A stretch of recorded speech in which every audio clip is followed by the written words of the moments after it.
Yes.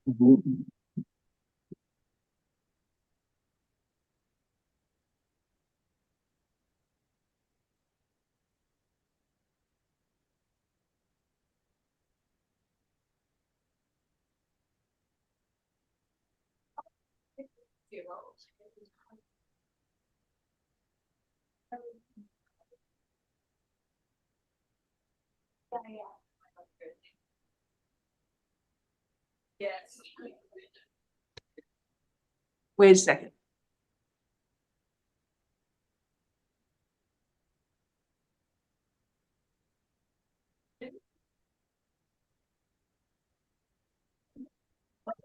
I don't see him otherwise. All right. Hi, everybody. Good morning and welcome to Felony First Appearance Hearings. I am Judge Mindy Glazer. I will be presiding today. The video for first appearance hearings has been played to all defendants. I need everybody to please stand up, raise your right hand to be sworn in by our clerk. Do we have an interpreter? Should have an interpreter. Okay. That's Judge Swearman. Do you swear or affirm that the testimony you're about to give will be the truth, the whole truth, and nothing but the truth? Say I do. I do. I do. Yes. Please be seated. Well, if I had an interpreter, I'd swear him in, but we don't. So we'll just get started. If there's anybody here for a case on Zoom, please type the defendant's name in the chat room. Let's get started. Can the attorneys announce their name for the record, please state? Where's Miss Romans? Is she sworn? ASA Isaac Lickfield for after Miss Romes. He is in the call though.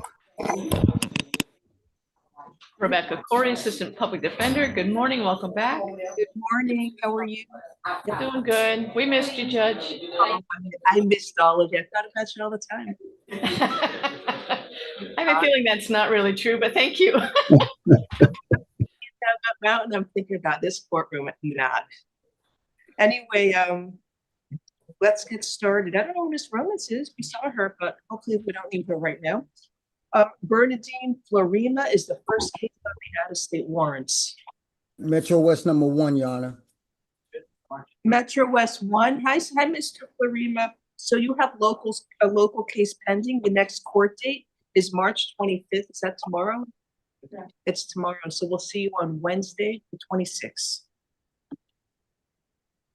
What's today? The 24th, right?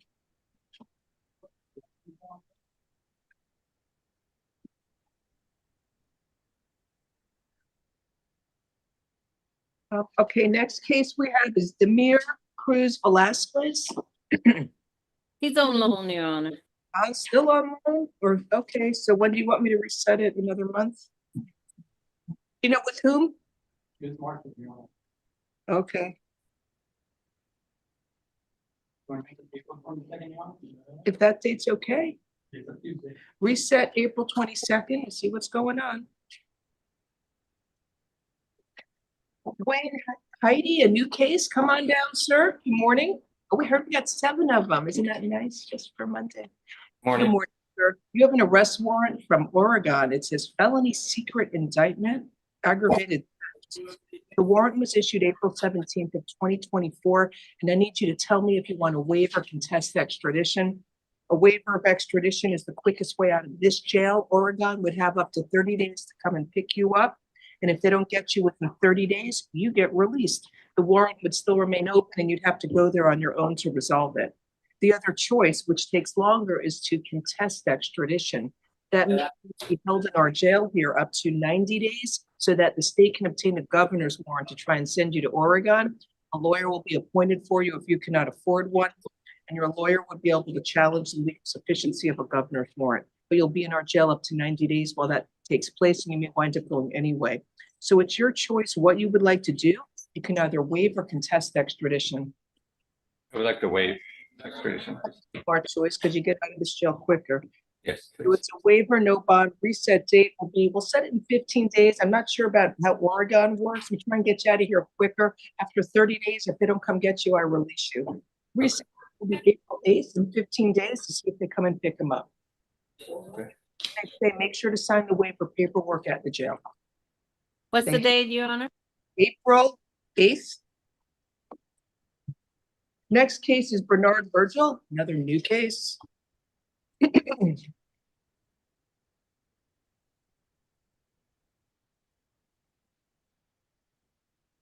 Good morning, Mr. Virgil. You have an arrest warrant from Georgia. This arrest warrant was issued on March 19th of 2025. It's 2 counts of an aggravated molestation charges and other charges. So there's no bond on this arrest warrant. I need you to tell me if you want a waiver, contest extradition. A waiver is the quickest way out of this jail. Georgia would have up to 30 days to come and get you. And if they don't pick you up within 30 days, you get released. The other choice is to contest extradition, and it means you want to fight the arrest warrant. You're not fighting the warrant paperwork that says you're in Georgia, but you'll be in our jail at least 90 days while that transpires, and you may wind up going anyway. So it's your choice, whatever you want to do. Your Honor, I'd like to waive it. That's our choice, because you get out of this jail quicker. It's a waiver, no bond. We're going to set it in 15 days. Georgia's pretty quick, and hopefully they'll come and get you by April 8th. Okay? Sign the waiver paperwork at the jail. Have a good day, sir.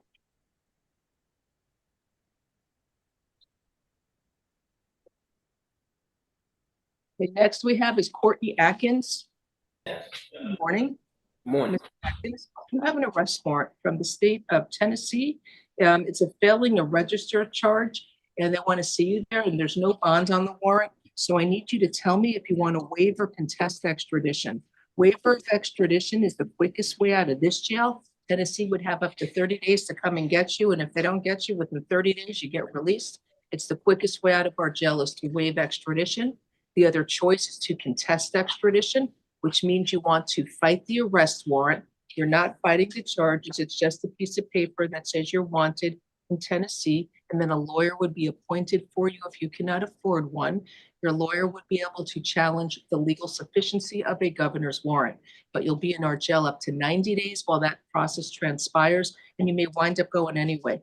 So it's your choice what you would like to do. Would you like to waive extradition or contest extradition? Waive. That's a smart choice, sir, because you get out of here quicker. Waiver, no bond. Reset date will be April 8th to see if he's picked up by then. If they don't get you within 30 days, I'll release you. Please sign the waiver paperwork at the jail. It just means you agree. So when I go, Have a nice day, sir. Next is Roman Hammond. Your Honor, he was taken to Metro West. He's on his way over there, so we need to reset it for tomorrow. Yes, ma'am. I'll reset for tomorrow. Does he have locals or no? Okay. Yes, he has a logo. All right, let me just mark my paperwork then.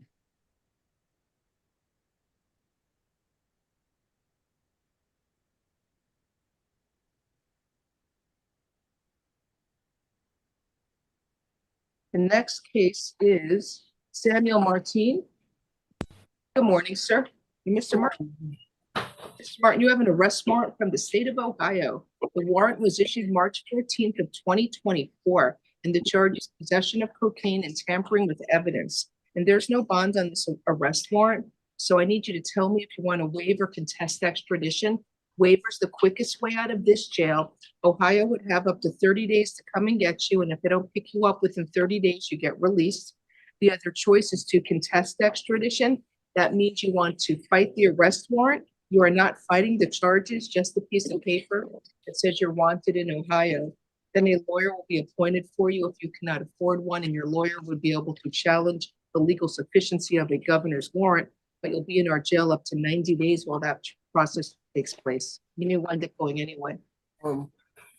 my mother checked and I have no warrant. It's a really honest mistake, ma'am. I think it's a pension. Shading. I need to know if you want to waive or contest. I know you choose and you live there. You got to Waive. Yes, ma'am. Waive, I guess. hard choice. If they don't pick you up and for any reason to release you, make sure you turn yourself in once you get there. He went on a cruise, okay? He lives there. Thank you. Good luck to you. Waiver paperwork at the jail, please. Next case is Julie Hess. Is she there at the jail? No, Your Honor, we need to reset her. She's in quarantine right now. What was she set for locals? Do we know when the next local case is for her, Ms. Peth? Except for 3/31, March 31st, like I said, for April 1st. Okay. Reset her case April 1st. Now we have Brandy Ivy. Good morning, Ms. Ivy. Good morning. Your locals are closed, is that correct? Yes. She's ready to go to St. John's or Duval County. Well, I think St. John's is right under Duval, so that's closer. So correct. He's also on the in-state fugitive calendar for two cases. Two warrants for Miss Brandy Ivy. I'll appoint the public defender's office for you on your two warrants from St. John's and Duval County, Florida. One warrant has a bond on it, $30,000 for fraudulent use of identification, grand theft, and organized scheme to defraud. And the other one from Duval is a $40,006 bond for identification of another and other ID fraud cases. So this other case, the public defender's office is appointed for you. Do you have money to post the bond in these two cases? It's going to be over $70,000, that bond. No. Okay, so let me reset both cases in 15 days to see if she's transported over probably to St. John's first. The warrant, this arrest warrant you have from Virginia would follow you over to the other two counties. Once those cases are closed, they would have up to 30 days to pick you up. Okay. Yeah. So let me reset all cases for April 8th to see that she's transported. Okay. Thank you. Good luck to you, ma'am. Thank you. Sure, they definitely.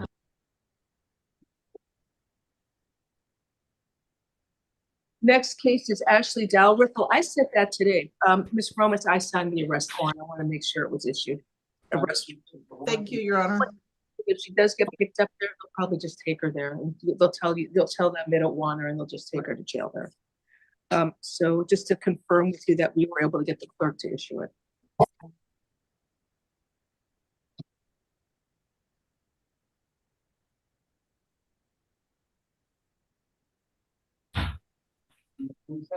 No, I don't need to reset that. It just, right? Do I need to reset it? Should I set it in a month to see if she's picked up? I guess follow through. Okay. What do you want? April 21st? Is that what we're doing? No, do April 22nd, see if she got picked up. I don't have to keep resetting it after that. Next case we have is Jakia Herron. Good morning, Ms. Herron. You have an arrest warrant from the state of New Jersey. It was issued on March 5th, 2025. That's when the warrant was issued. And the charge is aggravated assault on a law enforcement officer. So there's no bond on this warrant. I need you to tell me if you want to waive extradition or contest extradition. Waiver's the quickest way out of this jail. New Jersey would have up to 30 days to come and pick you up. And if they don't pick you up within 30 days, I would release you. Usually they come try and get in here sooner within 15 days. Oh, she has a misdemeanor, so they'll pick you up 15 days after your Miami case is closed. Once the Miami case is closed, you're brought back here and then we notify New Jersey you're ready for pickup within 30 days. So that's a waiver. The other choice is to contest extradition. That means you want to fight the arrest warrant. You are not fighting the charges, just a piece of paper that says you're wanted in New Jersey, and then a lawyer will be appointed for you if you cannot afford one, and your lawyer would be able to challenge the legal sufficiency of a governor's warrant. But you'll be in our jail up to 90 days while that process takes place. What would you like to do? Waiver, contest extradition? Waiver. That's a smart choice. What's up with her misdemeanor? What kind of case is it? It's a trespass with a dollar bond. So let's set it Wednesday. Don't pay the bond because it's going to take forever to get it set. You'll see a judge tomorrow. Make sure you tell them you have a case from Miami. They may just dismiss it. I don't know if there's anything you can do, Ms. Romas, to reach out so she can go to New Jersey instead of sitting in jail for a month. I can contact them. Contact the state, maybe. Okay. So reset it. Those at the 26th. Reset 3/26 to see if local case closed. And please make sure you sign the waiver paperwork at the jail. It just means you're going to be transported where it says to New Jersey. All right, thank you.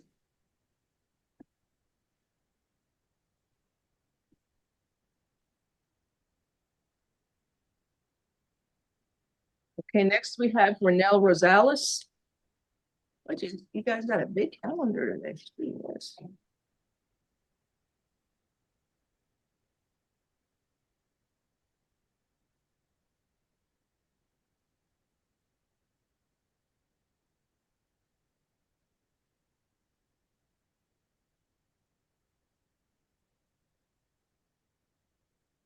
Ms. Rosales is present. Morning, ma'am. You have an arrest warrant from the state of Texas. It says some type of a controlled substance, possession of a controlled substance in a correctional facility, and possession of a controlled substance. There is no bond on this arrest warrant. I need you to tell me if you want to waive extradition or contest extradition. Waiver is the quickest way out of this jail. Texas would have up to 30 days to come and pick you up, and if they don't pick you up within 30 days, you get released.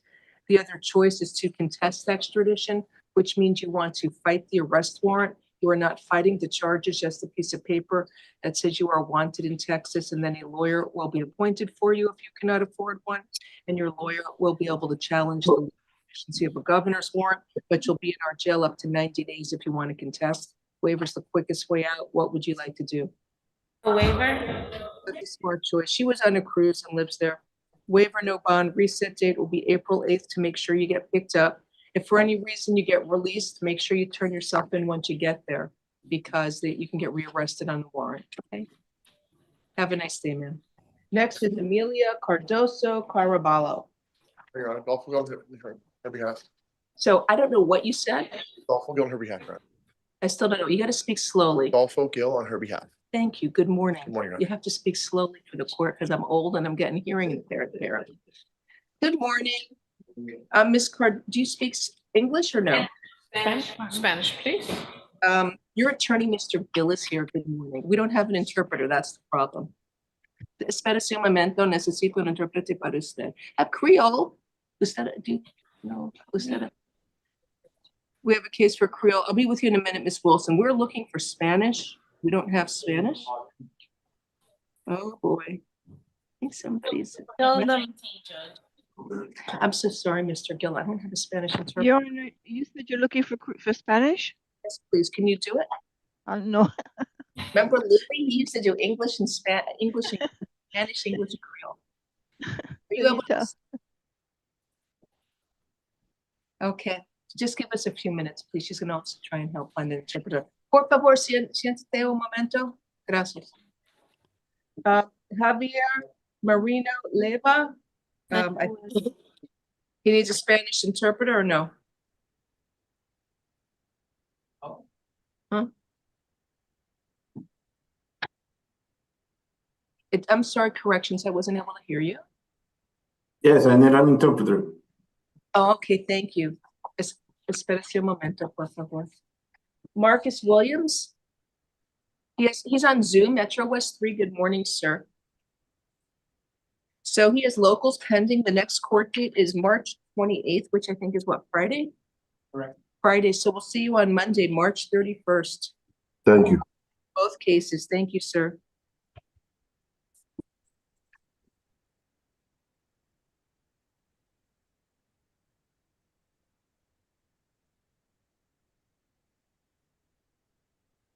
Elvis, we have to pass Mr. Elvis Garcia Ochoa. He needs a Spanish interpreter. Then there's John Thornburg. Mr. Thornburg here. He said, anybody see him or no? Is he there? So we should be Metro West. You know, I don't see him though. I see somebody raising their hand on. I don't see him, Metro West, John Thornburg. I can just pass it a minute. I gotta do the in-state calendar. Sorry, Miss Romas, I need a Spanish interpreter before I can continue. No worries. All right, let me just go on the in-state calendar, 1 second. First case, I did Miss Ivy, so it would be the next one.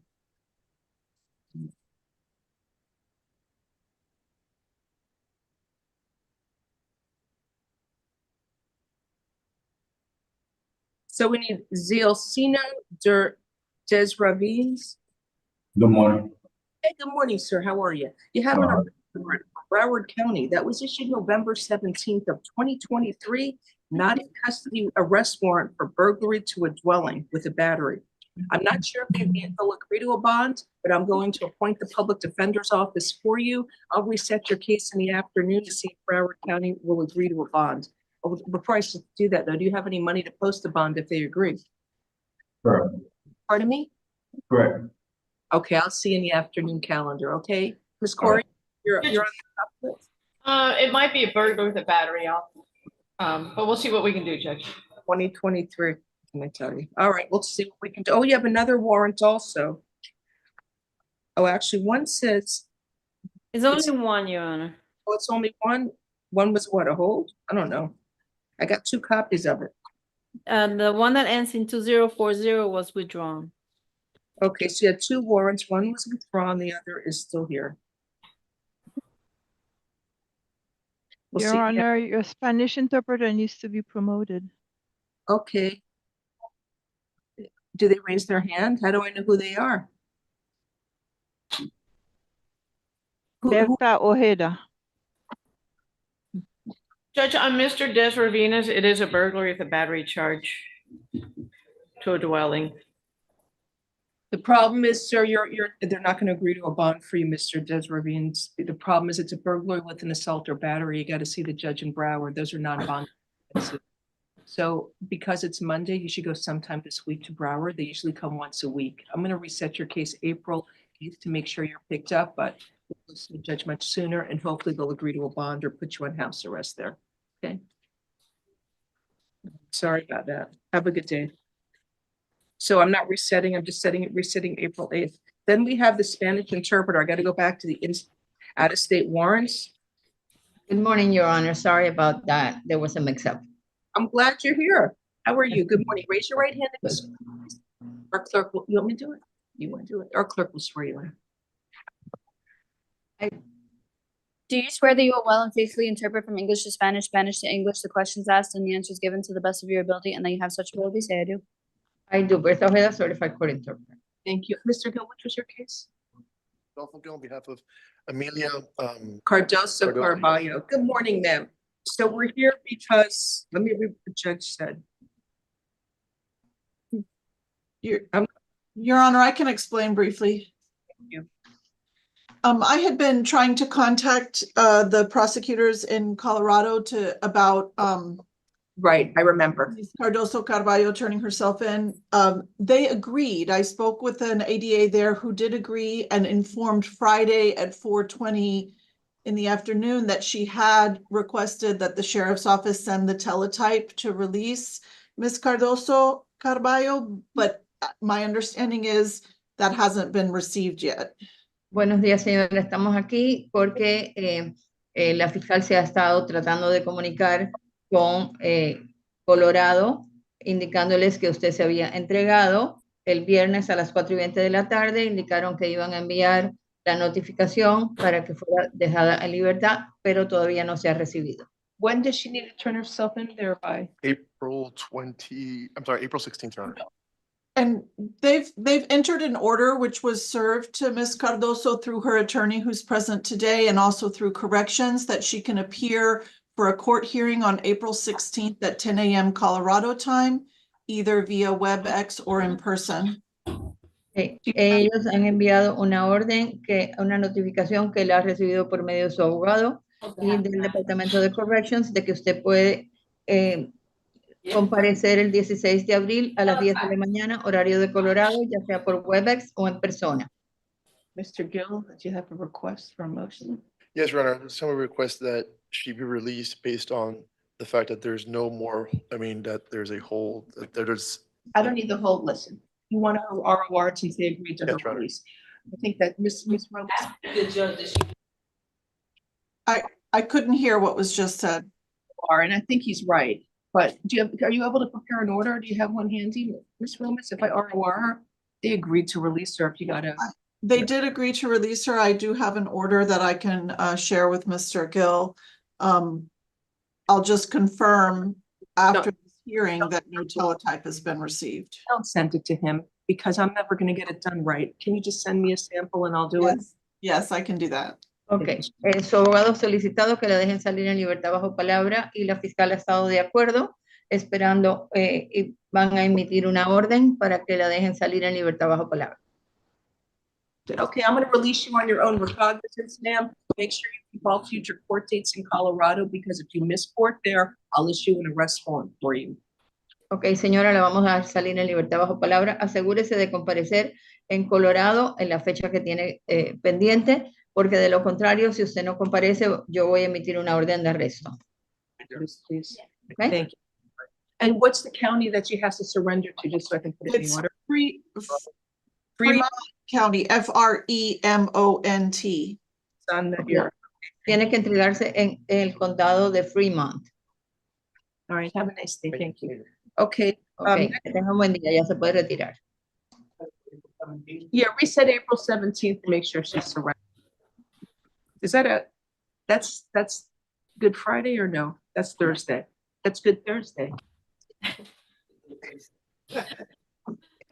Okay.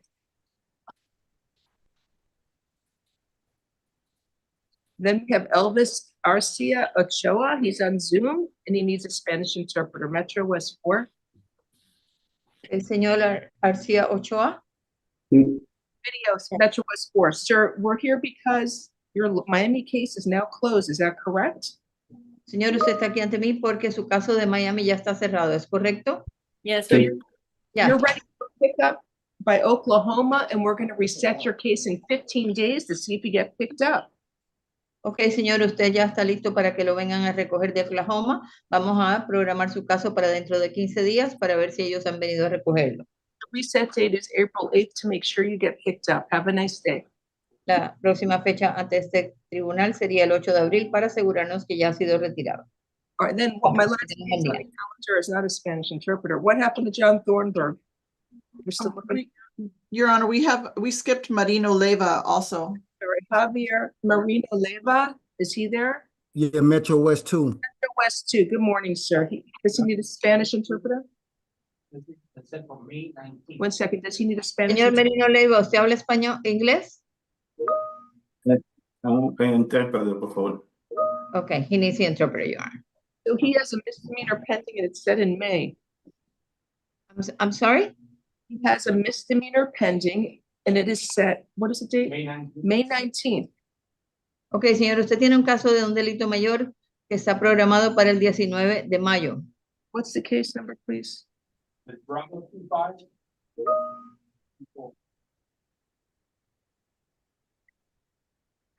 One second. What kind of charge is it? Disorderly intoxication, Your Honor. Who set this May 19th? He bonded out. Oh, he posted a bond. So since you posted a bond, they don't know you're in jail, so it takes longer for them to get you out of jail. Ok, señor, usted aparentemente pagó una fianza, pero como usted está en la cárcel, va a tomar más tiempo para que lo saquen. El caso que usted tiene pendiente es por alterar el orden público al estar ebrio. I'm going to see if I can ask the judge to get it set sooner. Vamos a ver si lo pueden programar el caso para antes. When do you want me to reset it? This week? The 28th, Friday? March 28th, we are going to April 4th. Why don't I set it? Ms. Corey, is your office representing him on the misdemeanor? Yes, Judge, I'll reach out to our office. What would you like me to reset it for? If you can set it for maybe Thursday. Okay, reset March 27th to see the result. Ok, señor, su caso va a volver ante la juez el 27 de marzo. And Miss Gomez, if you're able to make a call, reach out to them and let them know he has a warrant for burglary from Tennessee. They may be willing to do something to resolve it. Will do, Your Honor. Okay, usted tiene una orden de arresto del estado de Tennessee. Entonces van a tratar de ver si pueden poner su caso local en calendario más pronto para que pueda ser extraditado a Tennessee si no va a pelear. Thank you.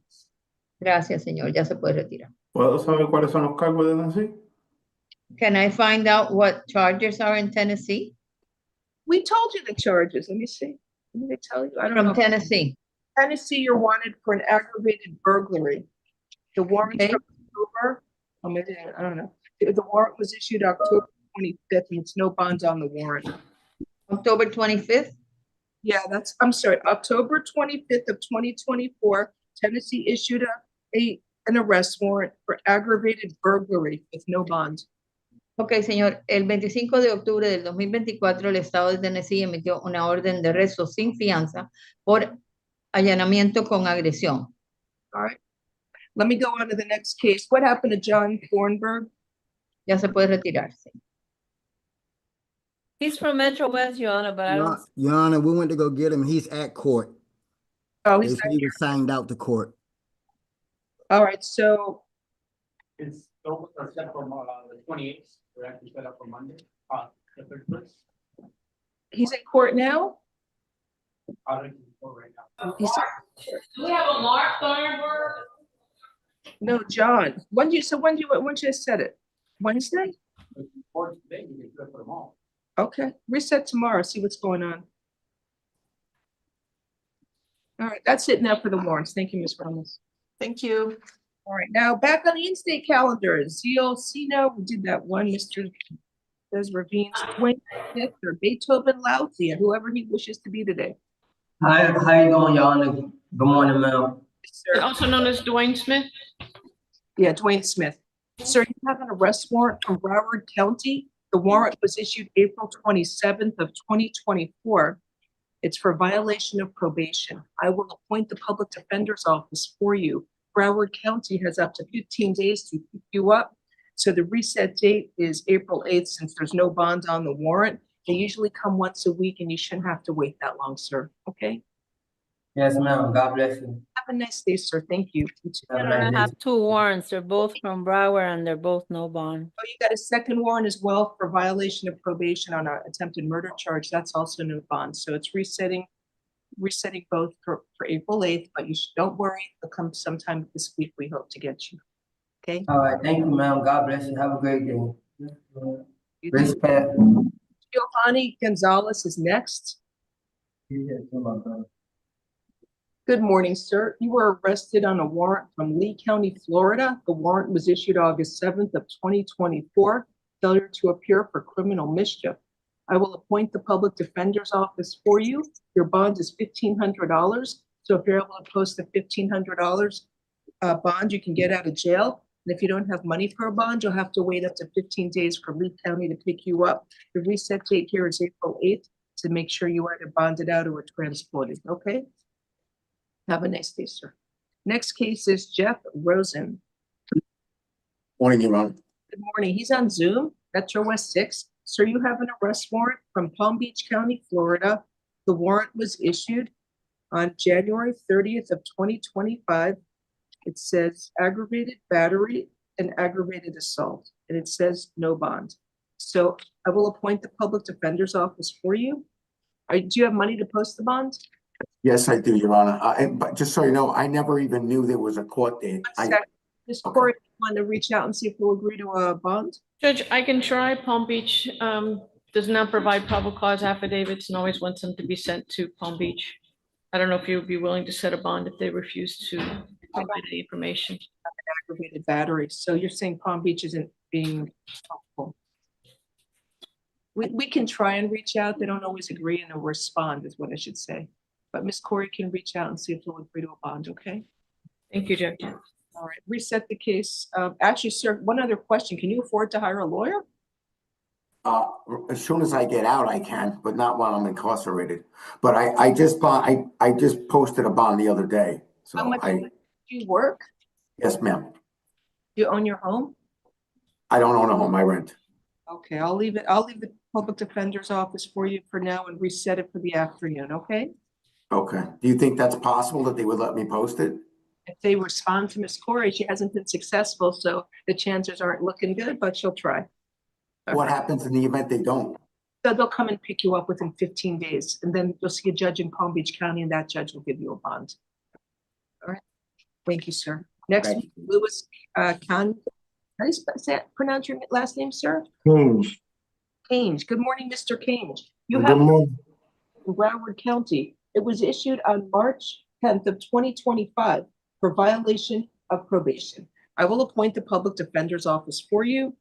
Unfortunately, there's no bond, so you're going to have to wait up to 15 days for Broward County to pick you up. They usually come once a week. You shouldn't have to wait that long. And the reset here. I got court March 31st for Where? Dade County. You better call your lawyer. I don't know if you're gonna make it. All right, so you're gonna, hopefully you'll go sometime this week, but March 31st is Monday. You may be out of jail by then. Okay, you should see a judge in Broward sometime this week, sir. Good luck to you. Thank you. Thank you. Reset 4-8. Renee Gallardo Campione, Spanish interpreter, please. and then I'll be with the Creole after this, I guess, when I'm ready to start the regular calendar. Do we know who needs the Creole interpreter? Yes, number 19. Thank All you. Biddy.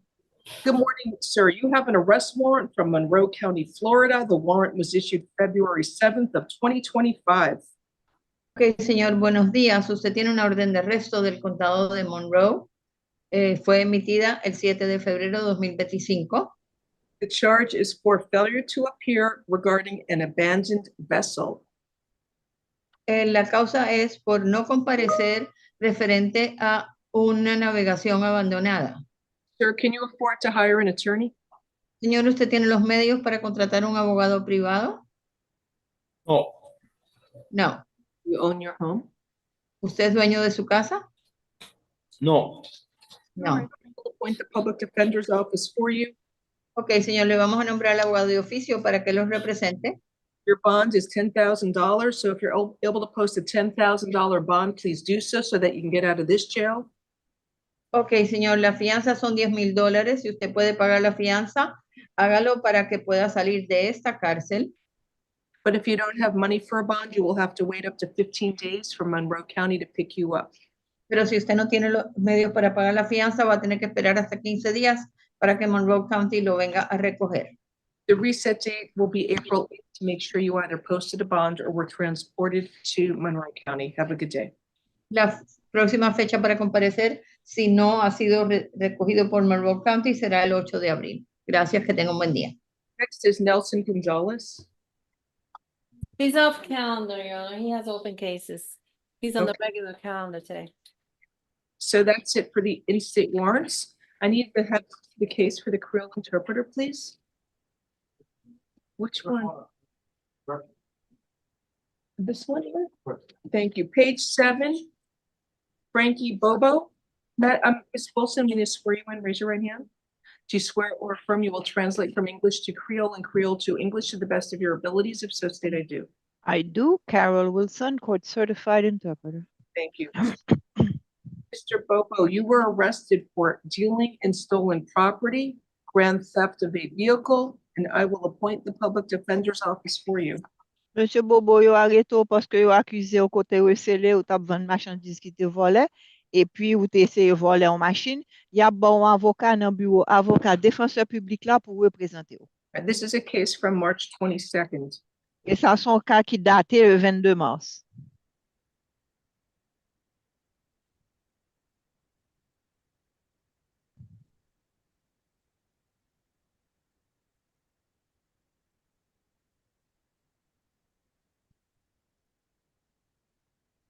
Will pretrial take him? Hello, pretrial?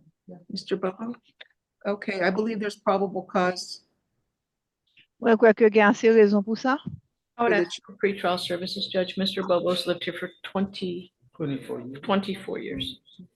Yo habite dans programme qui relève pretrial services parce qu'on habite ici là depuis 24 ans.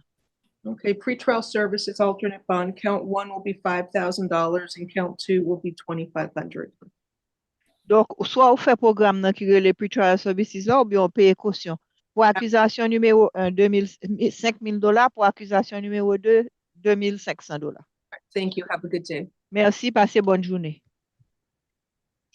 You'll get out for free with pretrial services or you can post a monetary bond, your choice. Monsieur, juge la dit comme ça, monsieur Bobo. Juge la dit comme ça qu'on doit sortir gratis ou dans programme qui relève pretrial services là ou bien on doit payer caution $7,500.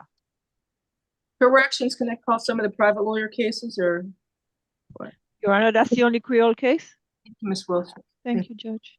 Yeah, we gave the clerk a list of people that are going to jail arraignment and domestic violence. If we can do those first. I'm sorry. I will be quick.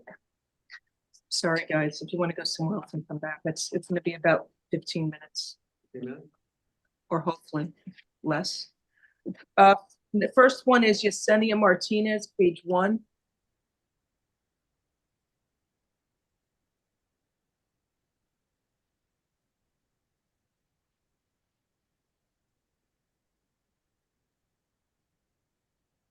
Good morning, Ms. Martinez. You were arrested for 2 counts of criminal mischief over $1,000. Ma'am, can you afford to hire an attorney? Hello? Can you afford to hire a lawyer? No, ma'am. You own your home? No, ma'am. I'm renting and I'm fighting an eviction right now with my son. Point the public defender's office for you. I don't know if there's a value stated. It says substantial damage, but they didn't put down the value. She crashed into a gate and through rocks.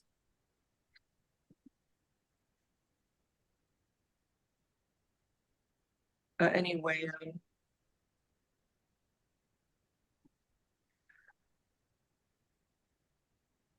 you are ordered to stay away from Charles Romero, the alleged victim.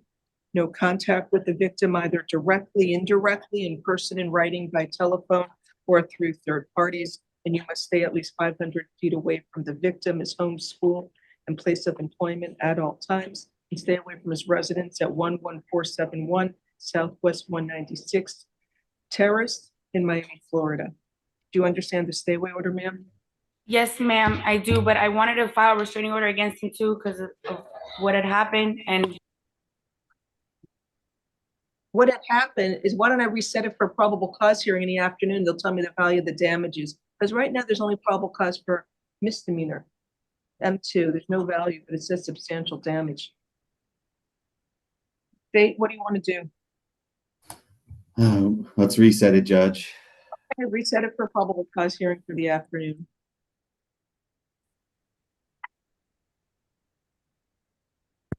Is she allowed to bond out, Your Honor? Bond out if she wishes.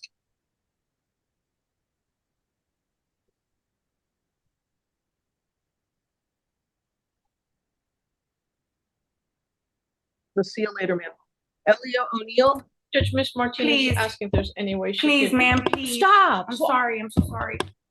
Oh, she wants to go file a restraining order against him. She can do that when she leaves jail. Okay. Yes, Judge, yes.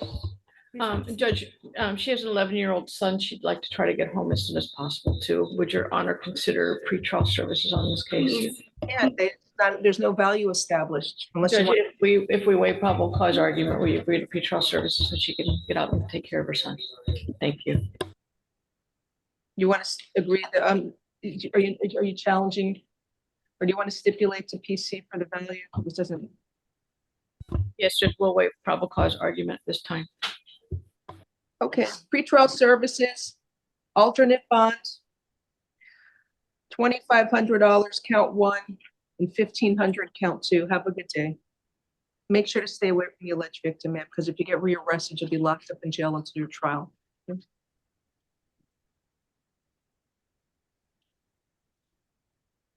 All right, corrections, pretrial. Yes, Your Honor. Next we have is Elio O'Neill.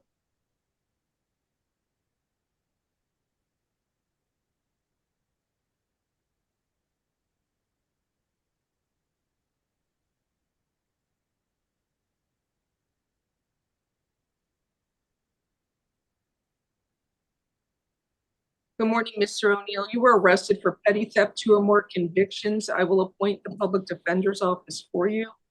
So I don't see the 2 or more convictions mentioned. You were ordered to stay away from the Target store at 249 Northwest 6th Street in Miami, Florida. You are not allowed to go to that store and you must stay away from there, sir. This is from March 23rd, which was what, 2 days ago? Yesterday? I don't even know what date it is. Yesterday, okay. He has an open petty theft, 2 or more conviction case. And that's this one. He has an open petty theft case. I don't see anything else. Well, pretrial time. He's came in on 2 bench warrants also. Judge, would you consider any program for Mr. O'Neill? He's caring for his 94-year-old mother. He's on page 3. He doesn't have a lot of priors, but he came in on 2 bench warrants. What, he didn't go there yet? Not yet, Your Honor. Pretrial alternate bond, I'll set it at $500, probable cause for petty thefts. Stay out of that Target, sir, and keep all future court dates. Have a nice day.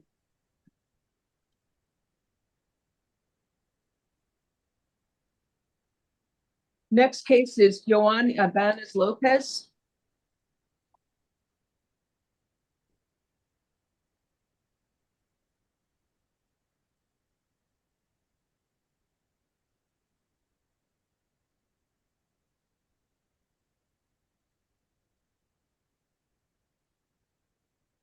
Spanish interpreter, please. Good morning, sir. You were arrested for an attempted aggravated assault with a deadly weapon and battery.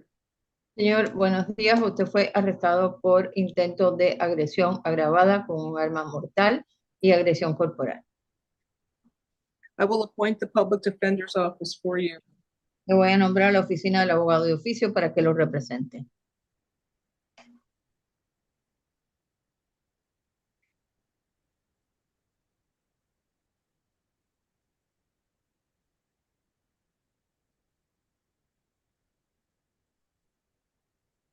It's not an attempted aggravated assault. There's probable cause for aggravated assault with a deadly weapon. Existe motivo fundado para agresión agravada con arma mortal. Sir, you are ordered to stay away from the alleged victim, Yodanis Hernandez Blanco. Señor, usted se le ordena mantenerse alejado de la supuesta víctima, Yodanis Hernandez Blanco. Hernández Blanco. No contact with the alleged victim either directly, indirectly, in person, in writing, by telephone, or through third parties. No puede tener contacto con la víctima ni directa, ni indirectamente, ni en persona, ni por escrito, ni por teléfono, ni por medio de terceras personas.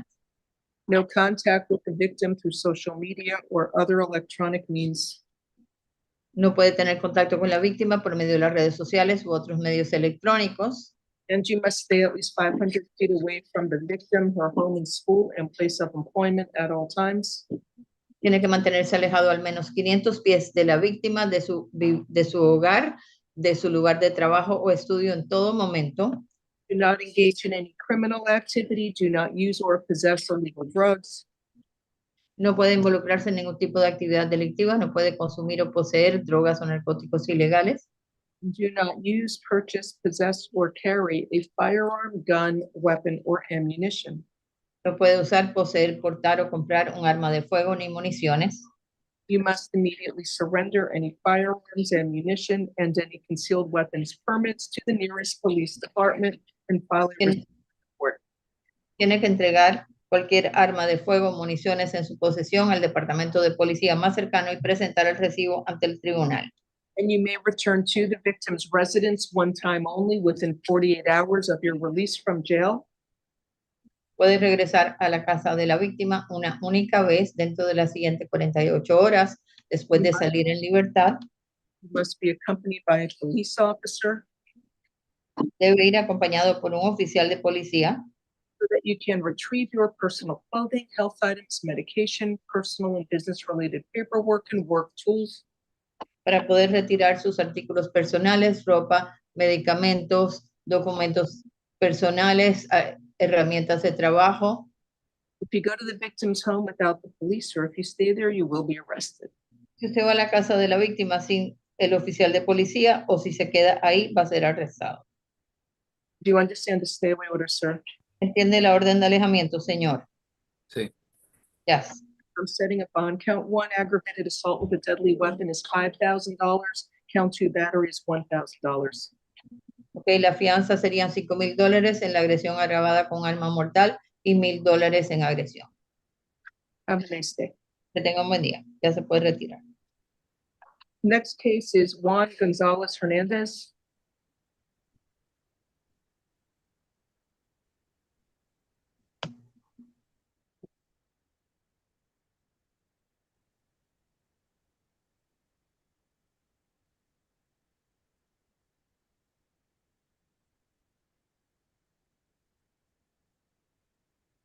Spanish, please. Sí. Good morning, sir. You were arrested for 2 counts of battery on a law enforcement officer. Can you afford to hire an attorney, sir?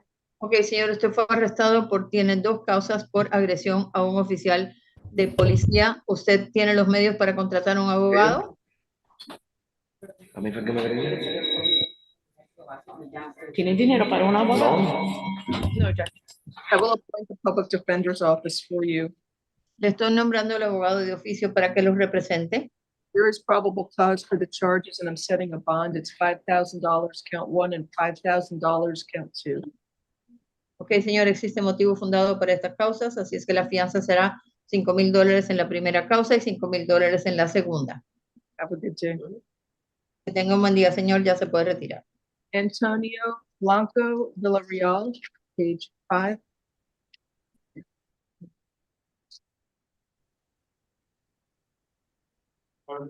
You too, Deputy. Have a nice day. Deputy Frank.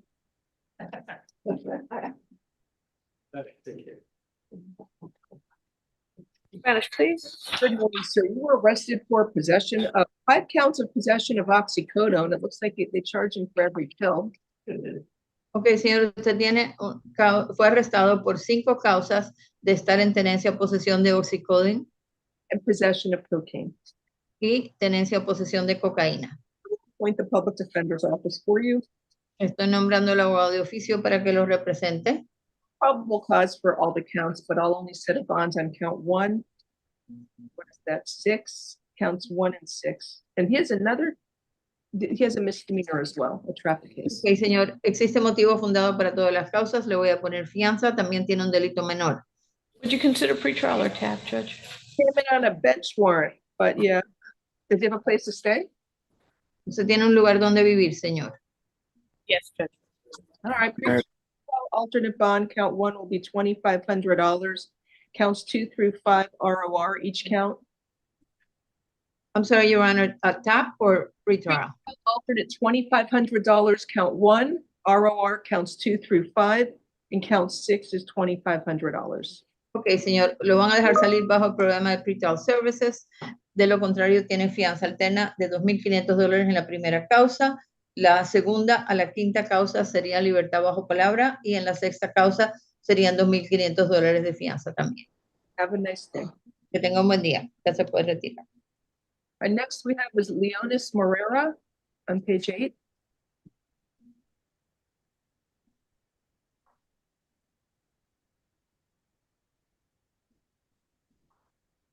Your Honor, next should be Genesis Gonzalez. Okay, I don't see that page. 1 second, please. He's a private attorney, Ramon Hernandez. Promote. You speak Spanish? No, I can speak. Good morning. 1 second. Good morning, Judge. Good morning. Morning, Judge. Now, Genesis Gonzalez, do you speak English, sir? Yes, I speak English. Good morning. Yes, I speak English, Your Honor. Good morning, sir. You were arrested for grand theft of a firearm, armed possession of cannabis, and your attorney is here. Good morning. Would you like to state your name for the record, counsel? Good morning, Judge. Ramon Hernandez on behalf of the defendant. Good morning. Do you have any argument regarding probable cause? No, Judge. I think that the only thing outstanding is the court setting a bond on the cannabis possession more than 20 grams. We have a bondsman standing by in order to post the bond. Okay, give me a second. I'll look at the arrest affidavit. I apologize. Which defendant are we on? We're on page 7, Genesis Gonzalez, at attorney for corrections and his attorney. Thank you. Okay, he had 12 bags of cannabis.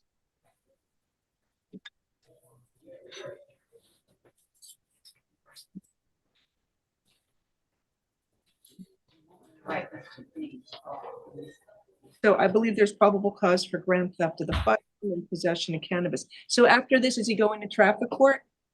Yes, Your Honor. You want a bond or you want pretrial, Mr. Hernandez? Bond, Judge. Okay, count 1, grand theft of a firearm will be $2,500. Count 2, possession of cannabis while armed. What do you want, $500 on that? It's a second-degree felony. Are you okay with $500 on that, Mr. Hernandez? Yes, Judge. Fine, your total bond's $3,000. You have a good lawyer. Listen to what he tells you. Have a good day. Thank you. Thank you. Thank you. Thank you, Judge. Thank you, Judge. Now we have on page 8, Leonis Morera. Attorney. Person speaks English? Good morning, sir. You were arrested for driving as a habitual traffic offender, battery on a law enforcement officer, resisting an officer without violence. I will appoint the public defender's office for you. So there's probable cause for the resisting. Let's see.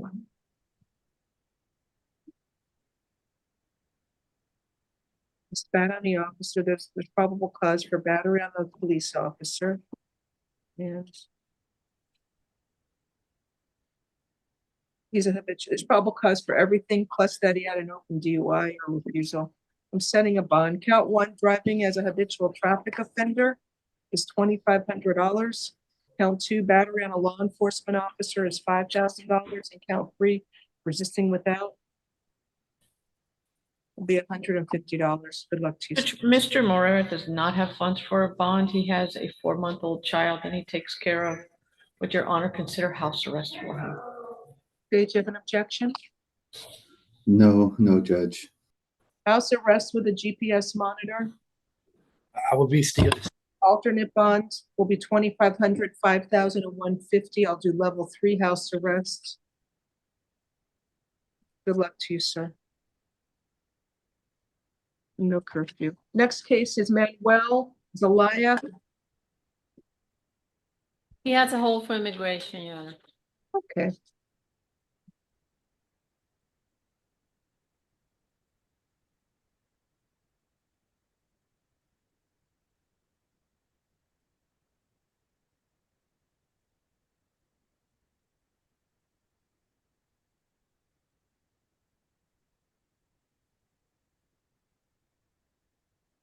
Spanish interpreter, please. Good morning, sir. Buenos días, señor. Aggravated assault with a deadly weapon and battery. Usted tiene una causa de agresión agravada con un arma mortal y agresión corporal. So I believe there is probable cause for the charges. Yo considero que existe motivo fundado para estas causas. Sir, you are ordered to stay away from Vanessa Landaverde, the alleged victim. Señora, usted se le ordena mantenerse alejado de Vanessa Landaverde, la supuesta víctima.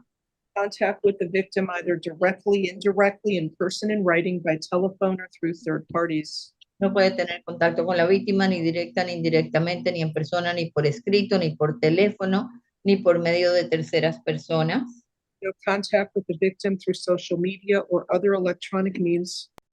No puede tener contacto con la víctima por las redes sociales ni otros medios electrónicos.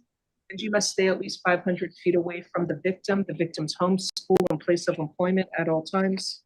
Tiene que mantenerse alejado de la víctima, de su vivienda, su lugar de estudios o trabajo en todo momento. In any criminal activity, do not use or possess illegal drugs.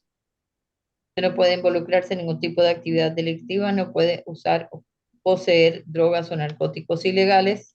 Do not use, purchase, possess, or carry a firearm, gun, weapon, or ammunition. No puede usar, portar, poseer arma de fuego ni municiones. Must immediately surrender any firearms, ammunition, and any concealed weapons permits to the nearest police department and file a receipt with the court. Si usted posee algún arma de fuego, municiones, debe entregárselas o permiso para portar armas ocultas, debe entregarlas al departamento de policía más cercano y presentar el recibo ante los tribunales.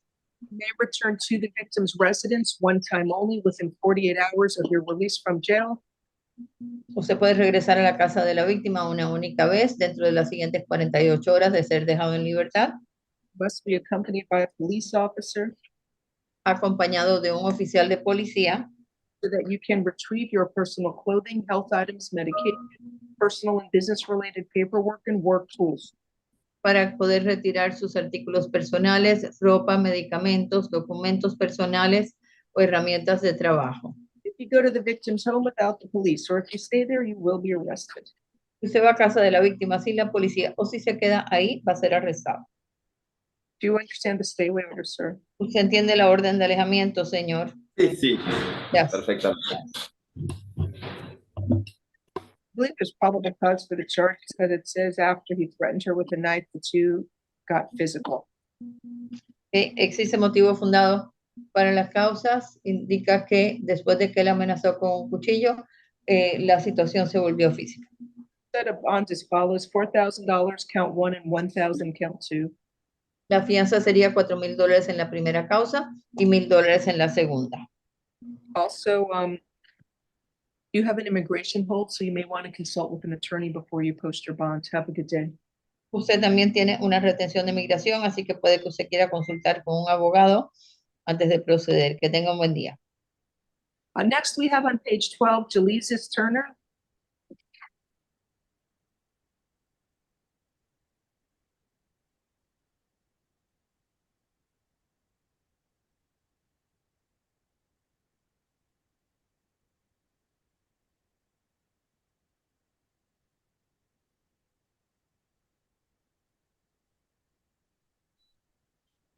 Good morning, Mr. Turner.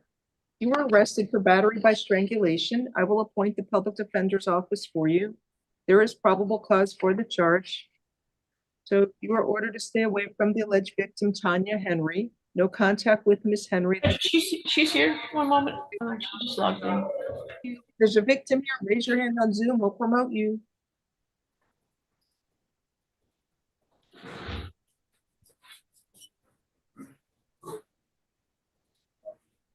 Is that her? I don't know who Yes, she Judge, she typed in the chat. with the hand raised. Yes.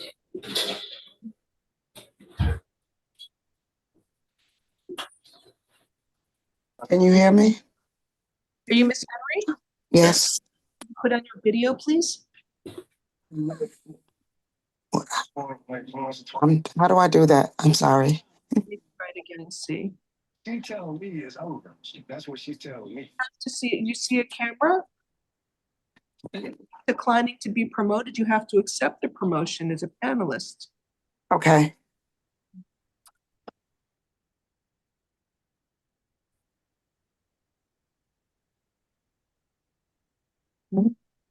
Okay. Can you please raise your right hand to be sworn? Do you swear or affirm the testimony you are going to give in this proceeding will be the truth? If so, state I do. I do. Thank you. You can put your hand down. Please tell me your name. Tanya Henry. Miss Henry, good morning. Are you afraid of Jaleesis Turner? No. You want the court to enter an order requiring him to stay away from you? No, that's not necessary. Has anybody forced you or threatened you to come to court today to make this statement? No. Thank you. State, any questions from Ms. Henry? No, no, Judge. Ms. Corey, any questions? No, Judge, thank you. All right. One second. So, sir, Mr. Turner, I'm going to enter a modified stay away order from the alleged victim, Tanya Henry. You are allowed to have contact with the alleged victim. You are prohibited from being physically threatening or violent towards her in any manner whatsoever. Do you understand that, sir? Yes, ma'am. Also, do not engage in any criminal activity, do not use or possess illegal drugs, and do not use, purchase, possess, or carry a firearm, gun, weapon, or ammunition. You must immediately surrender any firearms, ammunition, and any concealed weapons permits to the nearest police department and file a receipt with the court. Do you understand the modified stay away order, sir? Yes, ma'am. He has a case. Where does he have a domestic violence case next? Yes, Judge.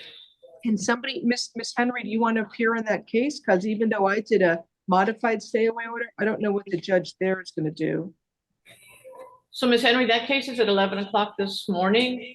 I put in the chat the Zoom ID number. So if you have the chance at work to log back in around 11, then he'll see a different judge at that time. Okay. Sir, I'm just. Is it going to be the same number that was sent by email for this one? No, it's in the chat. If you can look in the chat, Okay.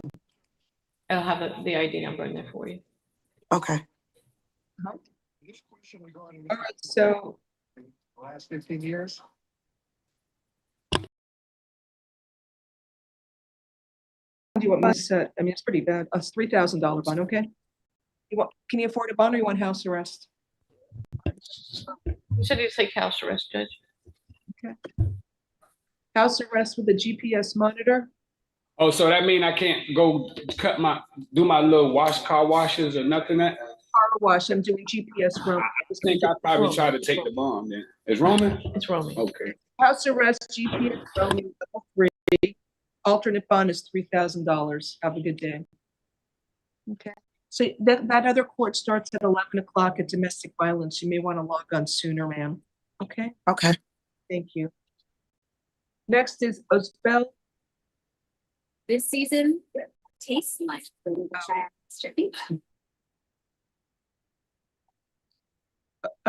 Correction, I have a few private lawyers. Are we almost done? Osbel Abera Antabrejo. Excuse me if I mispronounce his name. That's a bond out, Judge. Thank you.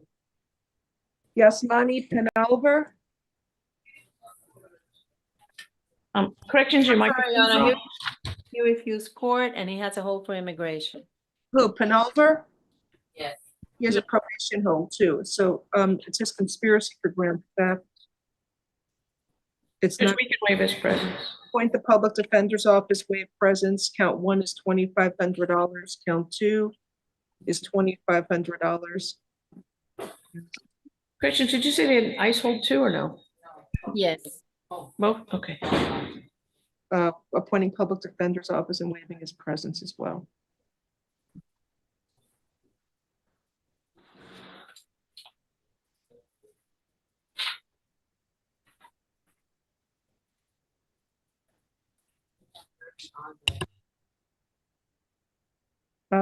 Next case is Irving Andrade.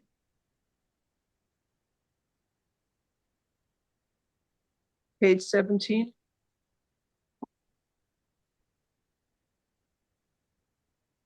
Mr. Andrade is present. He speaks English. Wait, sure. 1 second.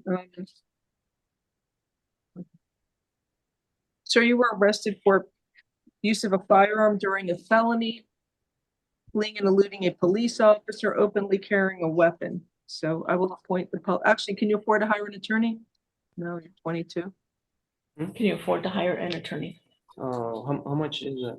I'll appoint the public defender's office for him. He's 22. All right. He's visiting here. He's from Maryland, it looks like. Are you visiting or do you live here? No, I'm just visiting for the weekend. I was with my girlfriend over here. All right.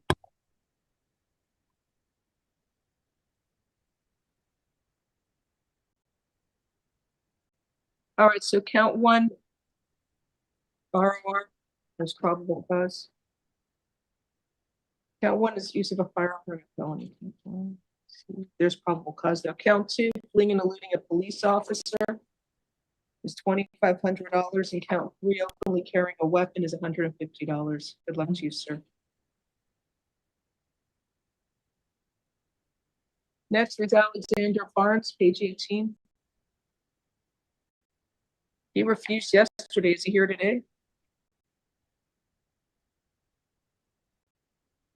City bike, $850. Thank you so much. I'll never give you problems again. I'm never coming back to Florida. Well, come back, just don't get in trouble. Yeah, I know. It was just some. No, you're presumed not guilty. Have a good day, sir. I only got 2 cases left before I can do the private lawyers, okay?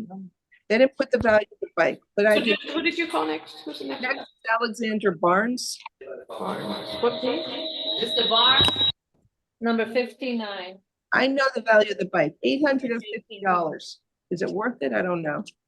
Good morning, Mr. Barnes. You were arrested for grand theft for the stolen city bike and possession of cannabis more than 20 grams, but you're out on bond, so there's a hold for F25-5464.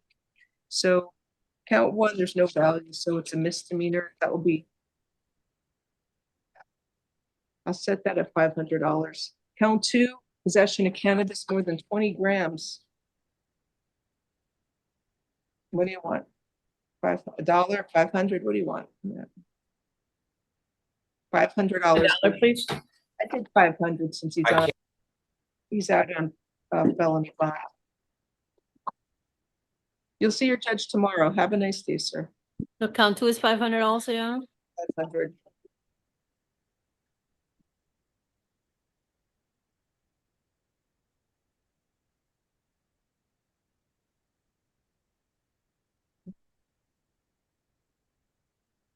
You getting upset with me? Whatever. Next case we have is Roderick Clayton. Mr. Clayton, you were arrested with cocaine and possession of cocaine within 1,000 feet of a church or convenience store. There's no enhancement for the church or convenience store for possession.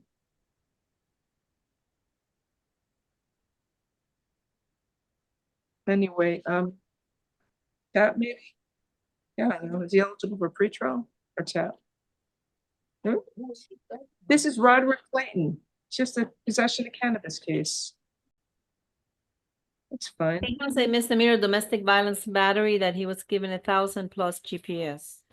Oh, okay. Yes, house arrest and his other one. This one I'll do pretrial alternate bond, $2,500. Count one. Release outright, count two. Have a good day, sir.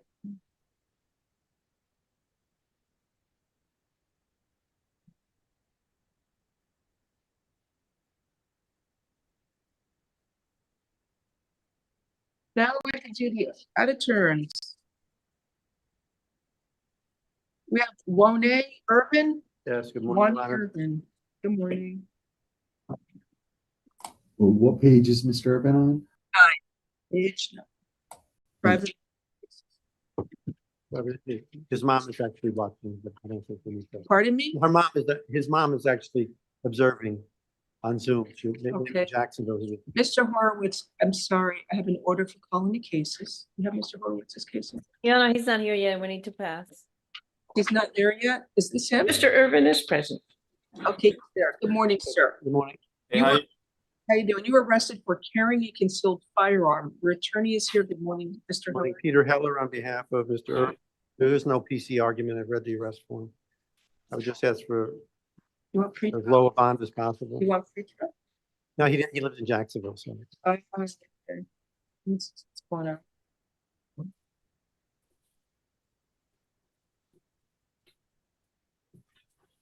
Does he have prior state? I'm looking right now. Nothing in Miami.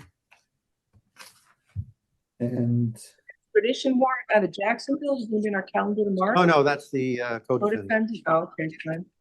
All it right. looks like he has similar charges to this out of Jacksonville, but only a couple. Possession of a gun. Oh, I'm not aware of that, Judge. I think they're confusing with the co-defendant. I don't think he's confused. I'm looking at his FCICs right now. What'd you say, Mr. Whitfield? I'm looking at his FCICs and I see some stuff from Duval. Pending open case? I'm looking to see if it's open. FCICs are just very poorly designed and organized. My bond is $2,000. Okay. Have a nice day. Fine, thank you, Judge. Thank you. I'm sorry, what was the bond? $2,000. Thank you. All right, thank you. I have two attorneys for the same person. Okay, Chadwick Daniel. Number 46. Next one. Huh? No, wait, that's not the next case. I'm sorry. Sergey Igorovich. We have two attorneys for the same person. What? Victor Rocha? Is attorney Victor Rocha here?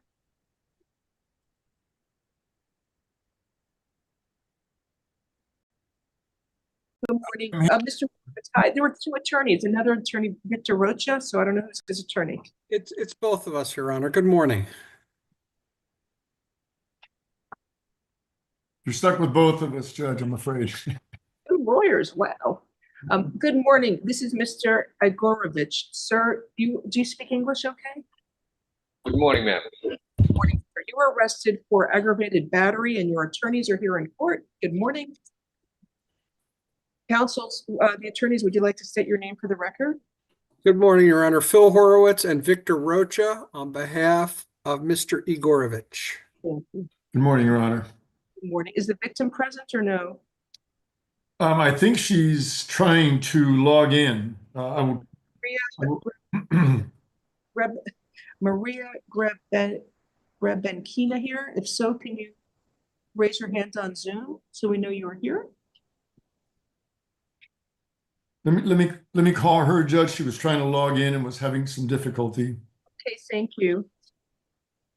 One moment, please, while I review the arrest affidavit.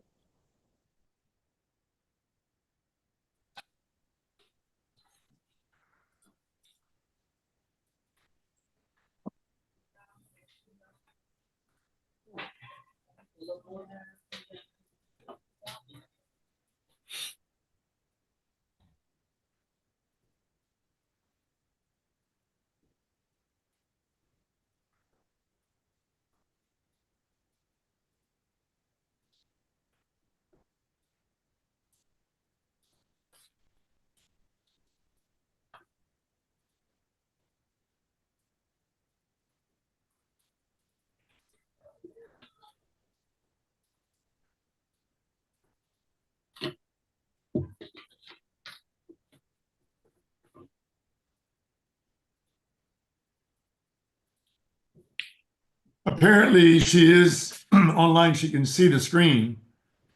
Can she raise her hand on Zoom? Under what name is she? Can you raise your hand on Zoom, Maria? Yes. You see where it says raise hand? Yes, but she has to leave it raised so I can promote her. Thank you. Raise. I did it. I promoted her. She has to unmute and put on her video.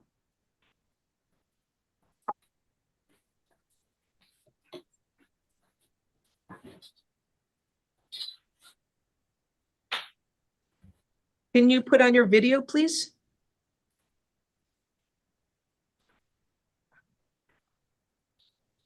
Good morning, ma'am. Can you do you speak English? You have to Unmute. Unmute. Not saying anything. Oops. Can you do it from your screen, Your Honor? I can't. I only can ask her to unmute. Let me call her. The microphone with the line through it. Maria, you need to unmute your screen. On the left side, there is a button that shows like a. Got it. You did it. Hello. Hello, ma'am. Can you raise your right hand to be sworn? Do you speak English? I can hear you. You can't hear me? Can she turn on her volume? Sir, I don't hear you. I mean, I don't turn up volume. Okay, sorry. Yeah, okay, sorry. I'm sorry. Hello, Your Honor. Hear me now? Yes, I hear you now, Your Honor. I'm sorry. Raise your right hand, please, to be sworn. Do you swear or affirm the testimony you are going to give in this proceeding will be the truth? If so, state I do. Yes, ma'am. Yes, Your Honor. Put your hand down. Please tell me your name. My name is Maria Grebenkina. Miss Grebenkina, are you afraid of Mr. Igorovich? No, ma'am. Do you want the court to enter an order requiring him to stay away from you? No, ma'am. No, Your Honor. I don't Has want. he forced you or threatened you to come to court today to make this statement? No, ma'am. All right, thank you. State, do you have any questions for the alleged victim? Yes. How is your arm, ma'am? Is your arm better? Yeah, everything is okay, sir. Okay. No further questions. Do any of the attorneys have a question? No, Your Honor. Okay. No, Your Honor. Mr. Igorovich, I'm going to enter what's called a modified stay away order from the alleged victim, Maria Grebenkina. You are allowed to have contact with the alleged victim. You are prohibited from being physically threatening or violent towards her in any manner whatsoever. Do you understand that so far? I do, ma'am. Thank you. Also, do not engage in any criminal activity. Do not use or possess illegal drugs, and do not use, purchase, possess, or carry a firearm, gun, weapon, or ammunition. You must immediately surrender any firearms, ammunition, and any concealed weapons permits to the nearest police department and file a receipt with the court. Do you understand this modified stay away order? I do understand, Your Honor. Sir, Anything the attorneys wish to argue regarding probable cause? Not at this time, Your Honor. I'll set his bond at $3,000, right? That's fine, Your Honor. That's fine, Judge. You have two good lawyers, listen to what they tell you, make sure there's no other, anything going on or no other future arrest, because you can stay locked up in jail until your trial if you're rearrested for anything, okay? Understood. Thank you. Thank you for coming in, ma'am. Have a nice day, everybody. Thank you, Your Honor. Thank you, Judge. Great day.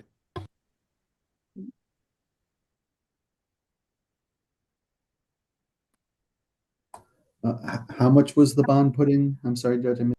$3,000 Thank you. bond.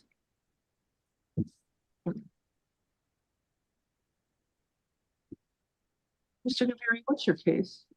Got, 2 matters. You got 2? Wait a second. You got 2 and this one has 1. They're the same case, basically, real quick. No problem.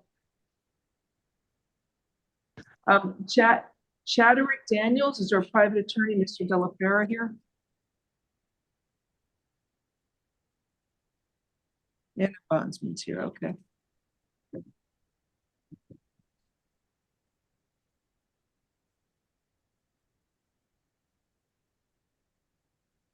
Do you have on page 15?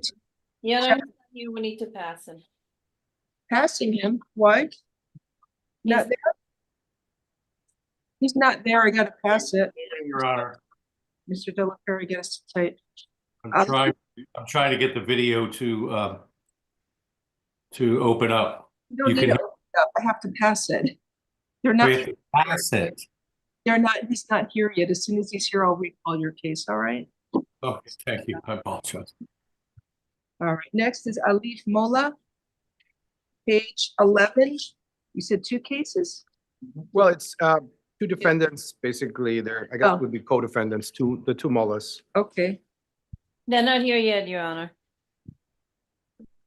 Poor Mr. Guevara is waiting here all morning. Don't you have anywhere else you can go? Come back. Will they be brought this morning? Okay, When, I don't know, but hopefully soon. They're just, we're crowded today at the jail. no worries, Judge. Sorry about that. Okay, page 1. Not bad, it's before 11. Carmen Solis Lerquois. My understanding is she was NBC judge, if we can reset her for the afternoon.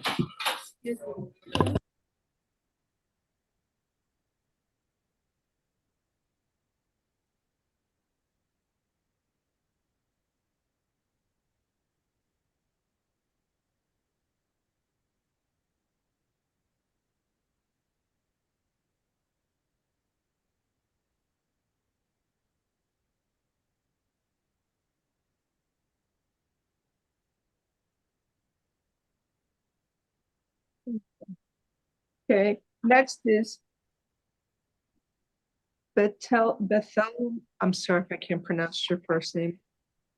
Betheleme Tegay?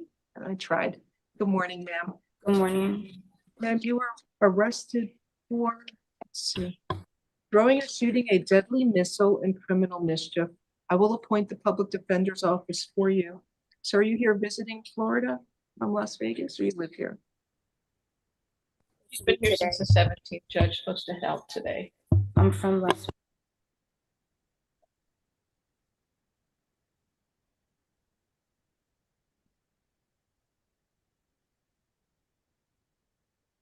Okay, so this, did you have any argument you want to make? Yes, Judge, there's no indication of value.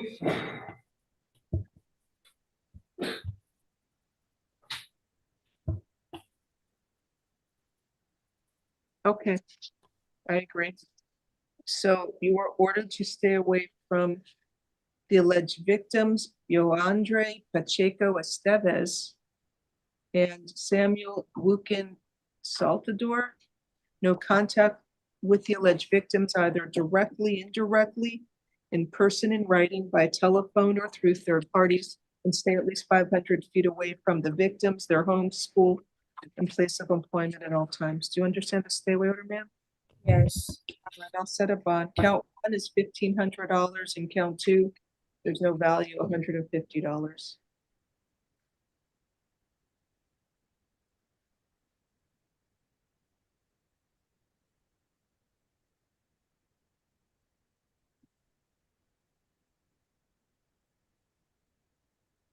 Next is Evelyn Tabora.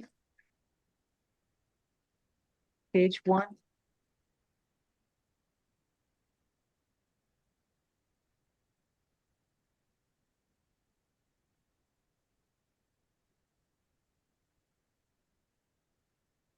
Good morning, ma'am. You were arrested for two cases for retail theft and both retail theft from March 13th at different times of the day and different Sephoras. I will appoint the public defender's office for you.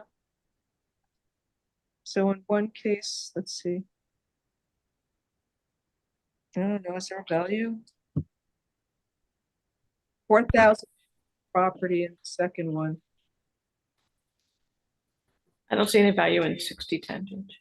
We're gonna reset it for PC here, and it looks like she's involved in some type of a theft ring if she's stealing $4,000 in makeup from Sephora. That's a lot of makeup. You are ordered to stay away from the Sephora stores at 701 South Miami Avenue in Miami, Florida, and the Sephora store from 652 Northeast 2nd Avenue in Miami, Florida. You are not allowed to go to those stores, and you must stay away from there. She went to the Dior section with their, I guess, the co-defendants, wiped out all inventory, placing it in the bag. 110 units valued at $40 each.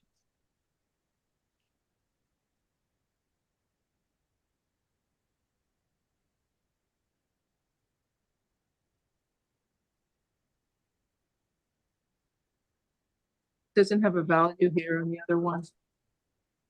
She's 18. How long have you lived in Miami? 10 years. Okay, maybe I'll give her house arrest if she wants. She's 18. I'm not giving her pretrial. I'll set a bond. What do you want me to do, Mr. Glickfield? Do you want to reset the other? I'd like to know if the other one was $4,000 too. We can reset this for PC hearing. I'll email the officer right now. Okay, or maybe they can appear this morning. Can you see if they can? See if I can't. Okay, let me pass your case to see if the officer wants to come in this morning.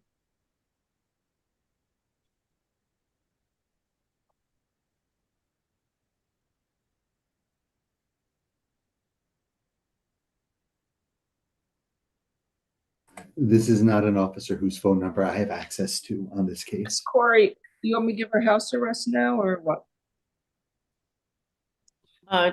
Judge, let me have her come back, and probably so.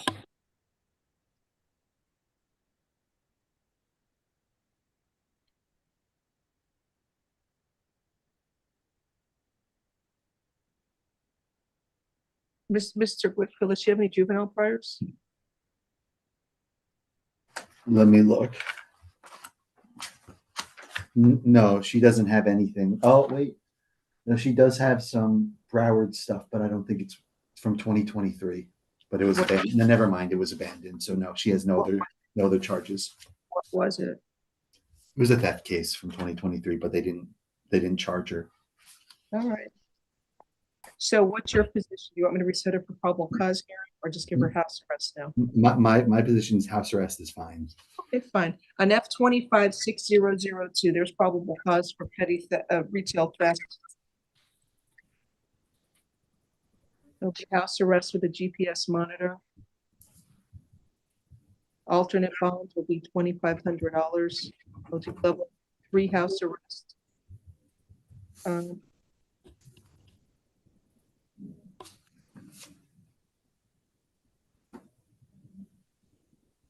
Then the other case, I guess I'm gonna give her a curfew. Do you work, ma'am? No, Judge. I'll give her a curfew from 11 p.m. to 6 a.m. Stay away from that Sephora. And the other case, F256010, there's probable cause for petty theft. A second-degree misdemeanor because there's no value stated. It'll be house arrest with a GPS monitor. I'm setting that bond at $1,000. Level 3 house arrest with the curfew again, 11 p.m. to 6 a.m. Good luck to you, ma'am.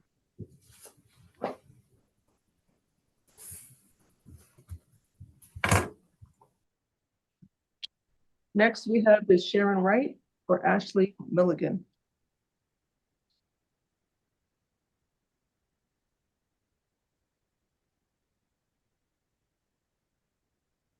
Is Sharon right there?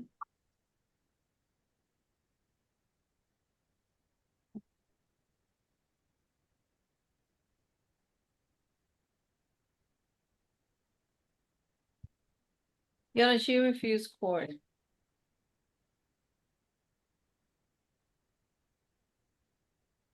Okay, there's probable cause. Ms. Corey, you want to presence?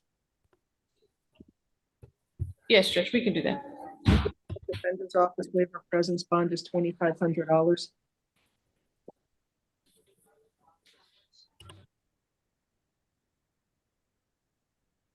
Then we have Ricardo Martin Zerquera.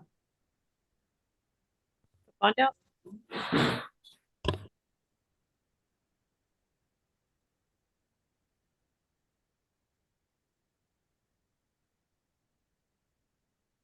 John Hercules. Present.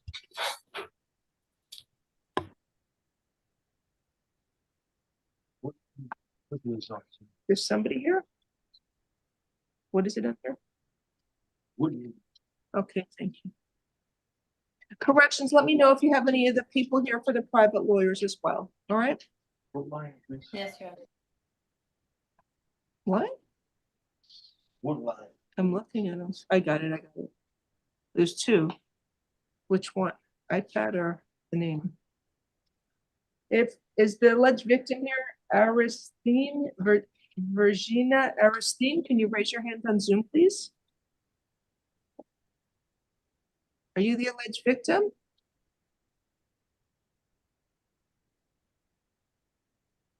I'm not getting a response. I'm looking for Virginia Aristine. Do you speak English? No, she doesn't speak English, Creole. Okay, I have to pass the case for the Creole interpreter. All right, she's right here. Okay, thank you. Let me Can you pass. see her? No, I don't see her, but I'm gonna.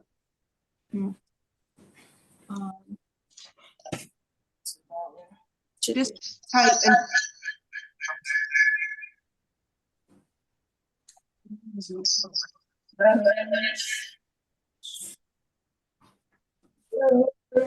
Come on, stop. Okay, I just passed it. Next, we have Yonke Travesio. Good morning. Do you speak English? Yes or no? Judge, we have Mr. Daniels now. This is Mr. Daniels for the private attorney. Have a seat and close the door. So, Mr. Delaferri, are you there? Yes, I am, Your Honor. Client is present. Page 15, we have Chadwick Daniels. So good morning, sir. You were arrested for possession of a controlled substance called MDMA, the use of a firearm during a felony, resisting an officer without violence, and openly carrying a weapon. So good morning. Mr. Delaferri, you want to state your name? Yes, Judge. Good morning, everyone. Richard Delaferro on behalf of Chadwick Daniels. Thank you. Yeah, he has a fugitive hold from Jacksonville, Florida, no bond. So once you have, he also has a warrant from Duval County with no bond, just so you know. So Is there any further information on that warrant that you can give me so I can run that down? Is it? It's a violation of probation, reference driving under the influence with damage. Okay. And what is the date of that warrant, if I could ask? I don't have paperwork in front of me. If he posts a bond, once he posts a bond on this case, I'll be on my warrant calendar the next day. Okay. Well, I understand that, Judge. Judge, I do have a probable cause argument as relates to the second count. The use of I agree with. Let me see. It's technically there would be probable cause, but ROR those. But if you Okay. go ahead. No, I mean, if you're going to ROR it, that's fine, Judge. Mhm. Just let me look at this. Any other argument?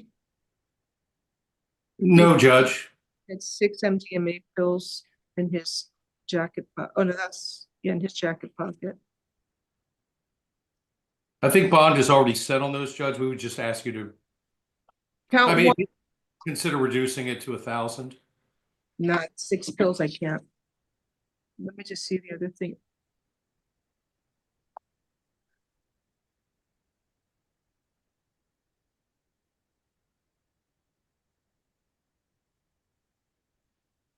The gun was, his friend got the gun charge, I thought. I'm sorry, Judge? Oh, no, never mind. I guess it's more than one gun. Okay, count 1, possession of a controlled substance is $2,500. There's probable cause. Count 2, use of a firearm during the commission of a felony. Technically, there's probable cause. I'll agree with counsel, ROR. Count 3, resisting without. Let me see that one.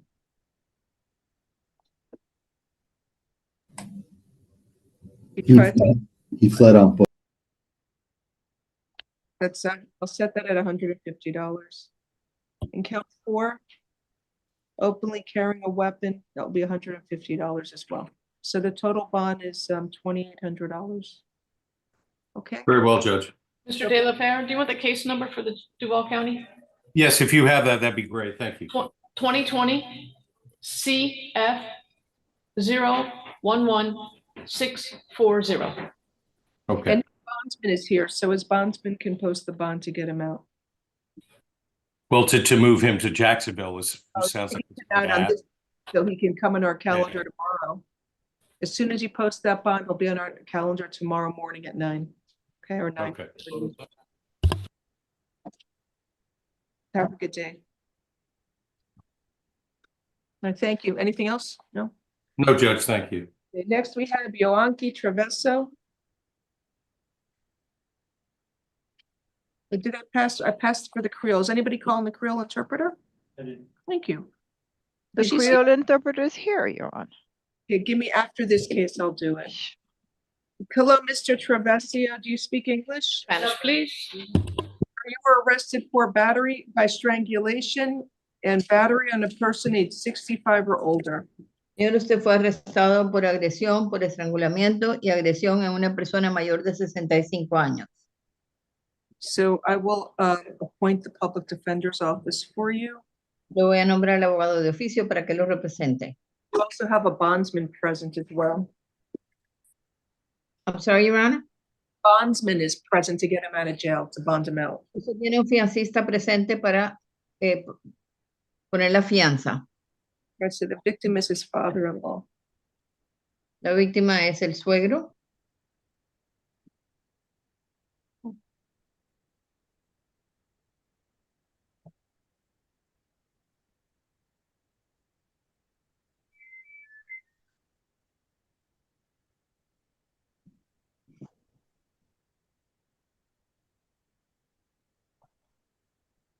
I don't see the age listed for the victim. No veo que aparece la edad de la víctima.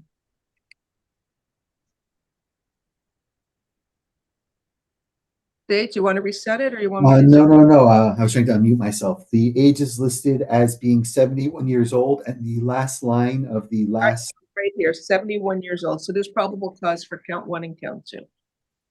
La edad aparenta ser 71 años. Existe motivo fundado para la primera y la segunda causa. Sir, you are, there's probable cause for the charges. I'm ordering that you stay away from the alleged victim, Juan Carlos Bonadías. Señor, usted encuentra un motivo fundado para ambas causas. Se le ordena mantenerse alejado de la supuesta víctima, Juan Carlos Bonadía. No contact with the alleged victim, either directly, indirectly, in person, in writing, by telephone, or through third parties. No puede tener contacto con la víctima ni directa ni indirectamente, ni por teléfono, ni por medio de terceras personas, ni en persona, ni por escrito. No contact with the victim through social media or other electronic means. Tampoco puede tener contacto con la víctima por medio de las redes sociales ni otros medios electrónicos. And you must stay at least 500 feet away from the victim's home, school, and place of employment at all times. Tiene que mantenerse alejado de la víctima al menos 500 pies de la víctima, de su lugar de trabajo, vivienda o estudio en todo momento. Do not engage in any criminal activity. Do not use or possess illegal drugs. Usted no puede involucrarse en ningún tipo de actividad delictiva, no puede usar o consumir o usar o poseer drogas o narcóticos ilegales. Not use, purchase, possess, or carry a firearm, gun, weapon, or ammunition. No puede usar, poseer, portar o comprar armas de fuego o municiones. You must immediately surrender any firearms, ammunition, and any concealed weapons permits to the nearest police department and file a receipt with the court. Usted debe entregar cualquier arma de fuego, municiones o permiso para portar armas ocultas al departamento de policía más cercano y presentar el recibo ante el tribunal. And you may return to the victim's residence one time only within 48 hours of your release from jail. Usted puede regresar a la casa de la víctima una única vez dentro de las siguientes 48 horas después de salir de la cárcel. You must be accompanied by a police officer acompañado de un oficial de policía, so that you can retrieve your personal clothing, health items, medication, personal and business-related paperwork, and work tools. para retirar su ropa personal, artículos personales, medicamentos, herramientas de trabajo o documentos. If you go to the victim's home without the police, or if you stay there, you will be arrested. Si usted va a la casa de la víctima sin la policía o si se queda ahí, va a ser arrestado. Do you understand the stay away order, sir? ¿Entiende la orden de alejamiento, señor? Sí. Yes. I'm setting a bond count one, battery by strangulation, $5,000, and count two, battery on the elderly is $1,500. Ok, la fianza en la primera causa por agresión por estrangulamiento, $5,000, y en la segunda causa, agresión a una persona mayor de 65 años, $1,500 de fianza. Okay, have a nice day. Que tenga un buen día, ya se puede retirar. Let me recall John Earl Hercules on page 3. I need the Creole interpreter for this case. Oh, wait, before we do that, there's somebody else here. Frank Davis on what page? Mr. Davis on.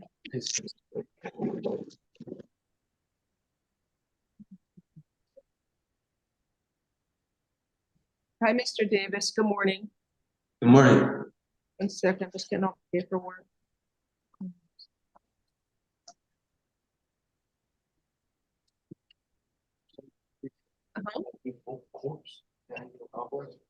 Okay, video. Mr. Davis is. All right, somebody here as well? Mr. Davis, good morning. You were arrested for one count of first-degree arson. This is from May 25th of 2022, and there's somebody here as well who wants to be heard. All right. The Public Defender's Office. Mr. Davis, please do not make any statements or comments regarding the facts of your case while we're here in court today. So they have him on video. Good morning, Your Honor. Good morning. How can I help you? My name is Daniel Alvarez. The program manager at New Hope Corps, where Frank was a client of. He was admitted to New Hope in August of last year and has come a long, long way. I'm here on his behalf because of the amount of progress that he has shown. The officer attempted to reach out to Frank and reached out to the program, but because of HIPAA, I could not release any information to the officer. And I failed to notify Frank of the situation, and they showed up at his job. Now, I tried to look up the arrest form to see. Okay, you know what? The first appearance hearing, it's not his sentencing. So what do you want to? Yes, but Your Honor, I wanted to know if there was probable cause for the charges. I don't know. You keep talking and I haven't had a chance to review it and I'm sorry. Go right ahead, Your Honor. I'm sorry. Including you, I'm going to move you as an attendee, and if I need to hear from you, I will. How's that? But I want to put him as an attendee. All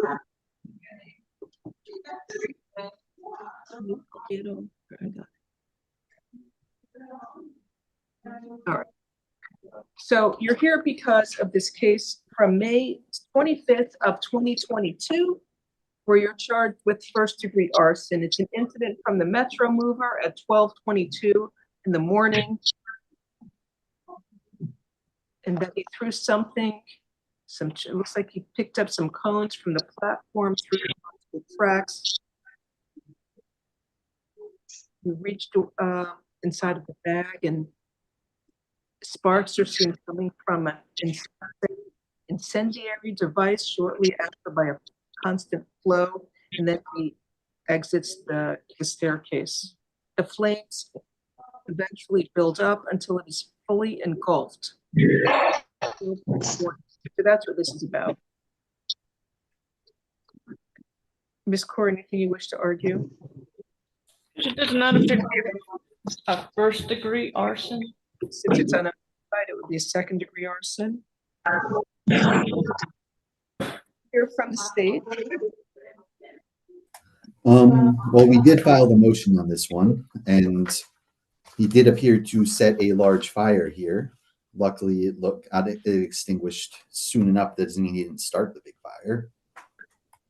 Per Miranda, he said that he saw the video surveillance. He said he was at the time, he was a heavy drug user, didn't remember the specific incident because it was years ago, but he did recognize himself on the video due to out with the family. No, I said it looked like Mr. Davis, don't make any statements or comments. Don't say a word.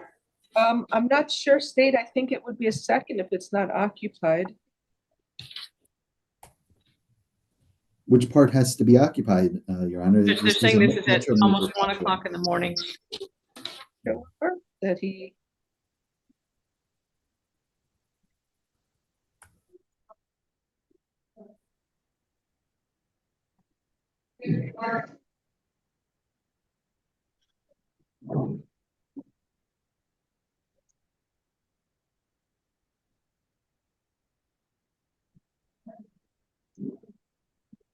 Looks like he set the tracks on fire. I'm not sure. Let me see.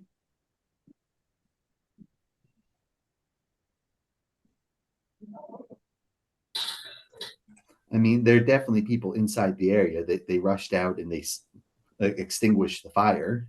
Right, there's 2 security guards that appear. Extinguish the flames. All right.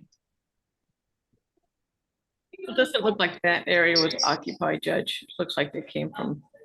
Okay, I think you may be right. Sir, you are ordered to stay away from the Metro Mover platform at 50 Southeast 14th Street in Miami, Florida. You're not allowed to go to that location. You must stay away from there.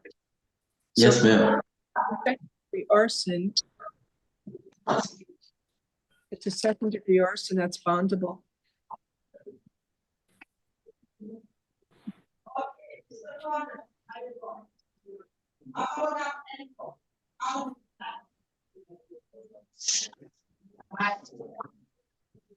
Mr. Davis, are you still in the program? Yes, I'm affiliated with the program. Yes, ma'am. Okay. I'm in outpatient. Yes, I live in their housing, and I will appear to all my court appearances. Okay. If I'm able to get a bond, please. Do you have money to post the bond? Not a lot, Your Honor. Are you working? Yes, ma'am, I am. I work at Evo Movie Theater. The police showed up at my job to come and arrest me for this. Okay. So, State, are you withdrawing your motion for pretrial detention? If we only have PC for the second, then yes. Okay. I don't see it for first. I mean, it doesn't appear, that encompasses. Let me just make sure. Let me look at the statute. Give me 1 second, please.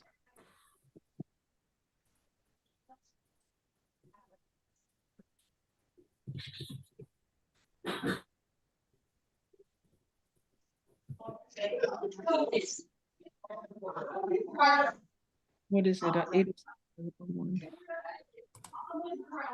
It says that any other structure that he or she knew or had reasonable grounds to believe was occupied by a human being, and the state would argue that he had reasonable belief that there would be security, that there would be people here. It's a Metro Mover platform. People use it. Judge, at 1 o'clock in the morning, I think it's reasonable to believe that the Metro Movers closed at that time. It would not be occupied.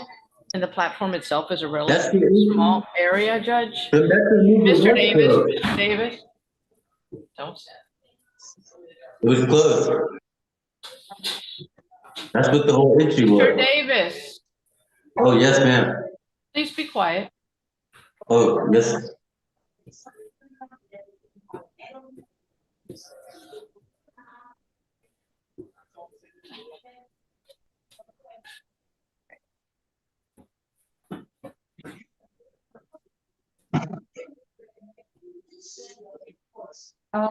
Based on that, I'm not sure. I know it was from 2022. Knew or should have known it would have been occupied at 12:30 in the morning. I'll find probable cause for second degree. Point. I'm not sure.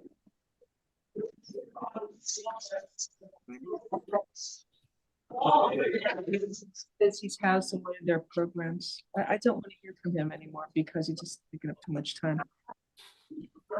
House arrest, maybe? State? You okay? Could you do house arrest with an alternate bond since he's in the program and doing very well? I would not object if he lives at this program house and is doing well. That sounds wonderful. House arrest for the GPS monitor, alternate bond will be $5,000. I'll do level 3 house arrest.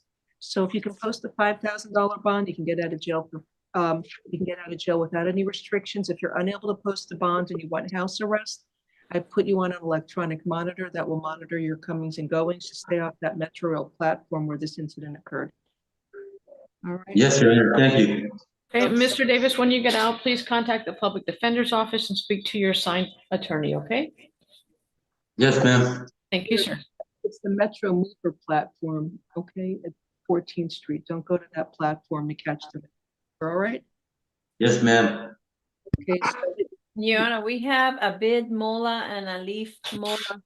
ready to go. Just finishing up. All right, thank you. And Mr. Alvarez, if hopefully they'll reach out to you from house arrest, okay? Let me just promote him and give him the information. I'm sorry, guys. Do you have his, is he still here? Who? It's New Hope, but do you see Mr. Alvarez here still? I don't know. I can't find him. Mr. Alvarez, if you raise your hand, I can promote you just to give you the information. Is it Daniel? Here we go. Mr. Alvarez? Hi, sorry. Okay. Do you want? Yes, Your Honor. We gave him house arrest. I don't know if you know how to reach house arrest to verify where he lives. Yes, yes, Can we get your number so they can contact you? yes. Thank you. What is his number, please? It's Daniel. Private attorney. What is your phone number, please, for them to? 786-478-9148. 786 478 9. 9148. Okay, thank you. Somebody will call you shortly, sir. Thank you, Your Honor. Thank you very much. Have a nice day. You too. Okay, Mr. Gaveri is here. I have the Creole interpreter. Let me do Mr. Gaveri. This poor man's waiting here since like 9 in the morning. Then I'll do the case for the Creole interpreter. Judge, this is Abid Mola. He's number 34. ABID. Okay, good morning. Who is this? Which one? Abid, ABID. Mr. Mola. Mr. Abid Mola. Sir, you were arrested for aggravated battery and criminal mischief. Your attorney is here. Mr. Gaveri, good morning. Good morning, Your Honor. Frank Gavira on behalf of MD Abid Mola. Judge, I do not have probable cause arguments, but there is a little bit of a backstory and I'll be brief. Apparently the victims in this case were in the process of committing retail theft at the store that Mr. Mola works in. So this is just not kind of like an isolated incident. There is a little bit of a backstory. I asked the court to consider that in setting a bond. Okay. Let me just see what this says.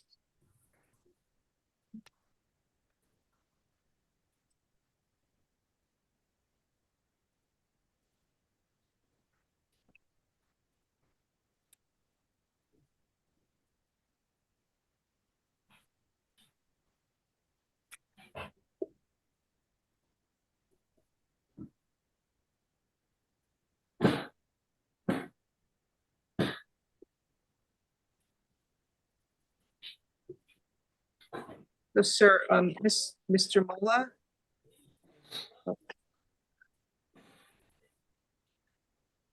going to order that you stay away from the alleged victim, Hermes Lopez. No contact with him, either directly, indirectly, in person, in writing, by telephone, or through third parties, and stay at least 500 feet away from his home, school, and place of employment. I understand he's trying to, I guess, protect his business, but you can't do that under the eyes of the law. When there's, you should have called the police, basically. I'm so sorry about that. Don't speak, sir. So count one, there would be, is it an accurate? Let's see, he had.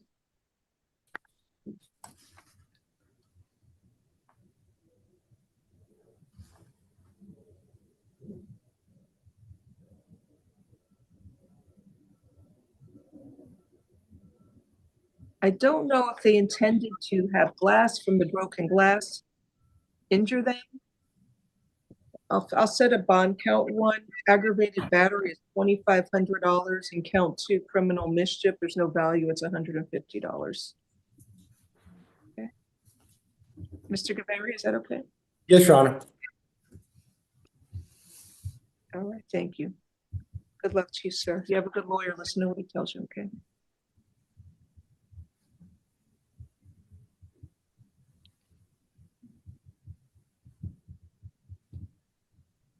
Then the next case is the co-defendant, Alif Mola. Good morning, sir. You were arrested for aggravated battery and criminal mischief. Your attorney is here. You know, he has that for immigration. He has an immigration hold? Yes. Okay. Good morning again, Your Honor. Frank Gaviria on behalf of Alif Mola.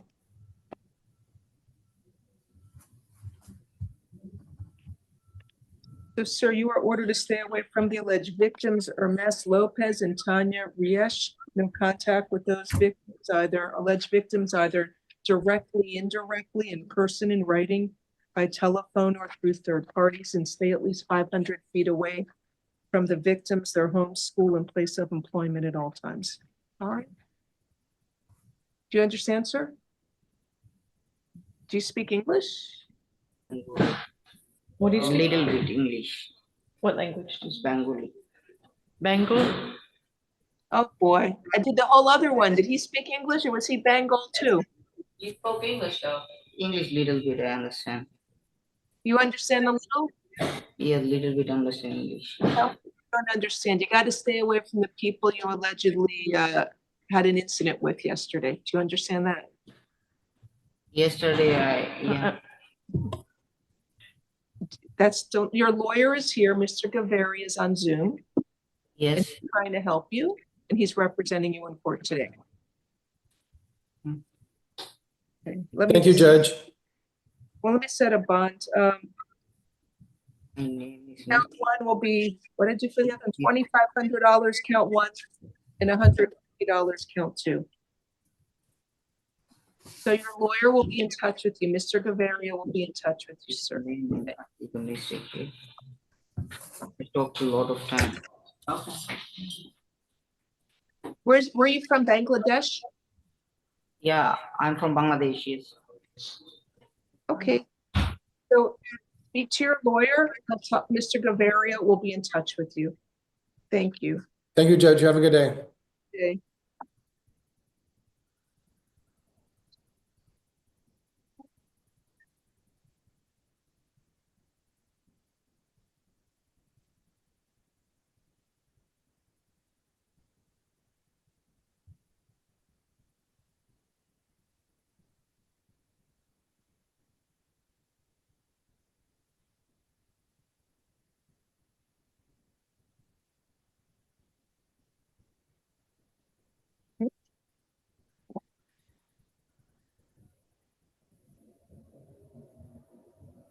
Let me call up John Hercules. We have the Creole interpreter here.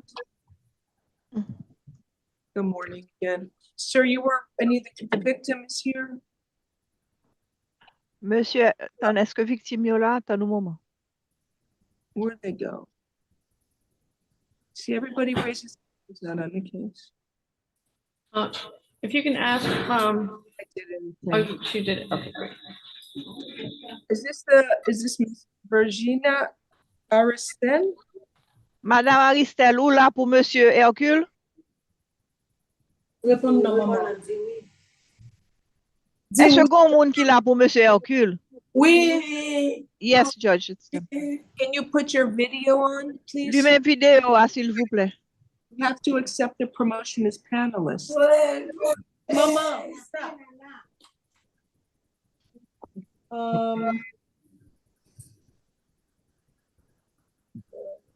Woodline, faut que nous lui-même vidéo.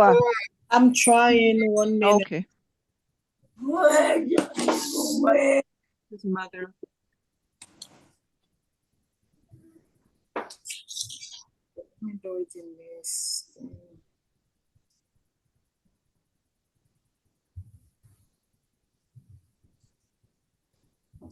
Ma'am, are you able to put your video on? I think I can't. I don't know why. Did I do the other? You have to accept the promotion as panelist, then you can do it. Okay. Thank you.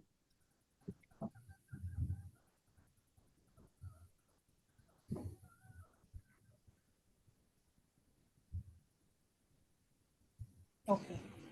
Yes. Good morning, ma'am. Could you please raise your right hand to be sworn in? Bonjour, madame. S'il vous plaît, est-ce qu'on peut lever main droite pour prêter serment? Do you swear or affirm the testimony you are going to give in this proceeding will be the truth? If so, state I do. Est-ce qu'on jure que témoignage pour le bail dans procédure ça, c'est la vérité? Maman, est-ce qu'on jure pour bailler la vérité? Dis tout ça qui passe. Réponds, nana. Put your hand down. Ou met baisser main, madame. Descends mes maman. Did you say we? No, she didn't say oui. Madame, est-ce qu'on jure témoignage pour le bail là, c'est la vérité? Okay, she's shaking her head, yes. What is maman? Quittez yon pas l'avant, question What is your name? Madame qui j'en relais? Gerlina. Gerlina? Gerlina. Are you Et si tu as? Are you afraid of your son, John? Est-ce qu'on peut petit garçon non, Jean? Ou peut li, madame? Est-ce qu'on peut choupi? Est-ce qu'on peut? I'm not afraid of him. Do you want him to stay away from you? Est-ce qu'on veut le rester loin ou? No, I want him to live with me. State any questions? Avocat. No, Judge. Avocat l'état, est-ce qu'on a une question? All right. So, Vous voulez pour choupi rete avant? Pour le rete dans kalala? Okay. Whatever happened, it's on. The young lady asked her if she wants Shupi to live with her, to live in the same house. She said yes. all right, thank you. Sir, Mr. Underscore, did you have any questions for his mother, the victim? Judge, thank you. So I'm going to enter a modified stay away order from your mother, Regina Aristen. Ma pral rentre en l'ordre campé loin, mais un l'ordre qui modifié pour être pour loin maman, Regina, mon estime. Aristen. Aristen. You are allowed to have contact with your mother. You are prohibited from being physically threatening or violent towards her in any manner whatsoever. Ou gen doit avoir contact avec maman, mais ou pas gen doit avoir aucun contact violent ou bien menaçant avec maman. Do not engage in any criminal activity. Do not use or possess illegal drugs. Ou pas qu'à faire aucune autre activité criminelle ou pas qu'à utiliser ou bien servir à aucun drogue illégale. Do not use, purchase, possess, or carry a firearm, gun, weapon, or ammunition. ou pas gen droit utiliser, acheter ou bien gen sou aucun zam, aucun balle, aucun ammunition. You must immediately surrender any firearms, ammunition, and any concealed weapons permits to the nearest police department and file a receipt with the court. Si que ou gen zam, ou gen permis de port d'arme, ou gen balle la kayou, il faut porter au commissariat la police qui pi près la kayou. Il y a bon reçu ou a porter reçu à notre tribunal là. The only friendly, nonviolent contact is permitted. Do you understand, sir? Seul contact ou gen droit gen avec lui, c'est des contacts amicaux sans violence. Est-ce qu'on comprend, monsieur? Yes. Thank you. Does he have prior state? I don't know where his paper is. Oh, He does not have any priors, Judge. Juge la demandé avocat l'État, est-ce qu'on gen antécédent, avocat l'État dit ou pas rien. what'd you say? Yes or no? He has no priors, Judge, other than a DUI. it looks like. Okay. I'd ask if you would consider pretrial judge. Okay, pretrial services, alternate bond, it's $5,000. Monsieur, ou gen doit rentrer dans un programme qui relève pretrial services ou bien ou gen doit payer caution $5,000. All right, thank you for coming in today, ma'am. I hope you have a nice day. Good luck to Merci, you. madame, côté vini jodia. Passez bonne journée. Merci, au même tour. Thank you, same to you. Yeah, no, we have another defendant that says that he needs a French interpreter, but he can do Creole. Oh, wow, Miss Wilson, you have somebody? For Miss Woodlane, Yes. can we get your phone number for 954 954 624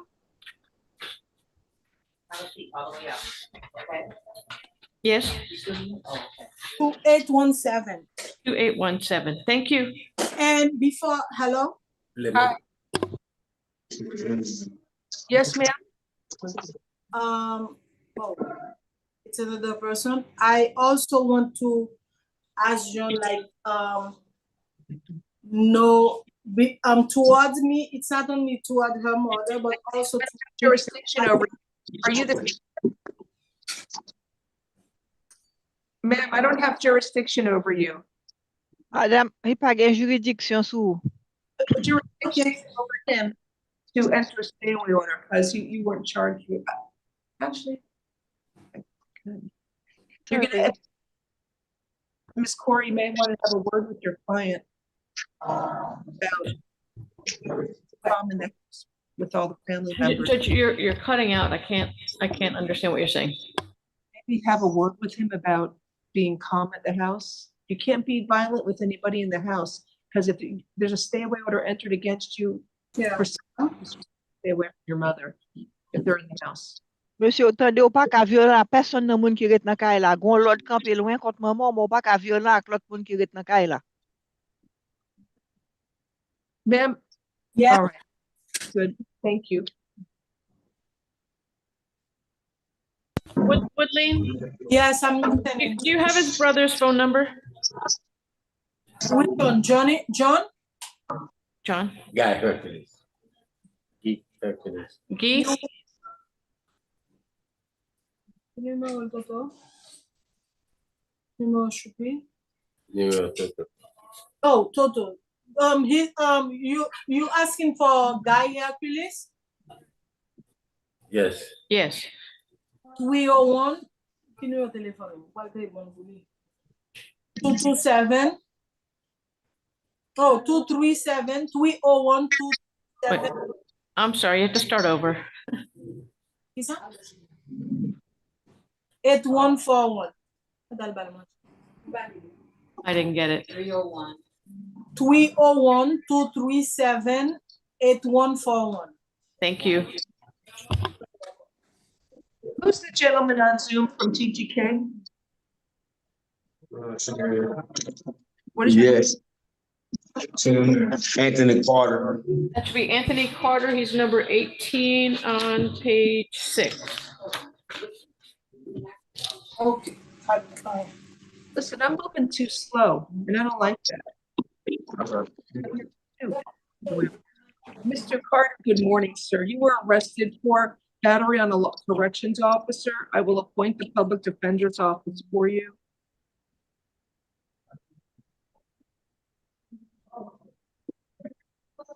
I'll set his bond to $2,500. So you left to you.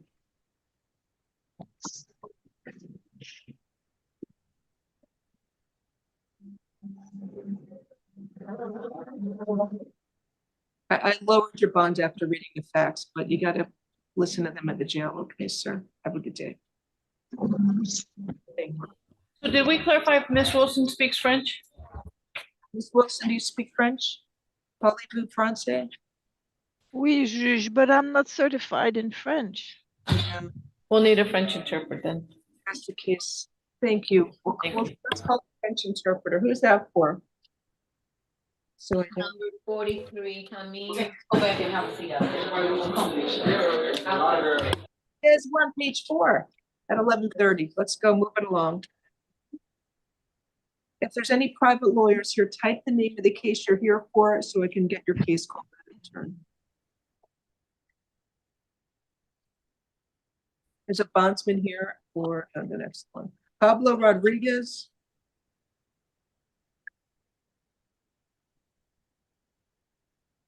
Spanish interpreter, please. Sir, you were arrested for grand theft of a vehicle. It's from March 13th. I will appoint the public defender's office. Actually, can you afford to hire a lawyer, sir? Señor, usted fue arrestado por robo en mayor cuantía de un vehículo el 13 de marzo. ¿Usted tiene los medios para contratar un abogado privado? No, Judge. No. Do you own or rent your home? I'm sorry, I didn't get his answer. Own or does he own or rent a home? ¿Usted es dueño de una casa o alquila? I rent. You know, he has a fugitive hold from Broward, no bond. Él tiene una retención de fugitivo de Broward, no tiene fianza en ese caso. I will appoint the public defender's office for you.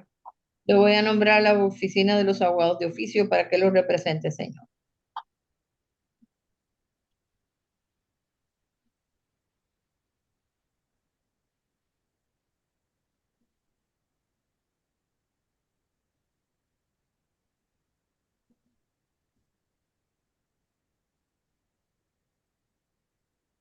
There's probable cause for grand theft of a vehicle. Existe motivo fundado para robo en mayor cuantía de un vehículo. Mr. Rodriguez wants to clarify that his name is not Mr. Rodriguez. It is Pedro Porta. That is his correct name, Pedro Porta. El señor Rodríguez quiere aclarar que su nombre no es Rodríguez, que su nombre es Pedro Porta. So, Mr. Horta, I'm ordering that you stay away from the alleged victim, George Gill. Señor, le estoy ordenando que se mantenga alejado de la supuesta víctima, George Gill. No contact with the alleged victim, either directly, indirectly, in person, in writing, by telephone, or through third parties. No puede tener contacto con la víctima ni directa ni indirectamente, ni en persona, ni por teléfono, ni por medio de terceras personas. And you must stay at least 500 feet away from the victim, his home, school, and place of employment at all times. Tiene que mantenerse alejado de la víctima, de su hogar, lugar de trabajo o estudio en todo momento. I'm setting a bond. It's $2,500. There is probable cause for grand theft of the vehicle. Tiene una fianza de $2,500. Encuentra motivo fundado para robo en mayor cuantía de un vehículo. Have a nice day. Que tenga un buen día. Ya se puede retirar. Next was Juan Velasquez. Or I'm sorry, Juan Vasquez, page 5.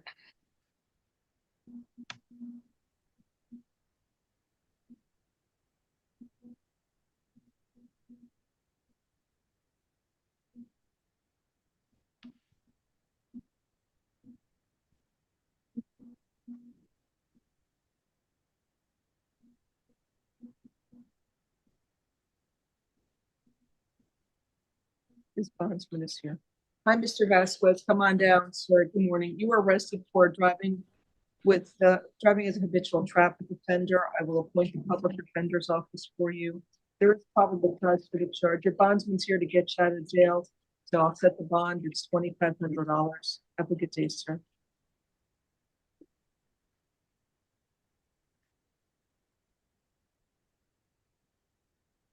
Next case is Franco Gonzalez, page 5.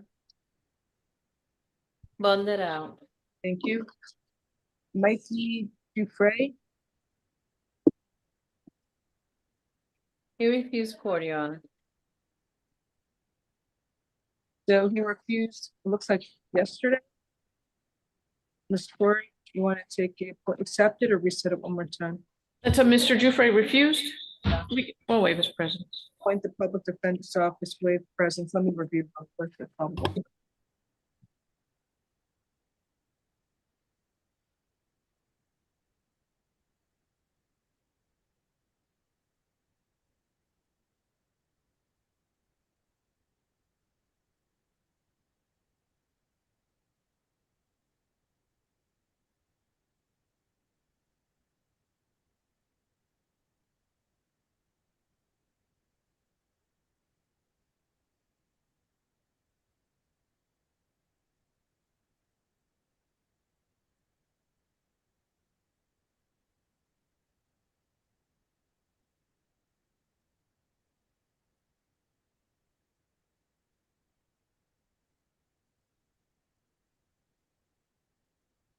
So I'll appoint the public defender's office, waive presence. Count one, battery on a law enforcement officer is $5,000. Count two, possession of cocaine will be $1,000. Count three, resisting an officer with violence is $2,500. Count four, drinking in public will be $1. Three more charges. Count five, obstruction of the highway, $1, 6 is $1, and 7 is $150.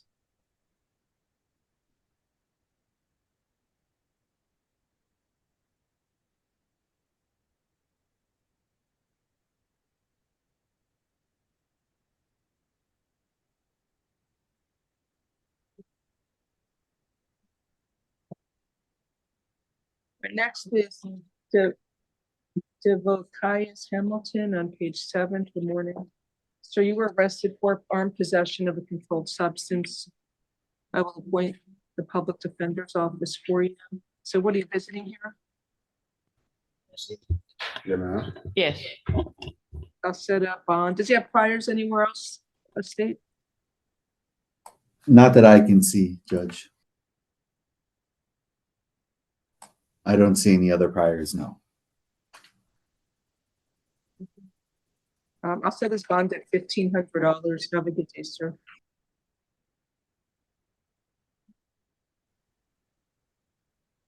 Next is William Machado Carvajal. Page 8.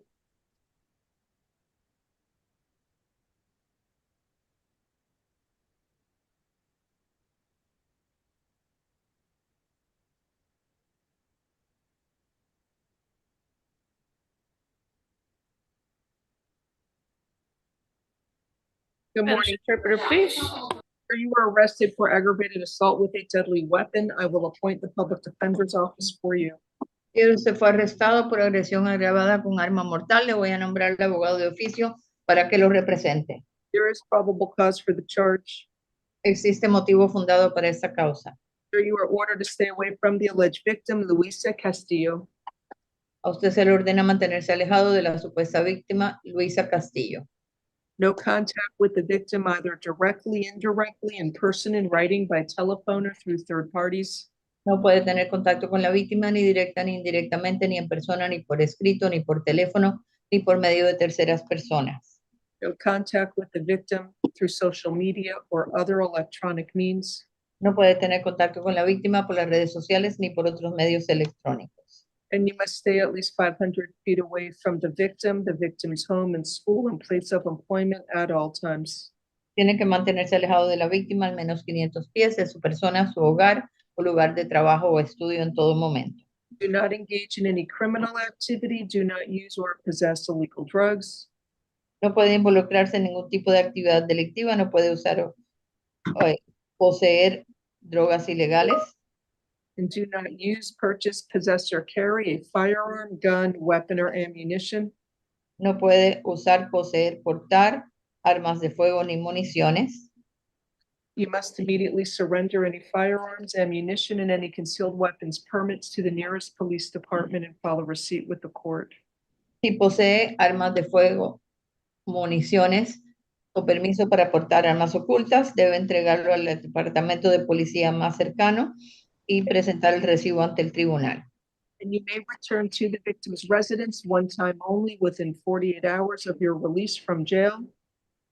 Puede regresar a la casa de la víctima una única vez dentro de las siguientes 48 horas después de ser dejado en libertad. You must be accompanied by a police officer Debe ir acompañado de un oficial de policía so that you can retrieve your personal clothing, health items, medication, personal and business-related paperwork, and work tools. para retirar sus artículos personales, ropa, documentos, herramientas de trabajo, medicamentos. If you go to the victim's home without the police, or if you stay there, you will be arrested. Si usted va a la casa de la víctima sin el oficial de policía o si se queda ahí, va a ser arrestado. You understand to stay away with us, sir? ¿Entiende la orden de alejamiento, señor? ¿Entiende? Vamos a entender. Ahora, para yo ir entonces, ¿Perdón? para yo ir a recoger las pertenencias mías, tengo que ir con policía. So, in order to go and pick up my things, I have to go with a police officer. Yes, sir. Sí, señor. Ya, gracias. Okay, thank you. Setting your bond, it's $5,000. Good luck to you, sir. La fianza son $5,000. Buena suerte, señor.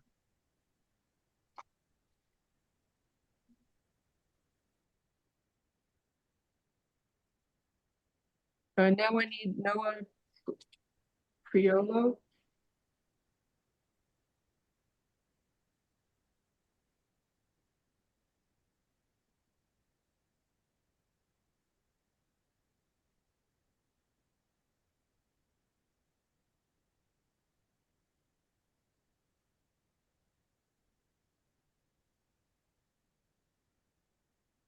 Good morning, sir. You were arrested for carrying a concealed firearm and possession of cannabis. I will appoint the public defender's office for you. There is probable cause for the charges. To state, does he have any priors out of state? No, Judge. I'll set the bond on count 1 at $2,000 and count 2, possession of cannabis ROR. Have a good day, sir. Next is Rian Willis.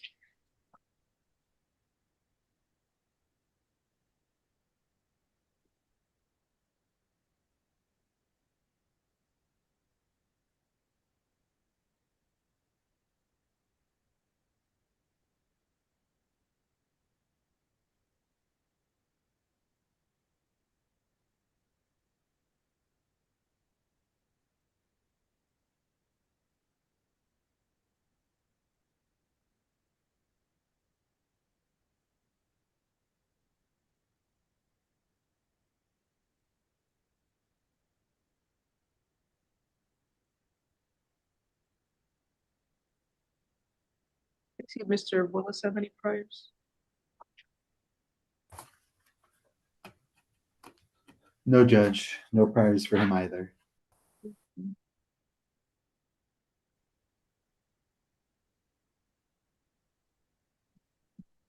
morning, sir. You were arrested for carrying a concealed firearm, I guess because you're in a vehicle with a firearm and it's in your constructive possession. So I'm appointing the public defender's office for you. He's from South Carolina, I guess. Are you doing work? Are you doing school still? I'm in 11th grade. 11th grade? Yes, ma'am. Aren't you missing school this week? Yes, ma'am.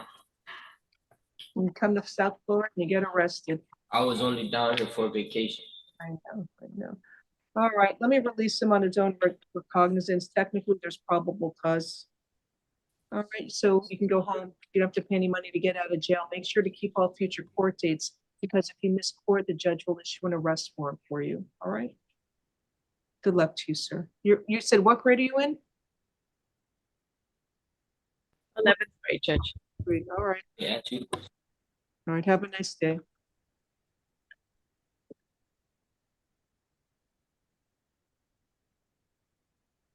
Justin Poole is next.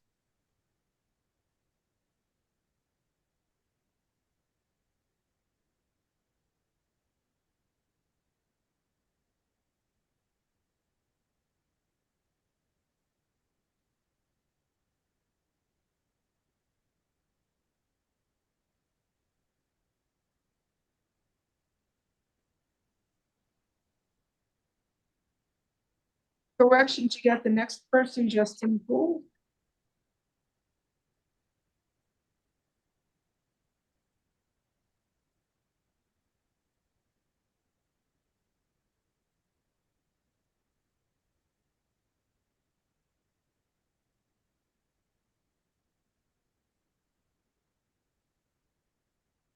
Good morning, Mr. Poole. You were arrested for possession of a controlled substance called crystal meth and possession of drug paraphernalia. I will appoint the public defender's office for you. Sir, how long have you been living down here in Florida? In Miami? About 5 months. Where'd you live before that? Ma'am, Where'd you live before that? Houston, Texas. Qualified for program. I'll set a bond. 2,000 count 1 and 500 count 2. Good luck to you, sir.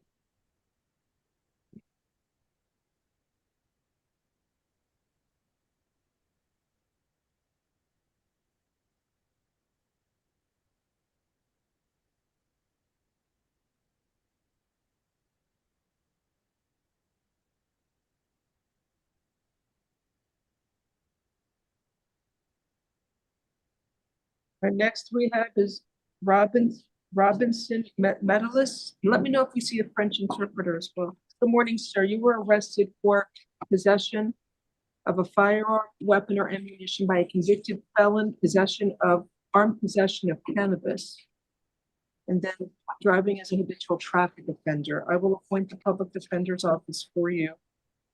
So, let's see.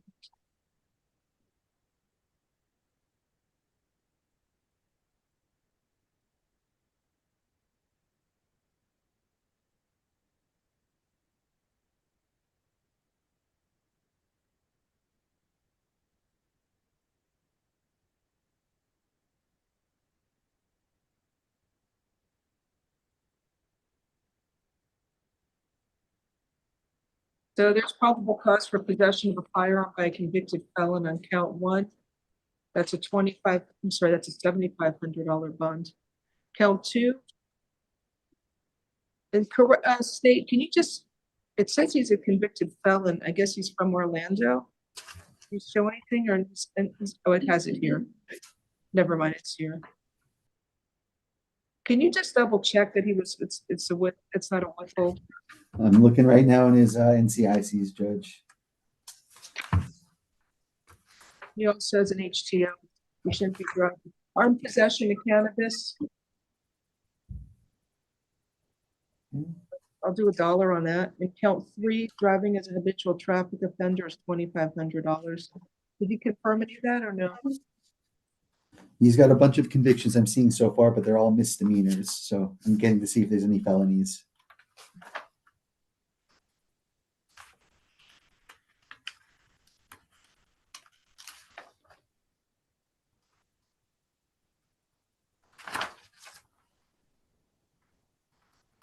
They wrote here for the police officer and gave a case number.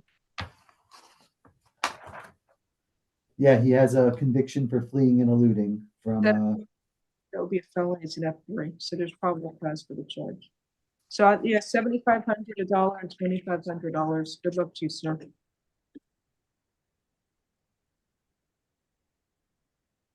Next is Nelson Gonzalez.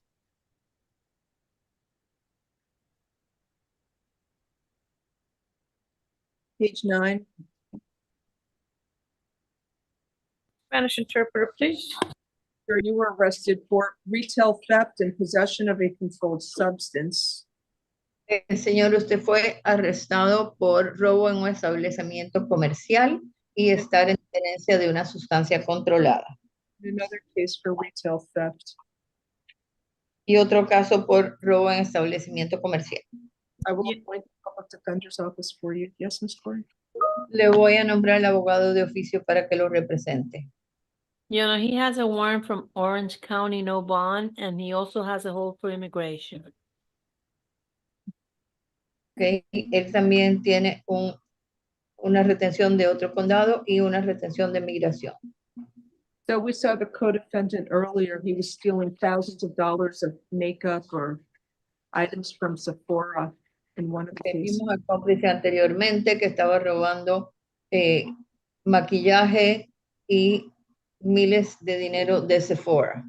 Stay away from the Sephora store at 652 Northeast Second Avenue in Miami, Florida. Tiene que mantenerse alejado de la tienda Sephora en el 652 North Miami Avenue en Florida. Away from the Sephora store at 701 South Miami Avenue in Miami, Florida. Y también el 701 South Miami Avenue en Miami, Florida. And he also has a warrant from out of state and immigration hold. Y también tiene una retención de fuera del estado y una retención de migración. Una orden de arresto de fuera del estado y retención de migración. A warrant from within the state, excuse me. Disculpe, una orden de arresto de otro condado dentro de la Florida. On F-25-6001, I'm gonna set that bond at $2,500. Ok. Le voy a fijar la fianza en $2,500. The other case, there's no value state. Do you want me to reset it? I'm fine with it being set as a petty theft amount because of his other holds. Okay. Ok, en el otro caso no existe una cantidad. El fiscal ha indicado que lo pueden poner como robo menor debido a que usted tiene otras retenciones. Say what the unknown substances it was sent to the lab for testing. I'm okay with $1, Judge. So count one, there's probable cause for petty theft, a second degree misdemeanor. I'm setting that bond at $1,000. Count two will be $1. Ok, señor, en la primera causa, en ese caso son $1,000 de fianza en la primera y $1 en la segunda. Good day, sir. Buenos días. Stay away from Sephora stores. Your Honor, in case that anyone can see, there's supposed to be a French interpreter, Leah Collins, coming on. I don't know if she's still there. I see her. Let me promote her. We can call the person with the French interpreter. Who needs the French interpreter?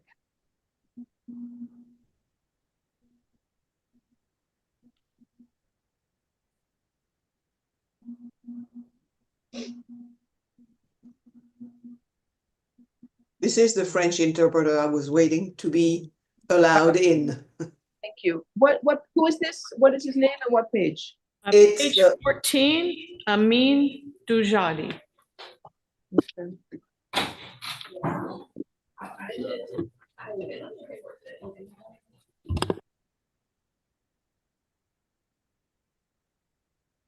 Good morning, sir. One second, though. Ms. Collins, raise your right hand and be sworn, please. Do you swear or affirm you will translate from English to French and French to English to the best of your abilities? If so, state I do. I do, Your Honor. Leah, L-E-A Collins. Thank you. All right, good morning, sir, or bonjour. You were arrested for aggravated assault with a deadly weapon and possession of an open alcohol container in a vehicle. Señor, usted fue arrestado por agresión con una arma de agresión y posesión de alcohol en un vehículo. He needs the French interpreter, yeah. Oh, I'm sorry. Monsieur, je suis... I'm sorry. Vous avez été arrêté parce que vous avez été agressé violemment et contre la police et vous aviez aussi une boisson alcoolique dans la voiture. Okay. So I will appoint the public defender's office for you. Et nous allons vous donner un défenseur public pour votre cas.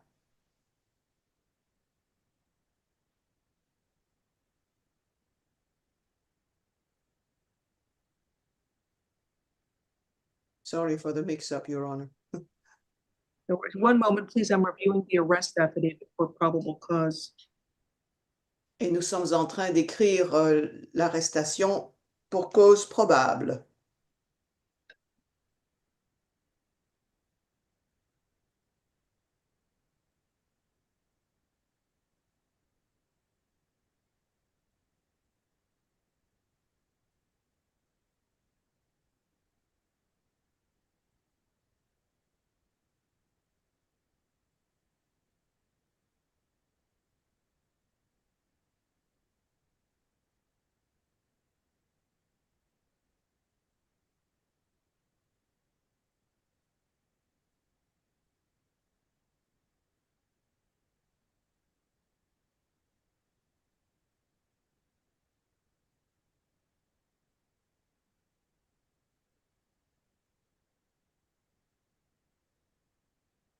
There's probable cause for aggravated assault with a deadly weapon and possession of an open alcohol in a vehicle, open alcohol container. Il y a une raison pour l'attaque avec violence avec une arme et aussi pour possession d'alcool dans un véhicule. Sir, you are ordered to stay away from the alleged victim, Rashawn Williams. Et vous devez ne pas vous approcher de la victime, Rashad Williams. Rashawn Williams. Rashad Williams. Vous devez être loin de Rashad Williams. Vous avez compris? No contact with the victim, either directly, indirectly, in person, in writing, by telephone, or through third parties. Et aucun contact avec cette personne-là au travers d'autres personnes, avec un téléphone, avec des textos, avec des emails, de quelque manière que ce soit. No contact with the victim through social media or other electronic means. Et aussi ne pas contacter avec des médias sociaux, électroniques non plus. You must stay at least 500 feet away from the victim, his home and school, and place of employment at all times. Et vous devez à chaque moment être loin de son endroit où il habite, où il travaille ou de l'école, au moins de 500 pieds. So there is probable cause for the charges. Il y a une cause probable pour les accusations. Ms. Corey, anything you wish to say before I roll? No, Judge. Count 1, aggravated assault with a deadly weapon, is a $5,000 bond, and count 2, possession of the open alcohol container in a vehicle, will be $1. Le premier cas, c'est l'attaque avec violence avec une arme. Il y a une caution de $5,000 et la deuxième, de l'alcool dans un véhicule, $1. All right, make sure you keep all future court dates, sir. If you miss court, you could be rearrested in the future on an open warrant. Et vous devez faire bien attention à la date à laquelle vous devez revenir ici. Si vous ne vous présentez pas, il y aura un ordre d'arrestation. Thank you. Thank you so Merci. much, Collins. Thank you, Your Honor. No more French people? No, let me make sure Ms. Corey doesn't have any questions or need your services. Okay.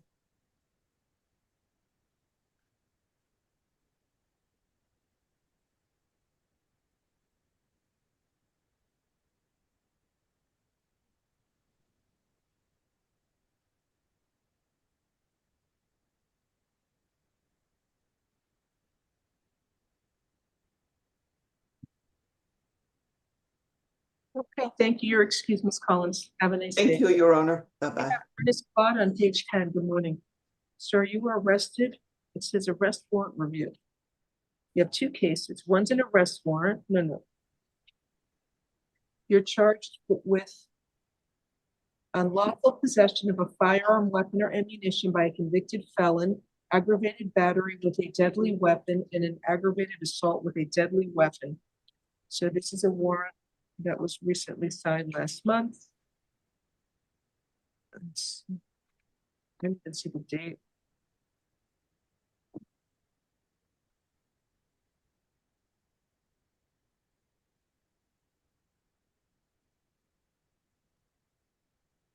Give me 1 second. Then there's another case from March 22nd. We are charged with possession of a firearm, weapon, or ammunition by a convicted felon.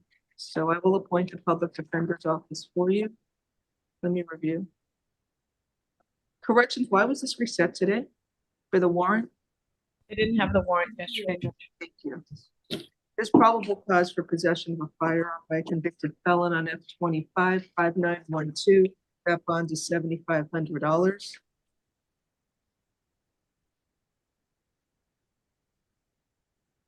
And the other case, I need to review.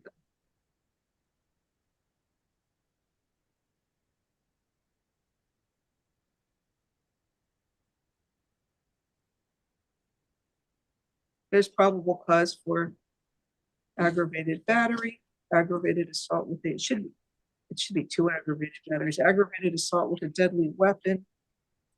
And the other case mentions a convicted felon.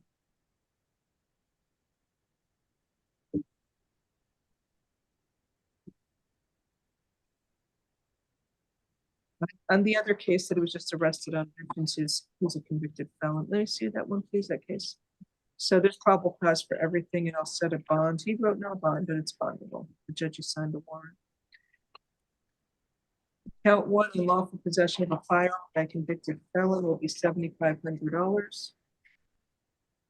Count two, aggravated battery with a deadly weapon.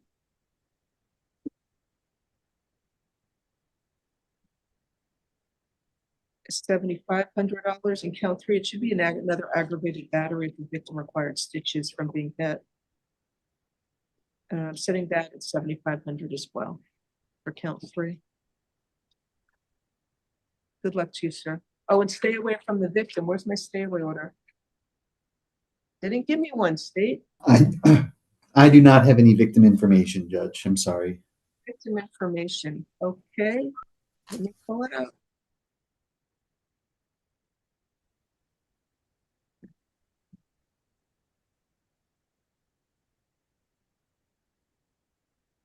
Sir, I'm going to tell you right now, you better stay away from whoever the victim is because I guess it's an old girlfriend.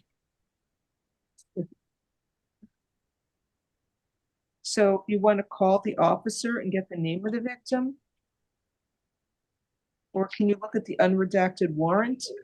I will check it out right now and see if I can't find it. Stay away order to him?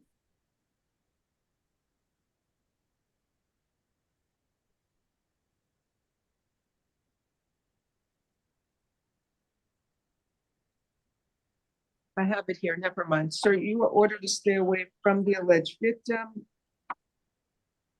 whose initials are CL.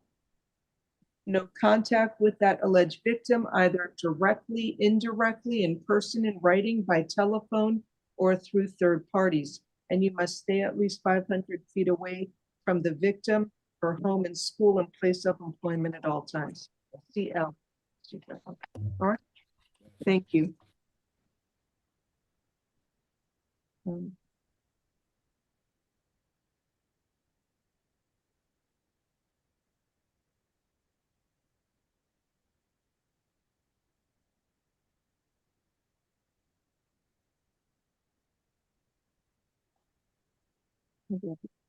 One minute, I gotta do this stay later.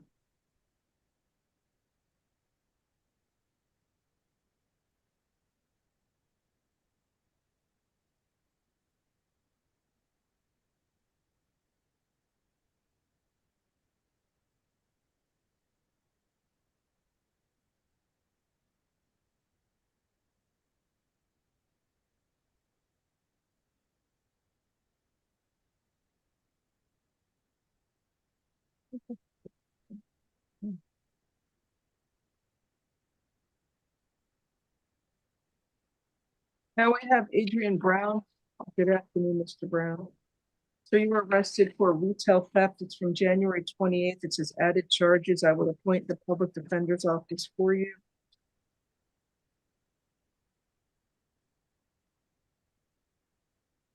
There's probable cause. Stay away from the famous footwear store at 13630 Southwest 120th Street in Miami, Florida. You're not allowed to go to that location. You must stay away from there, sir.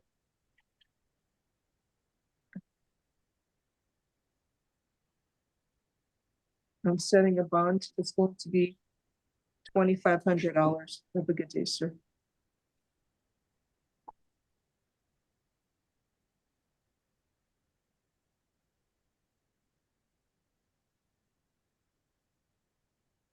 Next is Kevin Marscott, page 10.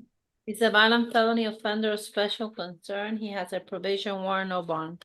Hold for F2110. I can't read the handwriting. F21-10056. Good morning, sir. You were arrested in this case for possession of cocaine and possession of drug paraphernalia. I will appoint the public defender's office for you. There's probable cause. Count one is $2,500. Count two is $500, and you'll see your judge tomorrow. Good day, sir.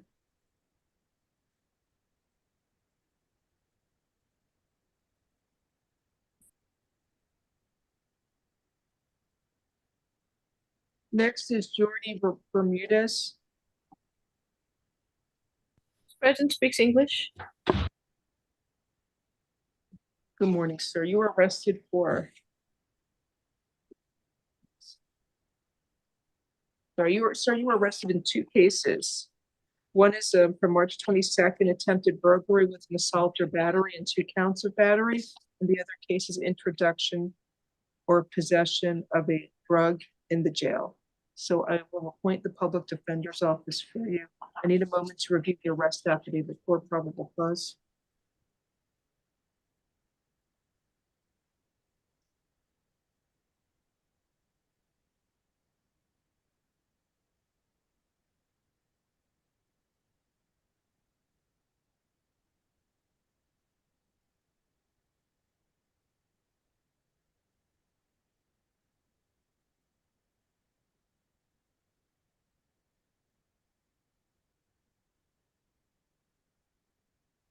So it's not an attempt. There's probable cause for burglary with an assault or battery and 1 count of battery.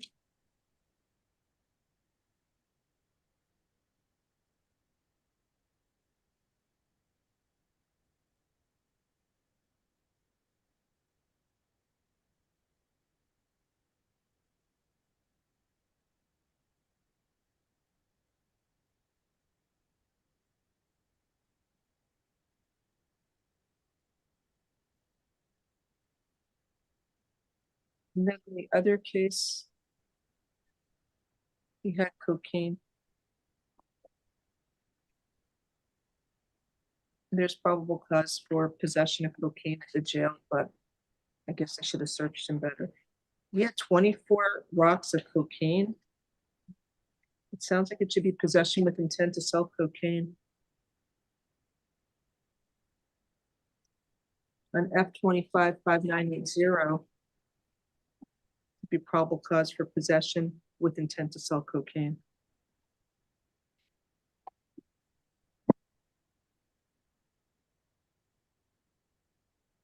So I'm looking at his files. You are ordered to stay away from the alleged victims of the burglary with an assault or battery.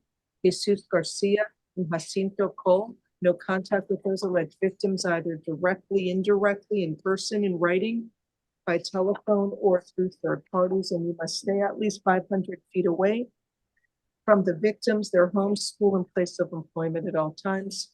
On F-25-5980, that's a $7,500 bond. On the other case, count 1, burglary with an assault or battery, is a first-degree felony. That's no bond. It's subject to Arthur hearing. Count 2, battery is a $1,000 bond, and count 3, I'll set that at $1. The same battery is the necessary element of count 1. You'll see your judge tomorrow. I think he's on felony bond and F-24-16543. So he has a hold for both cases. Have a good day.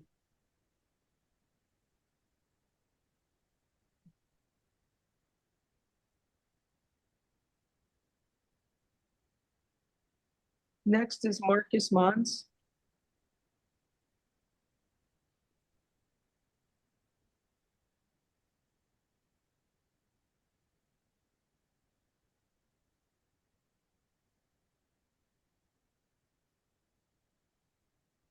Good morning, Mr. Mons. You were arrested for conspiracy for possession with intent to sell a controlled substance within 1,000 feet of a school and drinking in public. I will appoint the public defender's office for you.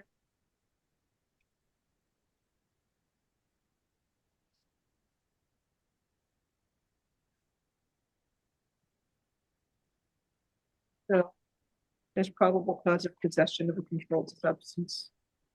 There's no enhancement. The drinking in public, he has some Tennessee, so there's probable cause for count 2. So signal or something? Oh, yeah. I'll give him tap alternate bond. Count 1, possession of a controlled substance is $2,500. Count 2, drinking in public will be $1. You have an address, sir, where you live? Yes. Where you keep all future court dates, sir. Have a nice day.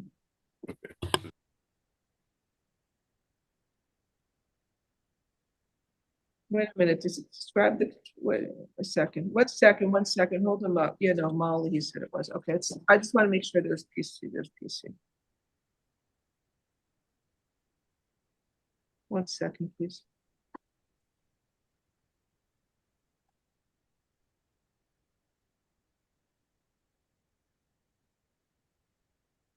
Next is Stephen Rich. Good morning, Mr. Rich.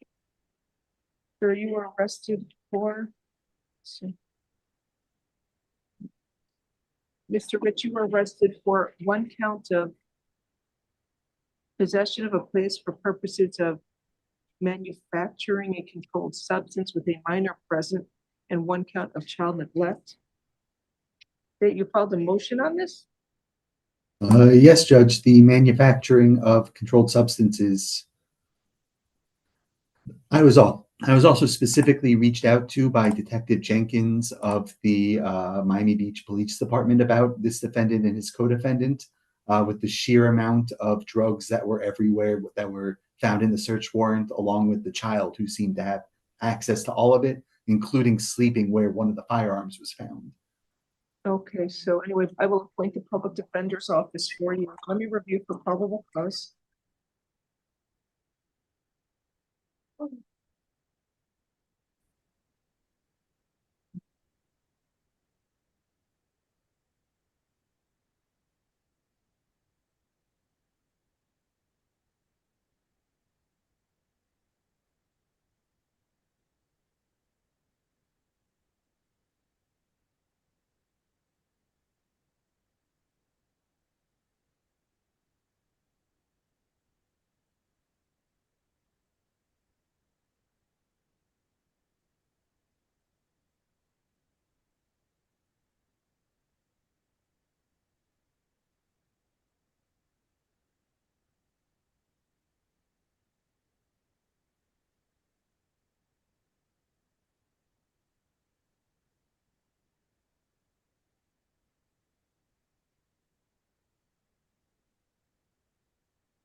So the Miami Beach Police are giving me what is it?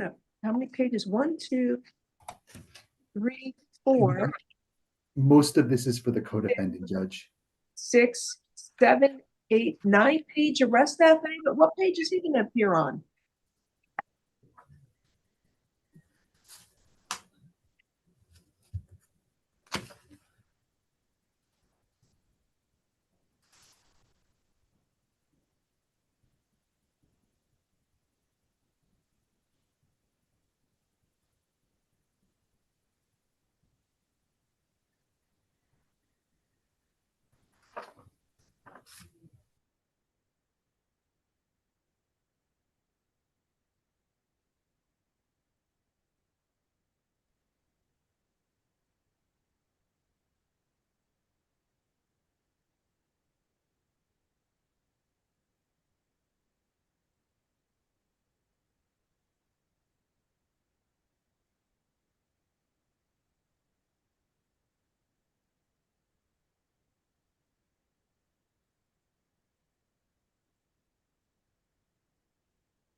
Ms. Corey, did you have any argument regarding probable cause? I'm still reading. I'm sorry? Still Yes. reading, Judge. Thank you.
Count one should be possession for place for purposes of trafficking in a controlled substance with a minor present.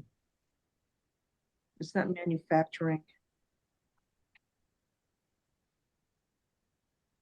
If you want to set it for a probable cause hearing, I'd love to hear from Detective Jenkins as to why charge it like this.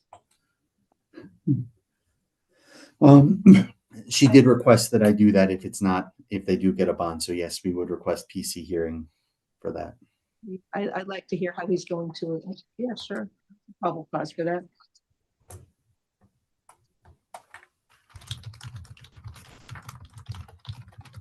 There's probable cause for, I believe there is probable cause for child neglect. Drugs and weapons around. Okay. So, sir, I don't even have the child's initials. Are they going to, when it comes back, you have to give me the information if you want a stay away order. Otherwise, he's not getting a stay away order. I apologize. I don't have the victim information. We didn't have it on any end, but we'll get Jenkins in here.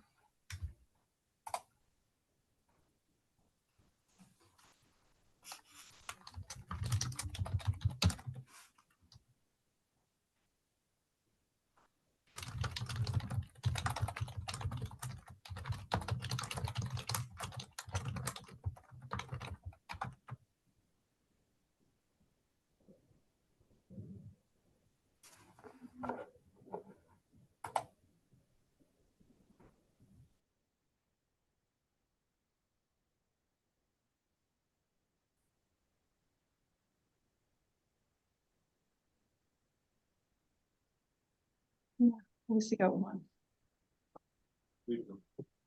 No, one secretary is the one. So can you just tell me, I don't mind setting this again, that's been 20 minutes on this case. How is he manufacturing a drug? He's selling drugs. He and his friend are selling drugs and he has his kid there. It should have been possession of a place for purposes of trafficking in a controlled substance, and it's not a non-bondable offense. Okay, you need to get the kid's name anyway, so it doesn't matter. I'll reset it for the afternoon for PCH.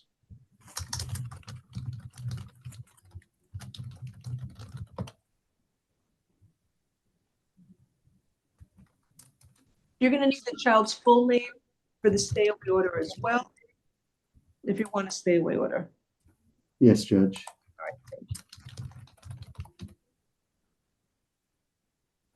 So Judge, are we gonna reset Mr. Collins too? We have to. But at least we read it. I don't have to read it again in the afternoon.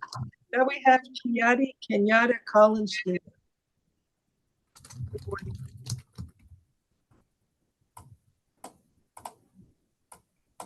So you were arrested for armed trafficking of oxycodone, another armed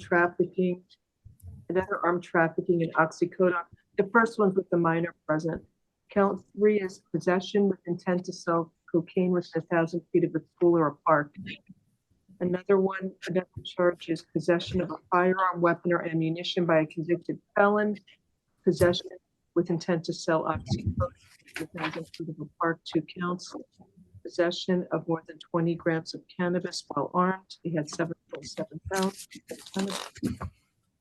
2 counts of possession with intent to sell cannabis within 1,000 feet of a school. 3 counts of grand theft of a firearm, unlawful use of a communications device, child neglect, and possession of drug paraphernalia. So those are the charges. Sir, can you afford to hire a private lawyer? I'll try to retain one. Would you have the financial ability to do so? Otherwise, I'll appoint the public defender's office for you.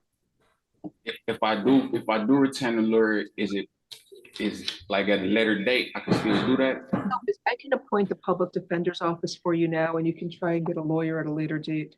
All right. So, same situation, I guess, except he's not the father. He's the cousin for the child. So, Mr. Rich is his cousin, apparently. You want me to reset this out as well for probable cause here? Yes, Judge. It'll cover both then. This is a little different. Armed trafficking in oxycodone is a non-bondable offense. But as to the other counts, there's issues, so come back. I've already emailed Detective Jenkins, so hopefully she'll be here. Apparently he's running, so this is occurring on 11th Street in Myrtle Beach. And this goes back, just so you know, it's from March 20, it starts in January, but it continues to March, probably January of last year, I think. All right. Let me reset it for the afternoon and see what the officer or detective has to say, okay?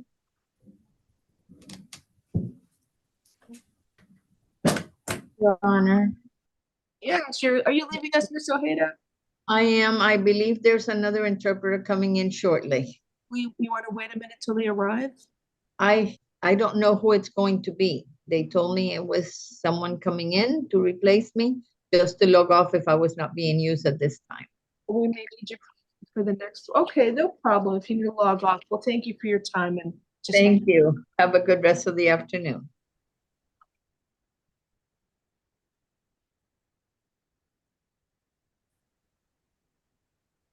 All right, next, Wilson Dorzier, page 13. Good morning. Sir, you were arrested for fleeing and eluding a police officer. I will appoint the public defender's office for you.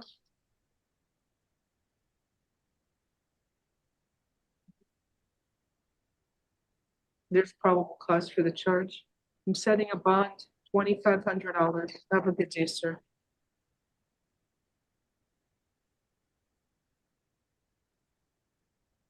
Next case is Omar Smith, page 14.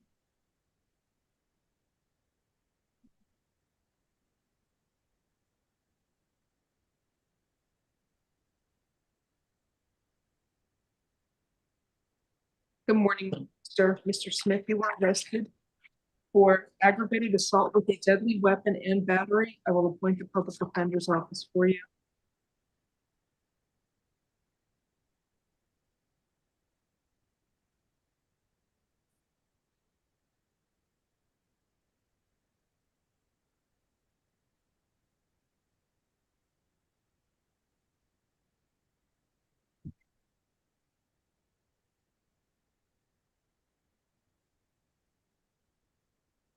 Probable cause for the charges. You are ordered to stay away from the alleged victim, Eunice Valdez.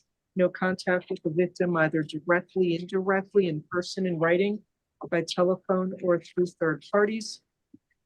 No contact with the victim through social media or other electronic means, and you must stay at least 500 feet away from the victim, victim's home and school, and place of employment at all times. Count one, aggravated assault with a deadly weapon, is a $5,000 bond, and count two, battery, is $1,000. Have a good day, sir. Next case is Rolando Eufrasia, page 14.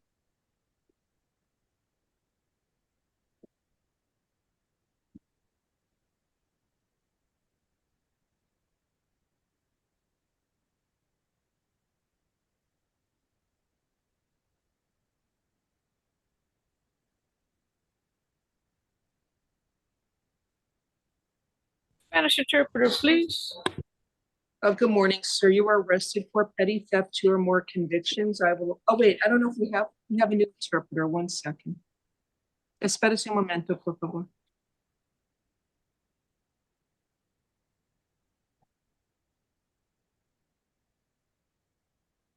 Good afternoon, Your Honor. Good afternoon, sir. Can you raise your right hand? You sworn to? Yes. You swear, or not just the interpreter. Do you swear or affirm you will translate from English to Spanish and Spanish to English to the best of your abilities? If so, state I do. I do. Thank you. All right. So good morning, good afternoon, Mr. Eufrasia. You were arrested for petty theft, 2 or more convictions. Buenas tardes, señor Eufrasia. Fue arrestado usted por el delito de hurto menor con 2 o más condenas. I will appoint the public defender's office for you. Asignaré la oficina del abogado público para usted. You are ordered to stay away from the Walmart store at 13600 Southwest 288th Street in Miami, Florida.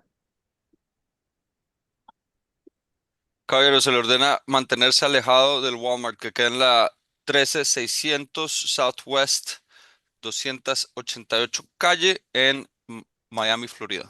All right, so you're out on felony bond. There is a hold for you to see your judge tomorrow for your open felony case. Está usted en libertad bajo fianza por un cargo de delito mayor y usted tiene una audiencia mañana para la primera comparecencia en ese caso del delito mayor. There is probable cause for petty theft, 2 or more convictions. Your bond will be $2,500. Have a nice day. Hay suficientes motivos fundados para los 2 cargos de hurto menor. La fianza se impone en la cantidad de $2,500 en total. Tenga buen día, caballero. Next, we have Jose Garrido.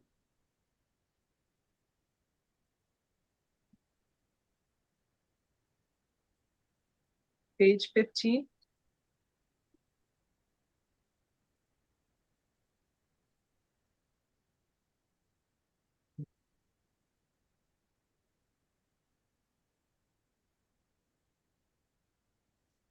Good morning, Mr. Garrido. You were Spanish, arrested. please. Spanish. Buenos días, señor Garrido. You were arrested for 1 count of arson, a first-degree felony. Ha sido usted arrestado por un cargo de incendio premeditado. Es un delito. Your Honor, the degrees, did you say first-degree felony? First-degree felony. First-degree arson. First-degree. Arson. Es un delito mayor de primer grado. It's not. It looks like he started a fire in a dumpster next to a restaurant. Parece que prendió un incendio en un basurero al lado de un restaurante. It's not clear if the dumpster is attached to the building, which was occupied by people. No está en claro si el basurero está conectado al edificio que estaba siendo ocupado por personas. You're ordered to stay, you're also out on felony bond. There's a hold for you to see your judge tomorrow for your open felony case. También está usted bajo libertad bajo fianza por un delito mayor. Tiene una audiencia programada para comparecer ante el juez mañana por el caso del delito mayor. So you are ordered to stay away from the Randy's Restaurant at 13420 Northwest 7th Avenue in North Miami, Florida. Se le ordena, caballero, mantenerse alejado del restaurante Randy's en la 13420 Northwest Séptima Avenida en North Miami, Florida.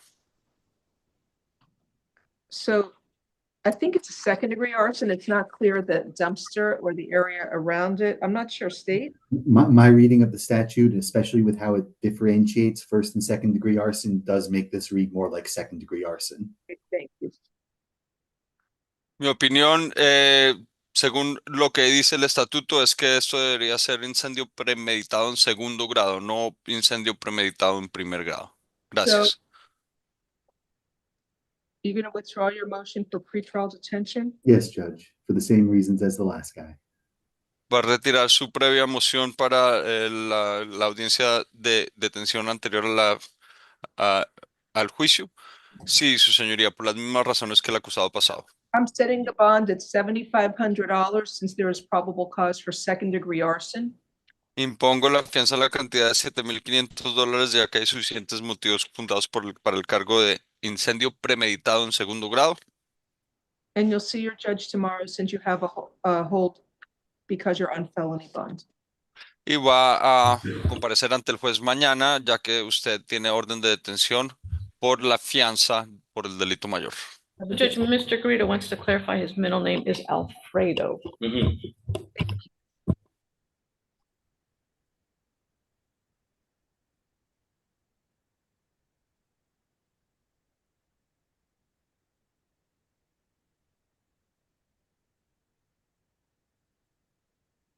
Okay, next we have Freddie Rice on page 15.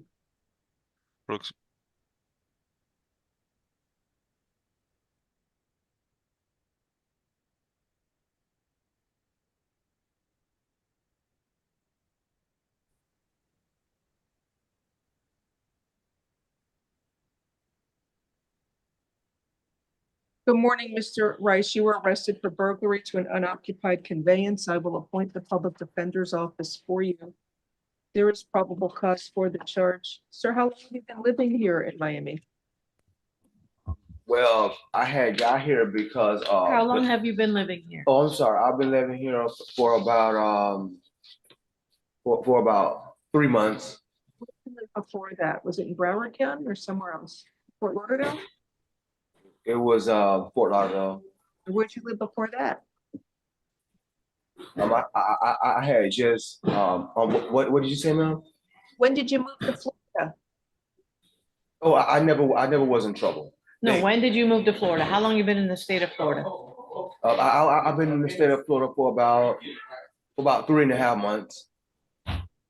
Where'd you come from? 3.5 weeks, 5 days, 15 hours, 14 minutes, 37 seconds. Where'd you come from? What state? Massachusetts. Nice. So there's probable cause for the burglary. I'm going to set a bond. It's going to be $500. Stay away from the alleged victim, Raymond Lowe, whose vehicle you allegedly entered and stole some change from. So the bond here is $2,500. Good luck to you, sir. Have a good day.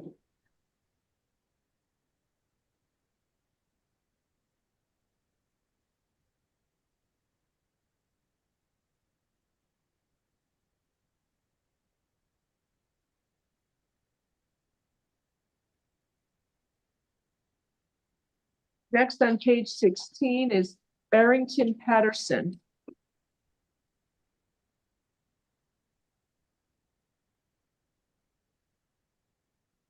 Good morning, sir. You were arrested for indecent exposure counts. One's with a subsequent offense, one's a new one. I will appoint the public defender's office for you.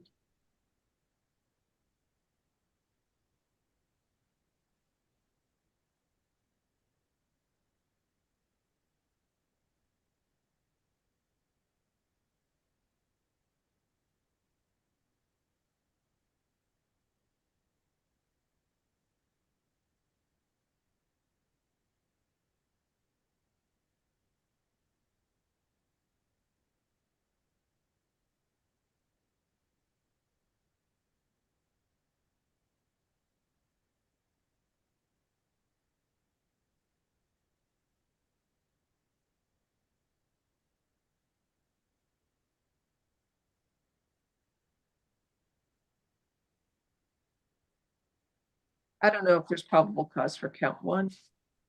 State, I don't know. It mentions an incident at the jail. It should just be count two, I think. I'm okay with that.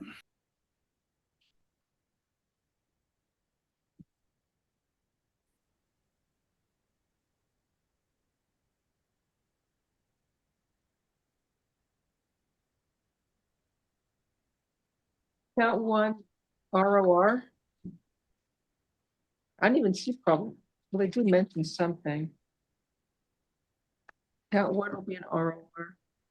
Count two is a misdemeanor, a first degree misdemeanor. That's $500, and you're ordered to stay away from this parking garage where this occurred at 11111 Lincoln Road in Miami Beach, Florida. You're not allowed to go to that parking garage. You must stay away from there, sir. Good luck to you.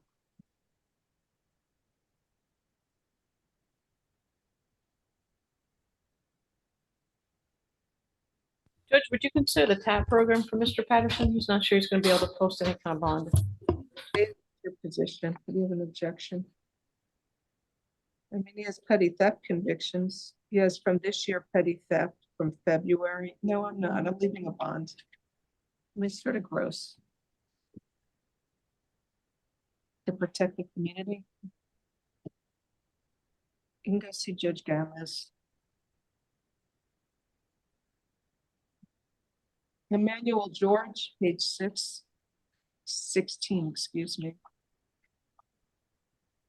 Hi, Mr. Emmanuel, George Emmanuel. So you were arrested for burglary to an unoccupied structure and burglary to an unoccupied conveyance. I will appoint the public defender's office for you.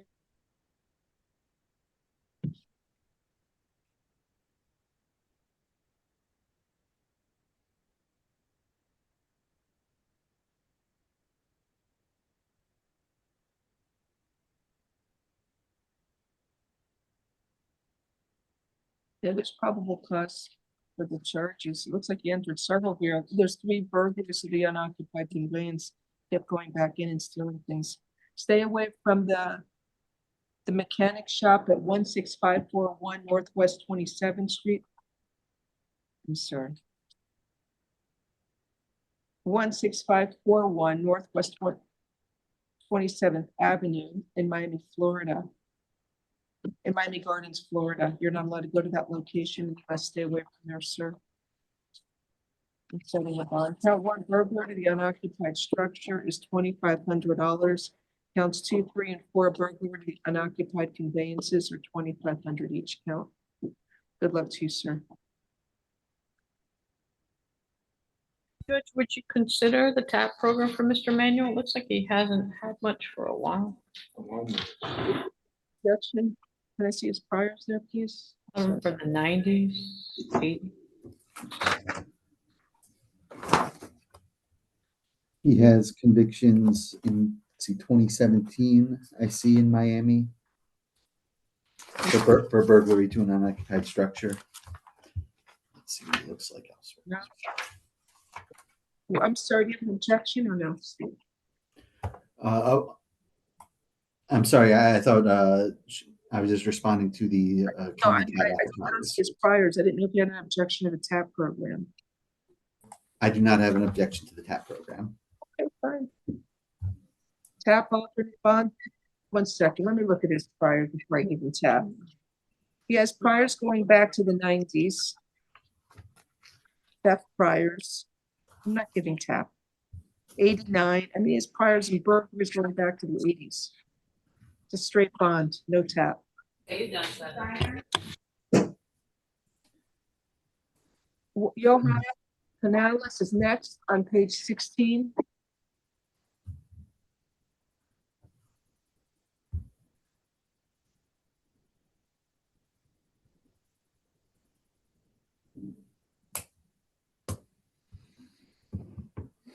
Good morning, sir. Do you speak English?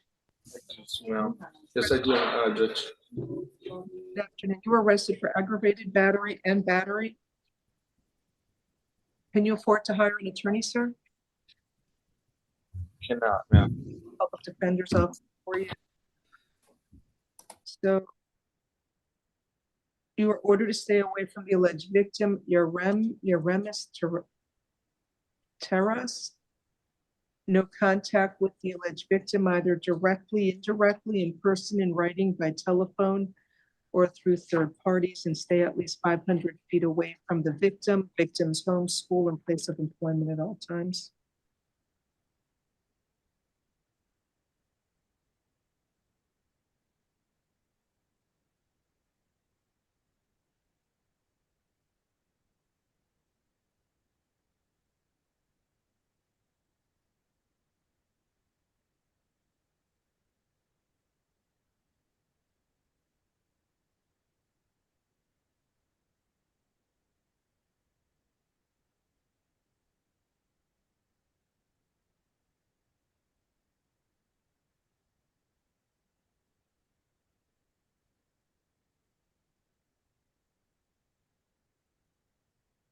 Okay, count one.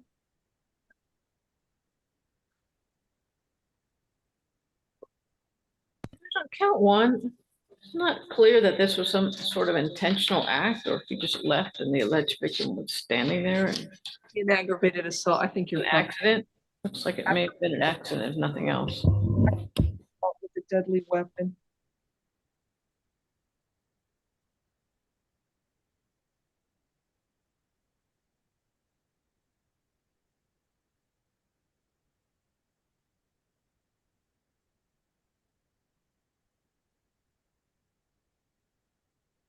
So count one will set it at $5,000. Count two is $1,000. Have a nice day, sir. Judge, currently, Mr. Canales is not working. He's on medical leave. He does not have funds for a bond. Would you consider any alternate? How long has he lived here in Florida for? Say it again. How long have you lived here in Florida? Oof, since 1999, 20-something years. About 26 years, Judge. House arrest with a GPS monitor, alternate bond, 5,000, count one, 1,000, count two. And I'm gonna do it. What time do you work? What are your work hours, sir? I'm now currently working. I'm on a medical leave. Okay, so you will curfew from 11 p.m. to 6 a.m. I don't have a home, ma'am, so He's homeless, he said? He's homeless, Judge. There's nobody else you can stay with? No. Then I can't do a house arrest, it's straight bond, sorry.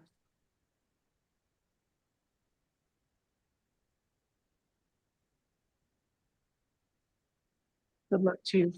Next is Wayne Steiner, page 17.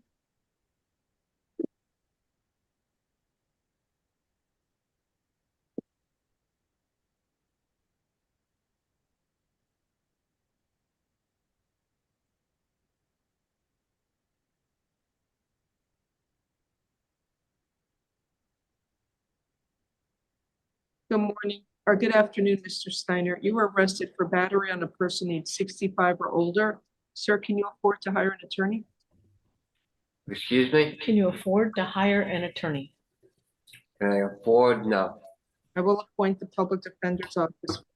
So it looks like you punched somebody in the apartment building or condo he lives at.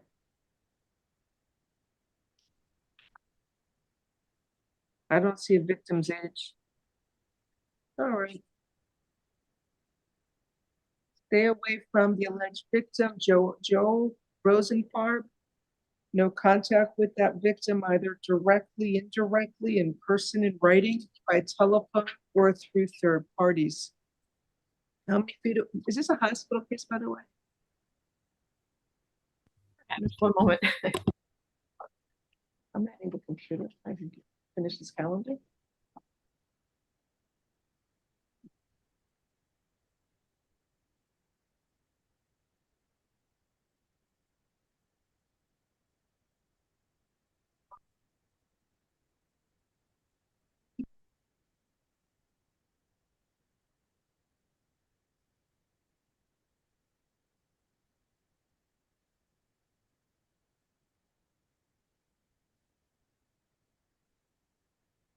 Yes, Judge, we can reset him for the hospital. All right, how many feet away should I order him to stay away from the victim? Do you live on the same floor as the victim?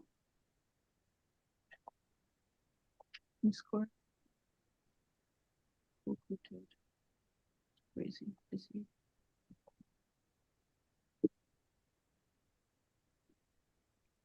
So they live down the hallway from each And other, each Judge. called me names. Okay, stay at least 10 feet away from the victim, his home and school. So if you see him waiting for the elevator, go back in your apartment and wait till it's all clear, or take a different elevator, but you got to stay at least 10 feet away from him, okay? Card only, Card only.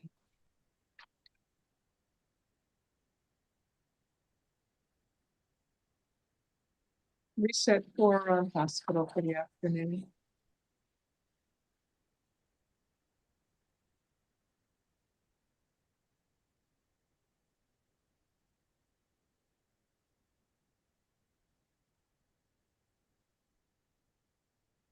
Next is Louis Holt Fagioni, page 17.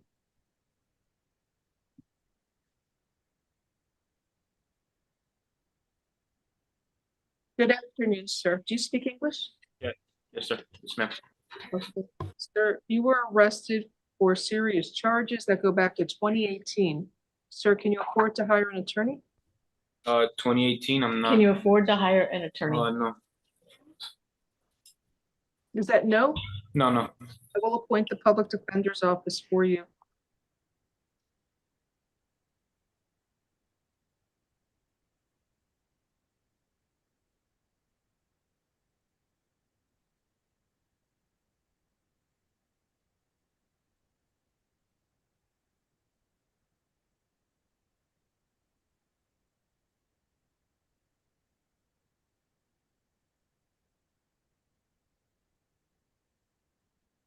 Okay, so this is a delayed report.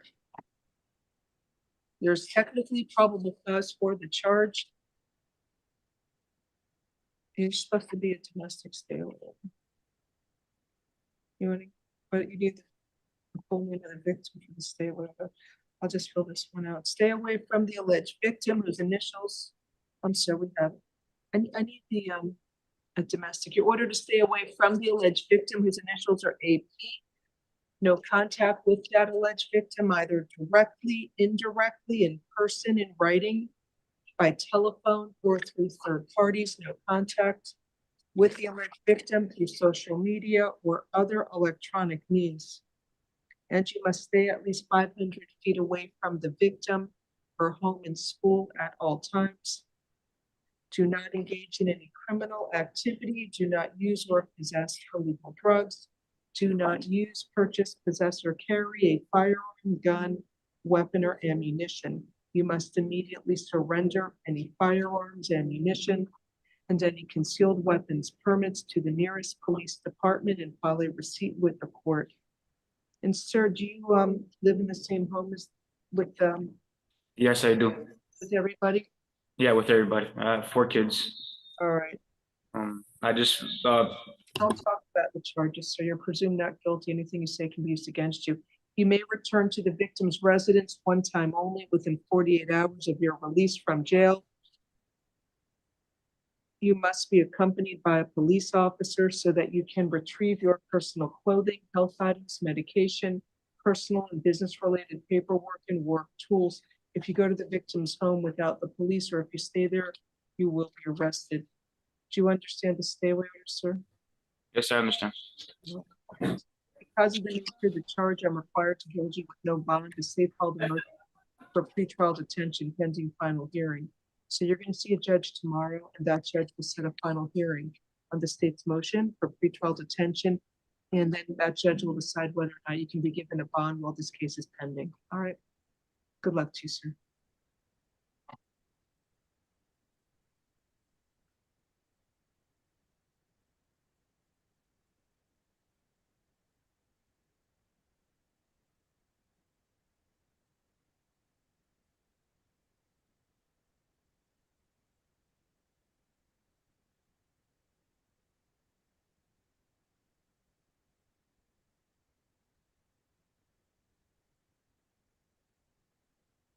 Next case is David Garcia Portman, page 17.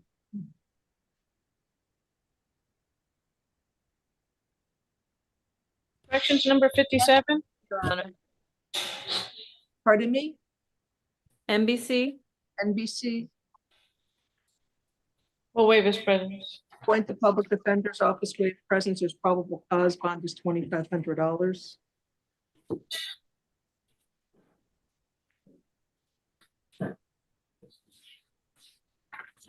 Next case is Brown Della Field. NBC, Waive his presence. Or we can catch up now. Appoint the public defender's office, waive presence. There's probable cause, $2,500.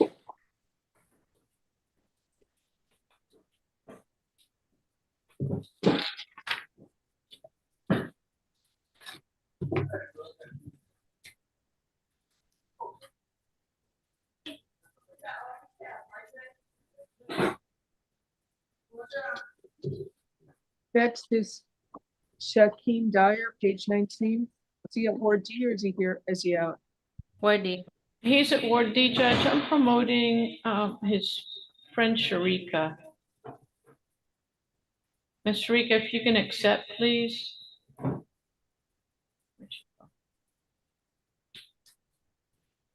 She's rejoining now. Should be a re-grand theft.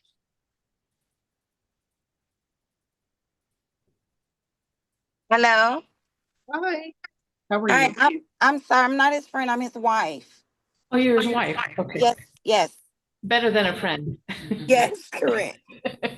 What is your name? My name is Sharika Dyer. Okay. What do you want to tell us? Okay, right now he's inside of, they got him for grand theft. It's from the dealership. We purchased the car from the dealership. However the paperwork went, my husband, he doesn't have a background or anything. I guess how he was detained, he was just going to the store, coming home. How he was detained, his pressure, he already have IBS, and he has a bad case of it. The way he was detained with the guns pulled on him and everything, his pressure went over 200. I've been looking for my husband for 2 days. He's been hospitalized inside of the police department, beside of Ward D. So I'm on a roller coaster right now.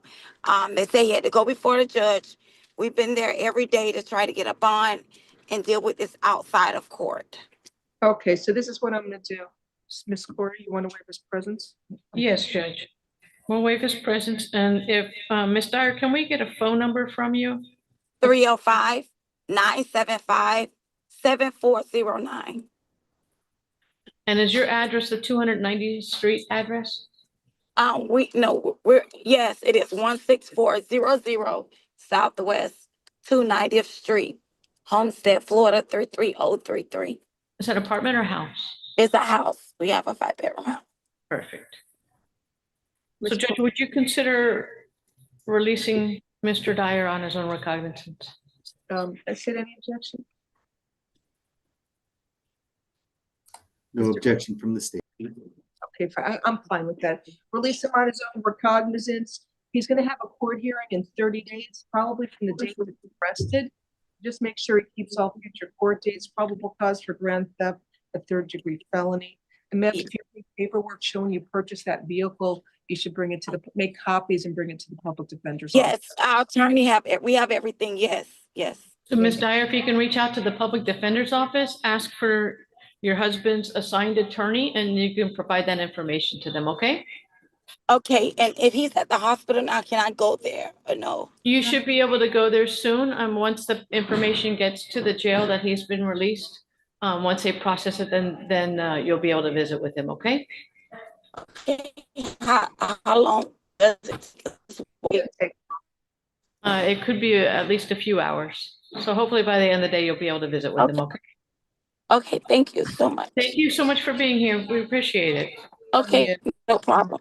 Thank you. All right, next we have Kee Simmons. Oh, my God. Excuse, Your Honor.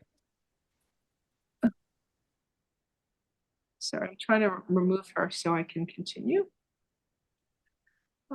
Correction. There we go. She refused? Refused. We'll waive his presence. Public Defender's Office, waive presence of probable cause, $2,500 bond.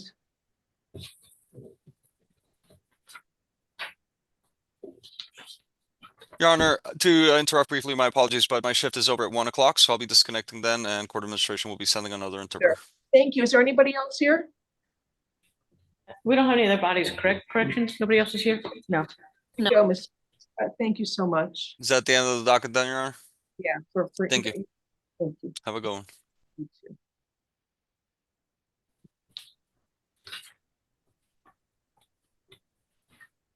Next, we have Kelly Butler, page 20. Refuse court. We'll waive his presence. Appoint the Public Defender's Office, waive presence. There's probable cause, $2,500. And state, do you have the alleged victim's name? Yeah, Mr. Glickfeld, I need the name for, see if there's conflict. You said refusal today? Yes. The name is Felix Emmanuel. His date of birth is July 15th, 1997. Thank you. I said $2,500 bond. All right, next is Stevie Aseo or Akeo. Refuse. He's out on bond as well. Go for F25-1361. We'll waive his presence. Public Defender's Office, waive presence. $2,500 bond.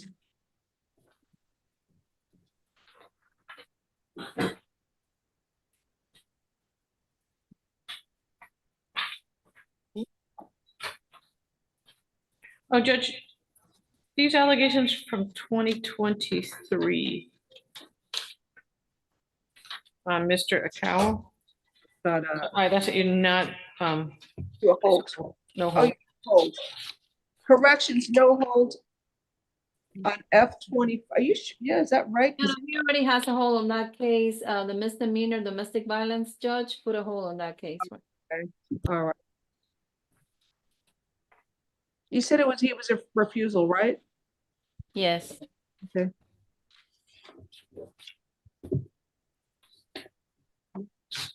Next is Javon Arnold, page 21. He refused. We'll waive his presence. The Public Defender's Office, waive presence. There's probable cause, $2,500 bond.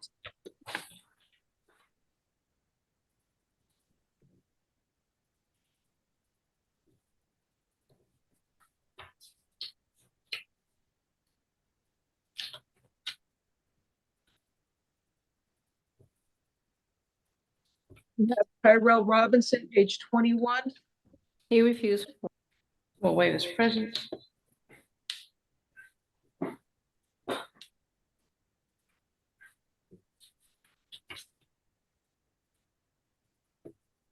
There's probable cause. State, you have the name of the victim? The victim is Angelo Garcia. His date of birth is June 4th, 87. Says probable cause, $2,500 bond, waive his presence. Next we have is Aaron Ford.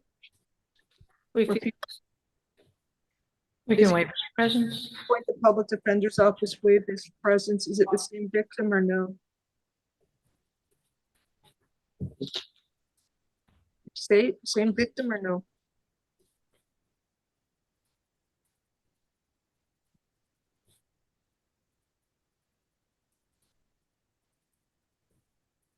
Mr. Whitfield, are you able to see if it's the same victim? I'm so sorry. Somebody had just entered my office. We're on Aaron Ford, right? Yes. The victim on Aaron Ford is the same guy, Angelo Garcia. I apologize. Thank you. $2,500 bond. Next is Denny Pierre. Refused. We'll waive his presence. Office, waive presence.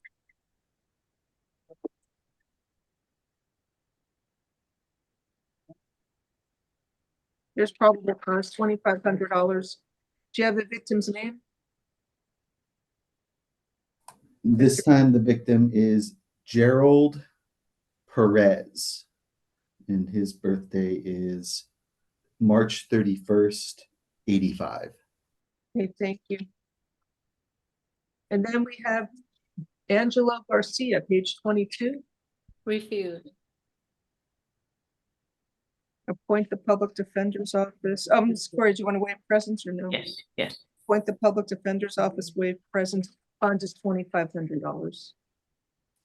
Okay, now that we finished so late, you want to try and starting at 2? Yes, if we can get the name of the alleged victim on Mr. Garcia.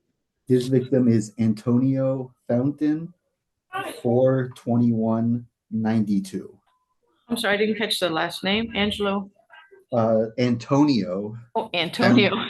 It's all good. Fountain, like a water fountain. Okay, thank you.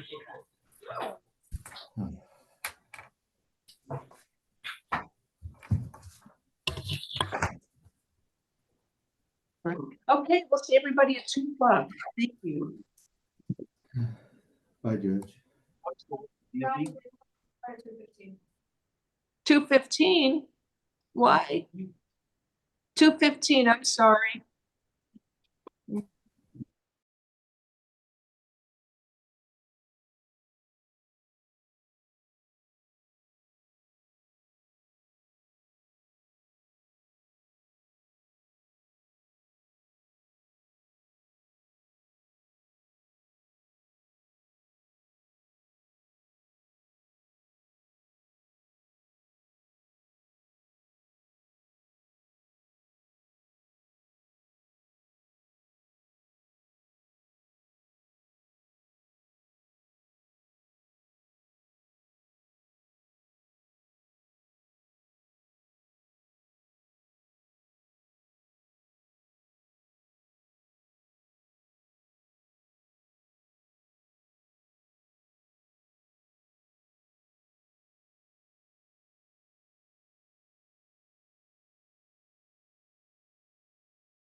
You that the facts combined, which is the punching of the multiple times in the face that caused swelling and cutting, causing her to bleed, as well as her being pregnant, does amount to great bodily harm.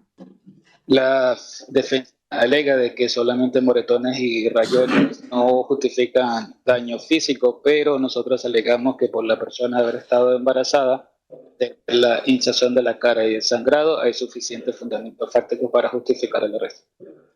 The affidavit does not indicate that the parties know each other, and it also indicates that she's not visibly showing, it would not be obvious to an individual that she was pregnant. El informe de arresto no indica de que se conocían y no evidencia que hay signos evidentes que la persona estaba embarazada. Based on that, I would find probable cause for battery, but not felony battery. Basado en eso, determino que hubo suficientes fundamentos para agresión física, pero no agresión física agravada. Bond shall be reduced from $2,500 to $1,000. Se reduce la fianza de $2,500 a $1,000. And he's not to have any contact with the victim, Jessica Johnson. Y se prohíbe cualquier tipo de trato con la víctima, Jessica Johnson. Next court date's on demand. Próxima cita por señalamiento judicial. All right, that's going to take us to 25 CF 865, Hector Nuno Santos. PD approved.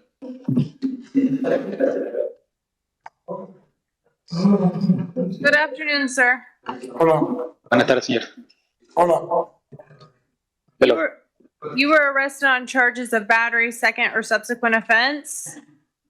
Fue puesto bajo arresto por agresión física la segunda vez que lo comete. The court finds that there is sufficient probable cause for the arrest. Determina que existen suficientes fundamentos fácticos para el arresto. You are not to return.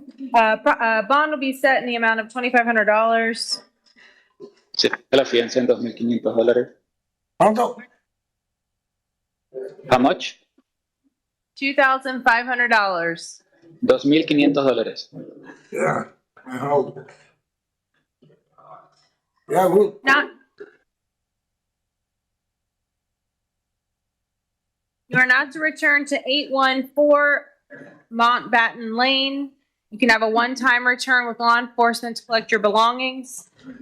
Se le prohíbe regresar a la dirección de 814. Puede regresar una sola vez acompañado de las autoridades para recuperar sus pertenencias. You're to have no contact with Yasminda Flores Osorio. Se le prohíbe el trato con Yasminda Arias Osorio. Sir, to be clear, no contact means no contact of any kind, including through a third party. No trato significa ningún tipo de trato, incluido a través de terceros. That's all. Thank you, sir. Eso es todo. Gracias. Next court date's on demand. Próxima audiencia por señalamiento judicial. Do we have any additional Spanish cases? ¿Alguna persona presente en la cárcel necesita los servicios del intérprete en español? Not seeing any hands. I don't believe so, Your Honor. All right. Thank you so much, Mr. Interpreter. Sencillo, yo no. Have a great rest of the day. You as well. All right. Takes us to Thomas.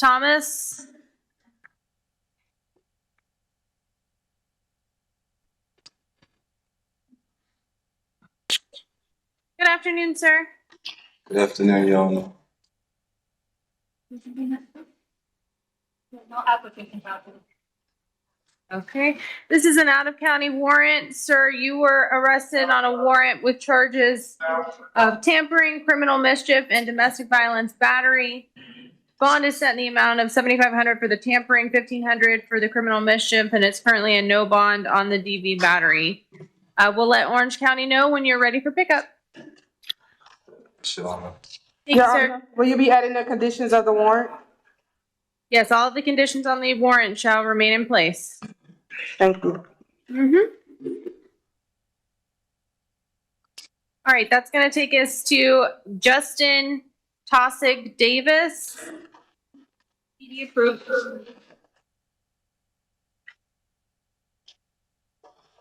Good afternoon. Good afternoon, sir. You're here today on a failure to appear warrant. The judge set the bond in the amount of no bond, so you will be stayed at no bond. Okay? All right, thank you, sir. Next court date is April 8th, 2025, 2:30 p.m., courtroom 4D. All right, that takes us to 25 mm 670, Ricardo Chavez. Your Honor. PD approved. Mr. Chavez present. Your Honor, I received information that he refused. Okay. Well, then we'll set his bond at 0 for now, and he can come see me tomorrow.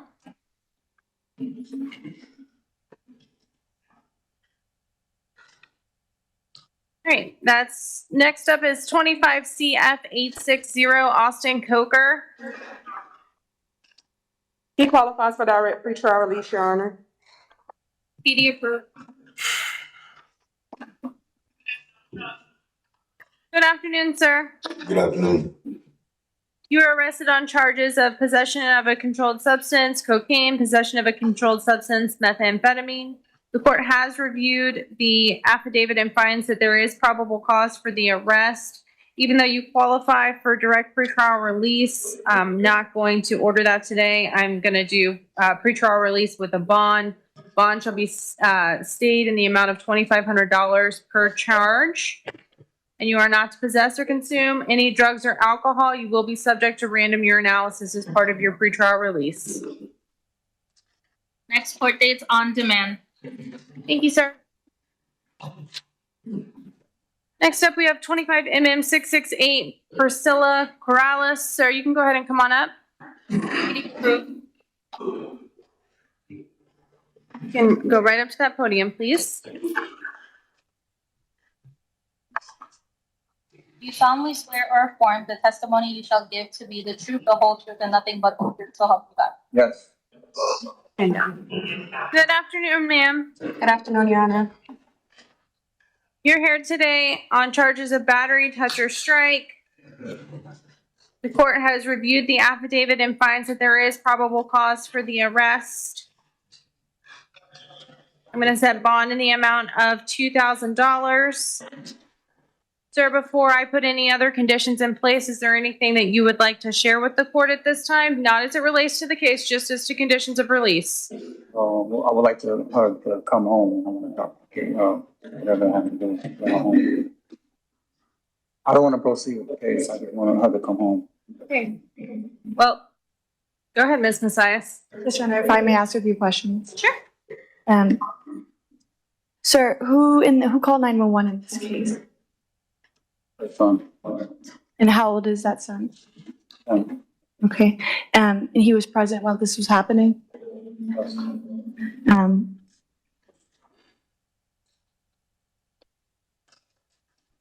Does the defendant work? Yes. Does the defendant have a prior injunction? No. Okay. Nothing further, Your Honor.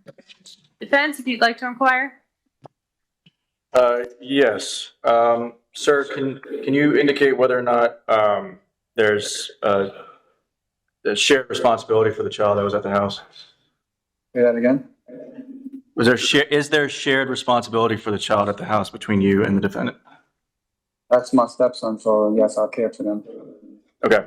And if the defendant was granted release and was allowed to come back home, if an incident happened again, would you feel comfortable calling the police?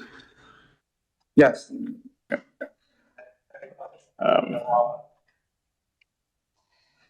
Nothing further, Your Honor. All right. I'm not very comfortable allowing contact at this point, especially not as it wasn't the victim that called 911, but the 10-year-old child. So I'm going to put a return in place to the address 3835 Gulf Shore Circle, Kissimmee, Florida 34746. There, she can have a one-time return to collect any of her belongings that she may need. She's to have no contact with Carlos Antonio Lopez and no contact with Isaiah Corrales for the time being. Yes, she is to have no contact with him for the time being. How long? Until another order is entered changing that. Where she go? That's the thing. Sir, I can't help you with those questions. I'm sorry. I just can't risk another incident occurring right now. Sir, please don't discuss the case at all. That's my ruling for now. She has an attorney in the public defender's office. They can file any appropriate motions they need to file. Okay. All right, thank you.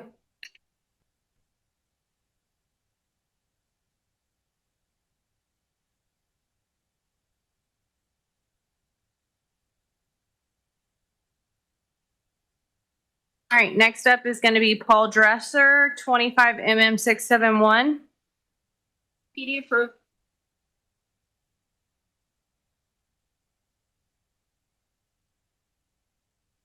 He will be approaching. He's in a wheelchair, Your Honor. Okay.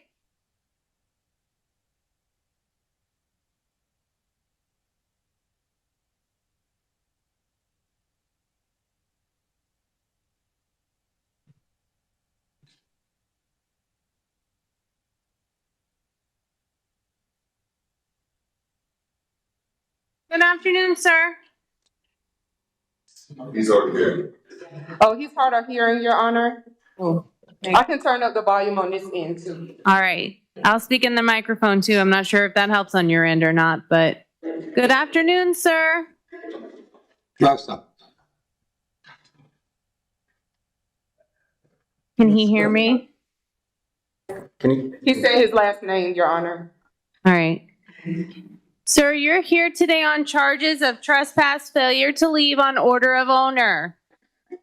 Do you understand? In the email. Can you hear her? No. You can't hear her? I can't hear her. He said he can't hear you, Your Honor. Do we have any way that he's going to be able to hear me? Because he's got to hear me for this to work.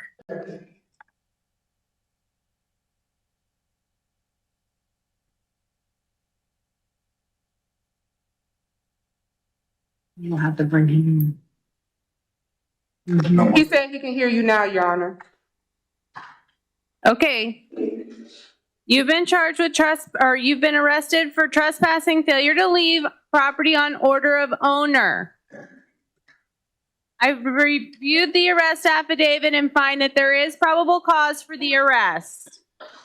I'm gonna stay the bond in the amount of $500.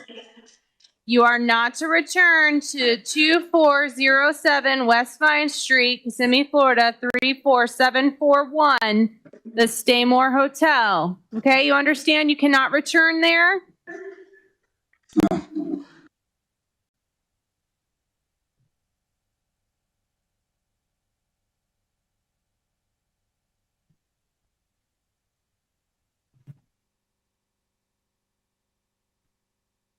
Counsel, could he hear me and understand me? Your Honor, I believe it's coming in and out for him, but I was able to relay that information in case you understand.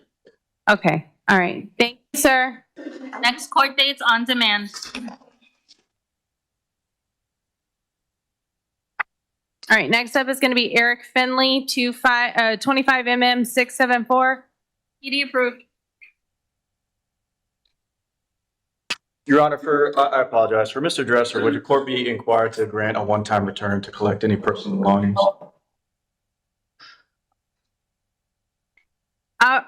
Yes, if he needs it for the purpose, you can have a one-time return. Thank you, Your Honor. Good afternoon, Mr. Finley. You were arrested for the charges of battery, touch, or strike. The court has reviewed the arrest affidavit and finds that there is probable cause for the arrest. Bond shall be set in the amount of $2,000. You were to have no contact with Cynthia Cernay Santorellia. My understanding is the two individuals live at different addresses, so I'm not going to put a no return in place for now. Sir, you are not to possess or consume any drugs or alcohol. Yes, ma'am. All right, thank you, sir. Next court dates on demand. Yes, Ms. Messias? Just for clarity, for the prior case that we did one-time return, that was with law enforcement, correct? Yes, ma'am. All right, next up we have Eduardo Gomez, 25 CF 867 and 25 CF 868. He qualifies for direct pretrial release, Your Honor. Yeah, that's not gonna happen. PD approved. Good afternoon, sir. And your final clerk, do you know which case is which? Okay. Thank you. All right. In case 25 CF 867, you've been arrested on charges of fleeing and eluding law enforcement officer with lights and sirens active. The court is going to find that there is probable cause for the arrest. Bond will be set in the amount of $2,500. And just for clarity, that is pretrial release with a bond of $2,500. In case 25 CF 868, you are arrested for the charges of committing a third-degree felony with a weapon, causing a child to become delinquent, and resisting arrest without violence. The court finds that there is probable cause for all three charges. Bond shall be set in the amount of $5,000 for the third-degree felony with a weapon.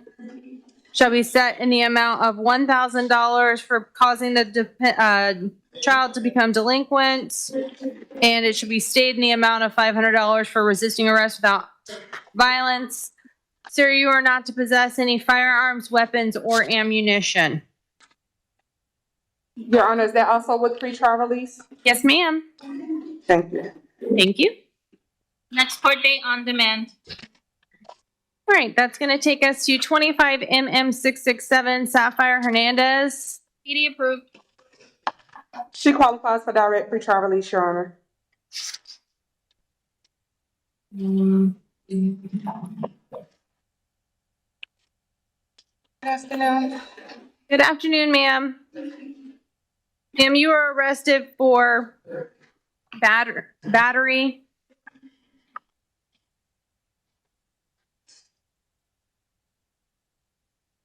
The affidavit says domestic violence battery, but I think it's just a simple battery based on my review of the affidavit. Is that the attorney's understanding as well?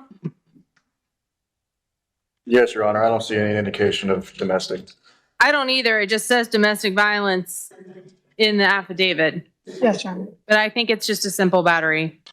The court does find that there is probable cause for a simple battery. I'm going to set bond in the amount of $1,000. It will still be pretrial release just with a bond. Ma'am, you're to have no contact with Elijah Vega. You are not to return to the Canoe Creek Service Plaza. Okay? Okay, thank you. Thank you. All right, that's going to take us to Juan Sorio Nolasco. It's 25 CT 1166 and 1167. Good afternoon, sir. Good afternoon. Sir, you were arrested for driving under the influence with a blood alcohol level of a breath alcohol level of 0.15 or higher and reckless driving. I've reviewed the arrest affidavit and find that there is probable cause for both charges. I'm going to stay the bond for both charges in the amount of $1,000 for the DUI charge and $500 for the reckless driving charge. Sir, you are not to possess or consume any drugs or alcohol. Thank you. Next court date is April 3rd, 2025, 8:30 a.m., courtroom 4B. If out on bond, April 9th, 2025, 8:30 a.m., courtroom 4E.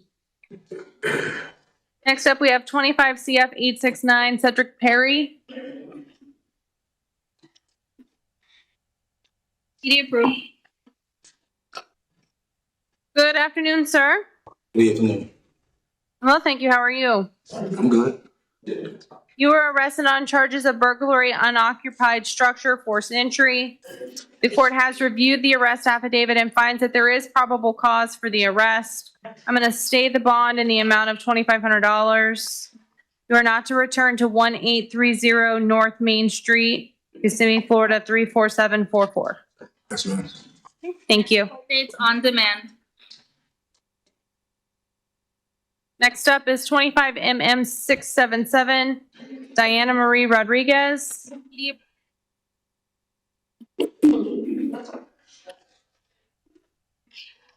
Good afternoon, ma'am. Good afternoon.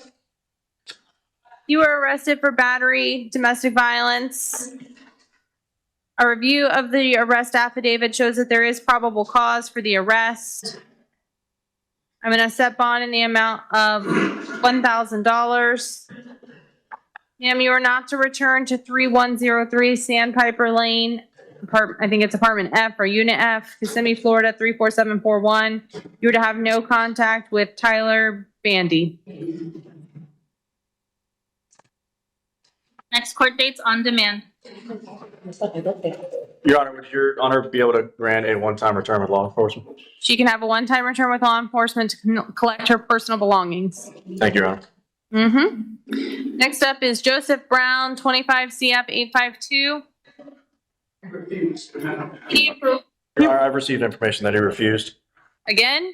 He's here today because he refused yesterday. Yes, this will be his third refusal, Your Honor. Now that the PD is appointed, is the PD willing to waive his appearance? Being as the third refusal, Your Honor, yes. All right. It looks like at first appearances last time, the judge found that there was not probable cause to support a burglary of an unoccupied structure based on what I'm seeing. I don't see any supplemental information from the state. Ms. Messias, anything? No, Your Honor. I would just argue that there is PC. I know that the judge at the last first appearance found that there was no PC because the defendant hadn't stolen something, but the statute requires an intent to steal, an intent to commit an offense therein, and I do believe that the facts support that.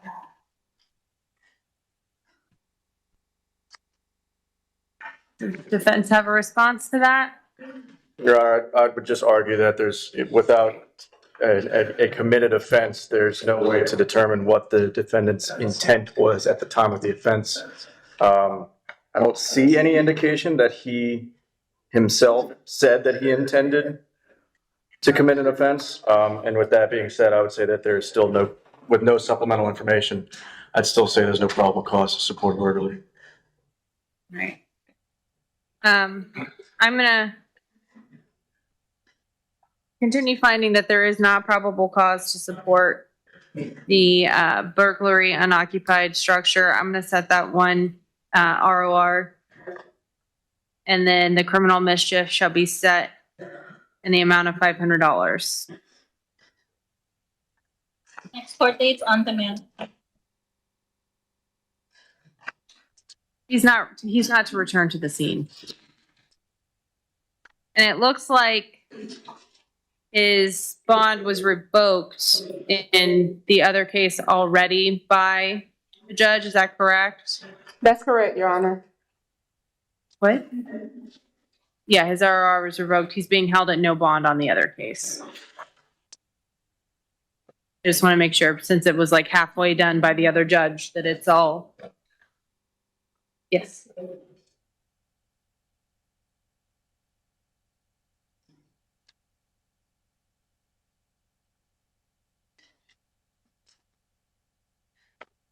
Yeah, I have that he's out on conditional release.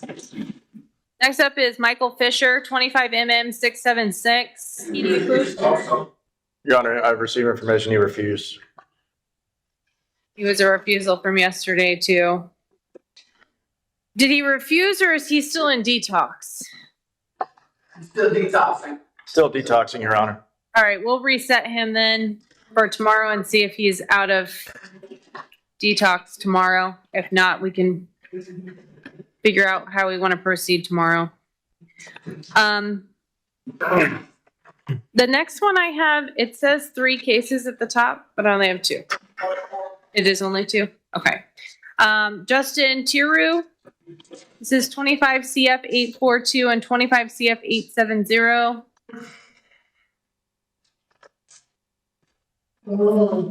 He's a pro.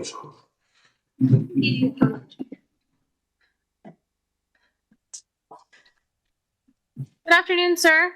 Good afternoon, Your Honor. In your first case, there is an arrest warrant. The charge is aggravated battery with a deadly weapon.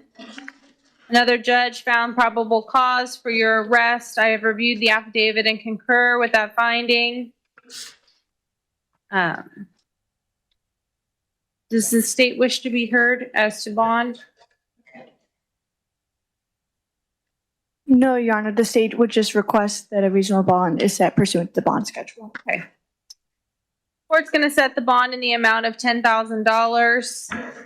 You are to have no contact with Jose Ortega. You are not to return to 6375 West Erlo Bronson Memorial Highway. You are not to possess any firearms, weapons, firearms, or ammunition. In your other case, you were arrested for knowingly possessing 5 or more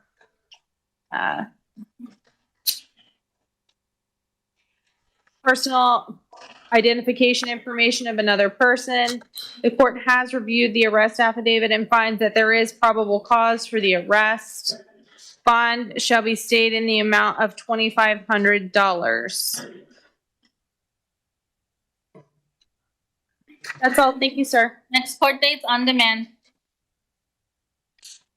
All right. And I think our last one this afternoon is Joshua Willis, 25mm 675. PD approved. Good afternoon, sir. Sir, you were arrested for charges of trespassing in a structure or conveyance. I have reviewed the arrest affidavit and find that there is probable cause for the arrest. Bond shall be stayed in the amount of $250. You are not to return to the Dollar Tree at 2573 Old Vineland Road, Kissimmee, Florida. I'm not going to take any action on his Orange County case. Okay, thank you, sir. Next court date's on demand. I believe that's all I have. Yes, Your Honor. All right. Thank you very much. Have a nice day. You too, Your Honor.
Hello, good afternoon. Welcome to Felony First Appearance Hearings. I am Judge Mindy Glazer. I will be presiding today. The video for first appearance hearings has been played to all defendants. I need everyone to please stand up, raise your right hand, and be sworn in by our clerk. Dame, caballero, todo de pie para que sean juramentados por la escribana. Do you swear or affirm that the testimony you're about to give will be the truth, the whole truth, and nothing but the truth? Say I do. Juran solemnemente que el testimonio que ustedes van a rendir será la verdad y únicamente la verdad. Por favor, digan que sí. Please be seated. Thank you. Sir, interpreter. Por favor, tomen asiento. Do you swear that you will well and faithfully interpret from English to Spanish, Spanish to English, the questions asked and the answers given to the best of your ability, and that you have such ability? Say I do.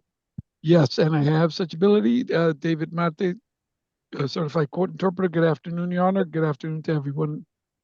Good afternoon. If there's anybody here for a case on Zoom, please type the defendant's name in the chat room.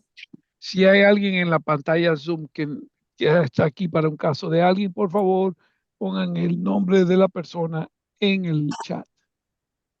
Let's get started. Can the attorneys announce date? Assistant State Attorney Isaac Lickfield. Good afternoon. Good afternoon. Corey, are we able to have you? Let me see.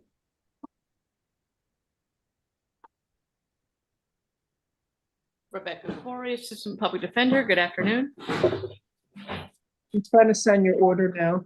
Let's get started. We have the in-state calendar. Do we have it with us? We have Mr. Jeff Rosen here. I don't know how many I reset. Judge, I have not received a response back from Palm Beach County. Okay. He hasn't heard. So what I'm going to do is I'll reset it in 15 days for April 8th. If she hears something, I'll bring you back in and let you know. All right. Like I told you earlier, Palm Beach isn't very receptive to our requests. I mean, Your Honor, does that mean that they're gonna come pick me up? Yeah, they're going to come pick you up within 15 days. But if we hear that they agree to give you a bond, even if it's later today, we'll bring you back and tell you, or if it's tomorrow.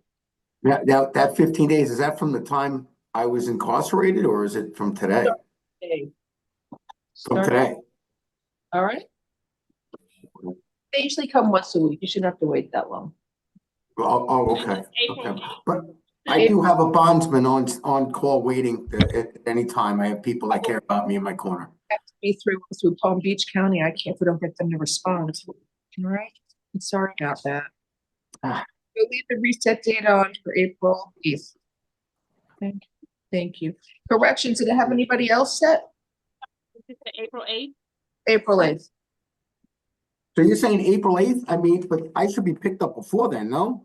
Sure, that's the date we use to make sure you've been transported. Okay. Okay. We want to Thank make you. it up by then. Thank you, Your Honor. Right. Good luck to you, sir. Thank you, ma'am. All right. Anybody else on the in-state calendar? No, Judge.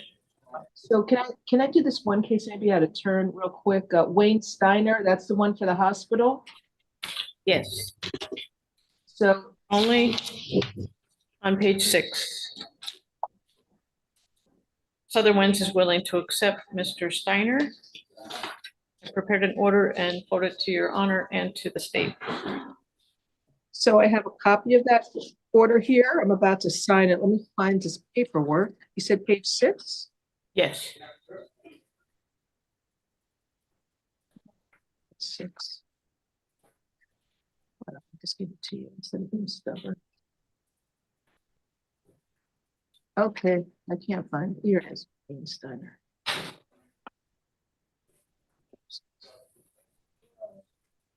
Okay, so custody release to Southern Winds Hospital, alternate bond.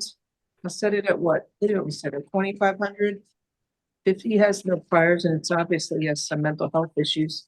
You found probable cause for a battery. Would you do 1,000? Okay, custody release to Southern Winds Hospital, alternate bond is $1,000.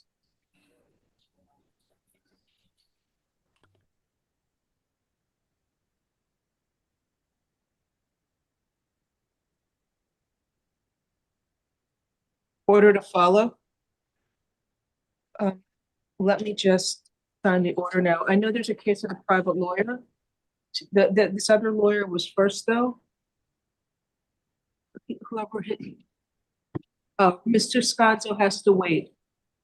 I gotta get my private lawyers first because that's gonna take too long. What's that? I know. I need Joel Vidal. I don't know what page he's on. Who is this? Mr. Vidal? Mr. Vidal is on page 6. Okay. I'll let you get it. Give me a second to get the paperwork. I don't know where it is. Thank you. Gracias.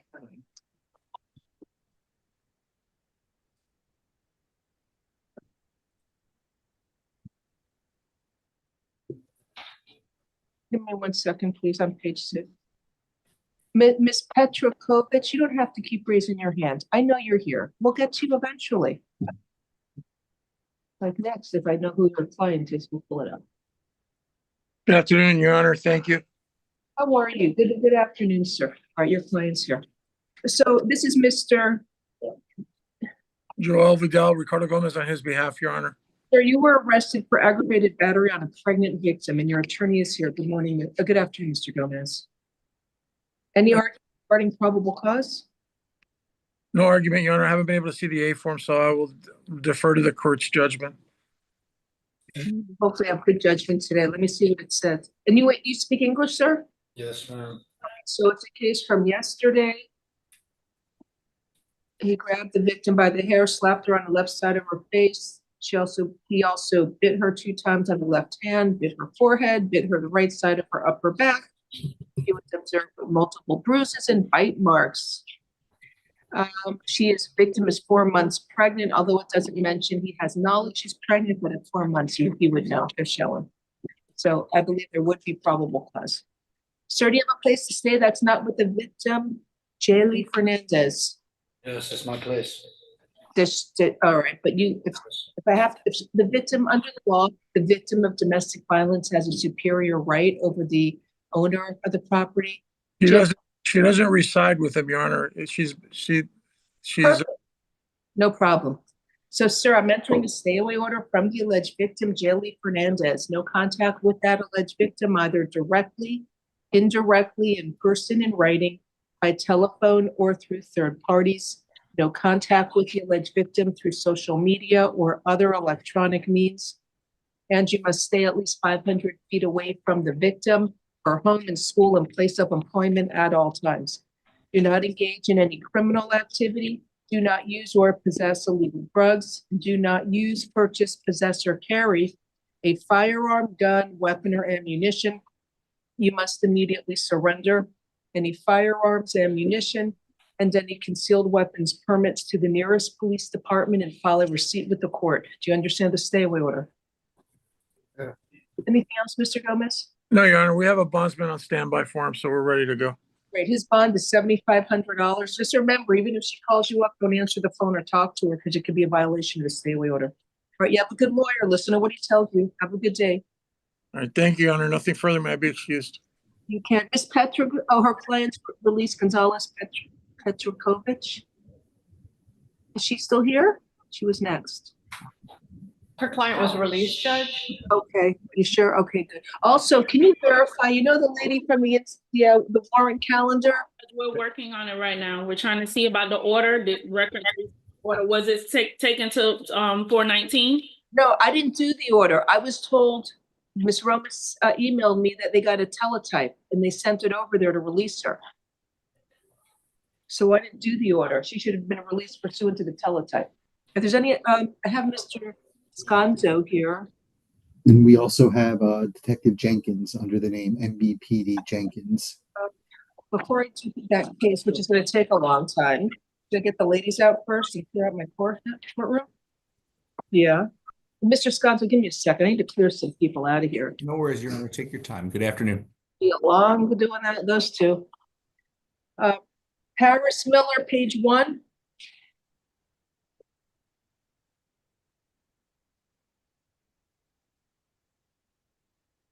Ms. Miller is present. Good afternoon. You were arrested for escape, resisting an officer with violence, and I will appoint the public defender's office for you. So let me review for probable cause. She received a dollar bond on her traffic case. Yeah, What was it, a DUI? Vehicle registration, failure to have, and driving under the influence.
All right, she blew double the legal limit.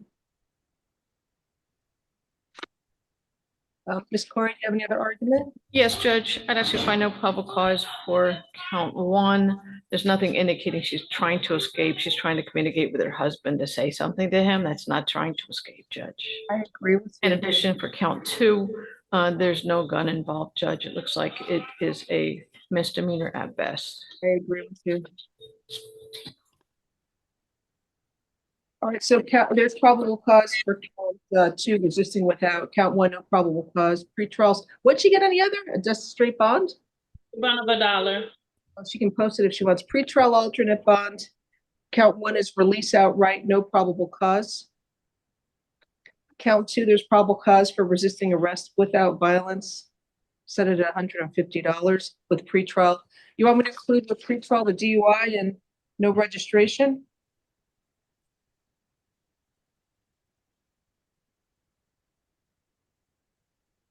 All right, include with, do you want me, I'll just do it. Include with pretrial her DUI A77. With the DUI, I see on the jail card, it says incorrect case number per clerk. So only you'll be including the dollar bond for the vehicle registration failure to have, the AKQ RDAE. What happened to the DUI? They said on the jail card, they wrote on here incorrect case number per clerk, so they didn't write any bond. If they're going to hold her up on that, just put the right case number and do $1 if that's what they wrote before. Is that A77MEAE? Ms. Corey, are you okay with it? Verify what happened next door. And can we just pass this for a quick moment, Judge? Yeah, let's do that. I'll just pass it for a minute. Let's see. Let me get okay. Ladies out quick. Catherine Varela, page 1. There's not a lot of ladies.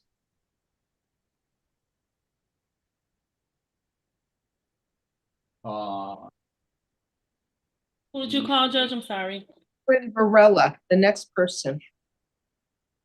She had some She's a bond out. Bond out. All right. Carmen Solis Lurque. Okay. She was not brought to court, Judge. If we can reset her for the afternoon. I am for tomorrow morning.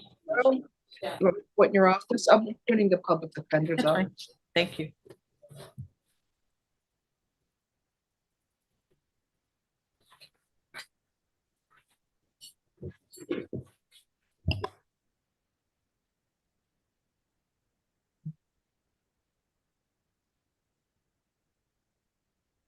Paris Miller.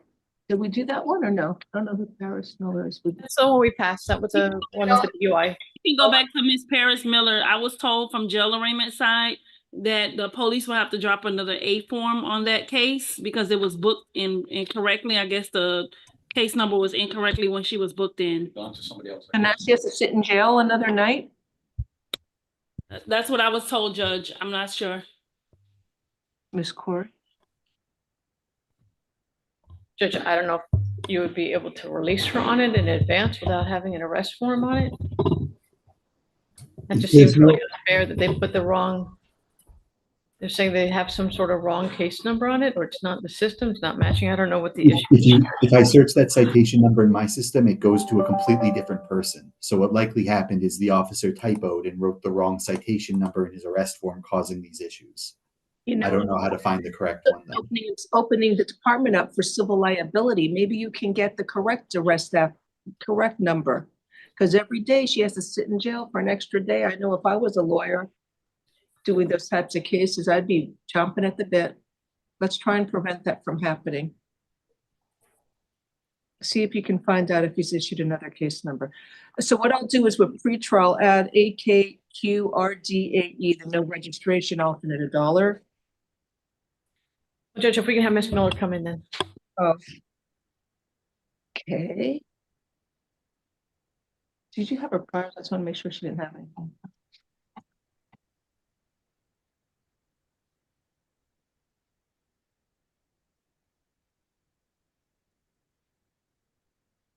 So the officer who arrested you wrote the incorrect case number down for the DUI. So they may have to issue another arrest affidavit. It may involve you having to stay another night in our lovely 5-star jail facility. I'm sorry. But in the meantime, I am going to give you pretrial on the no vehicle registration at AKQRDAE with an alternate bond of $1. And if they can find out a case number now, I'm happy to include it. I don't know what more I can do. All right, so we'll see. I'm sorry. See, that's why you shouldn't drive and eat drinking. Do not drink and drive because of the consequences it has. Just be happy you weren't hurt and nobody else was hurt, okay? Double the legal limit, no excuses for it. All right, so if we're able to give you pretrial on the DUI, I'm happy to do so. Okay, good luck to you, ma'am.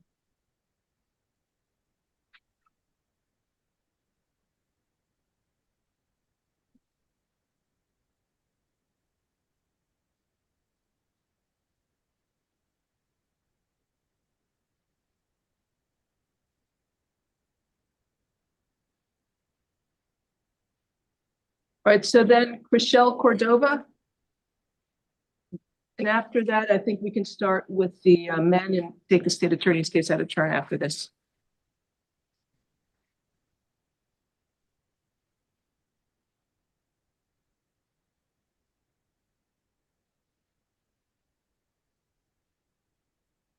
Good afternoon, Ms. Cordova. So English or Spanish? English, okay? Ma'am, you were arrested for battery on a law enforcement officer, resisting an officer without violence and battery. Can you afford to hire an attorney? I signed for the public attorney. Do you have money to pay for your own private lawyer? I see you're living in the Aventura. So do you have money to pay for a lawyer? No. All right, I will appoint the public defender's office for you.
So if I'm reading this correctly, they both don't want to answer his questions and then he arrests, it looks like, I don't even know who the victim is. Both of them.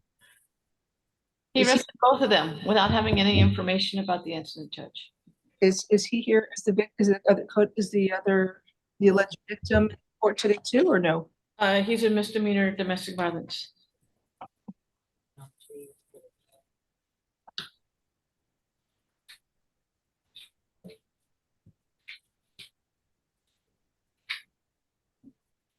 Okay, so why am I doing a stay away order for him? It doesn't clear that. Looks like she may have been the victim. I don't know. So I would ask you to find no probable cause for count 3, Judge. I'm not sure. Let me hear from the state. Your Honor, I think this is just the situation where domestic violence is very tricky, as I'm sure you're aware that lots of times people don't like talking about it. So he was going based on the injuries he saw, and that's why he made the decisions that he did. Yeah, I don't have any other further arguments than that.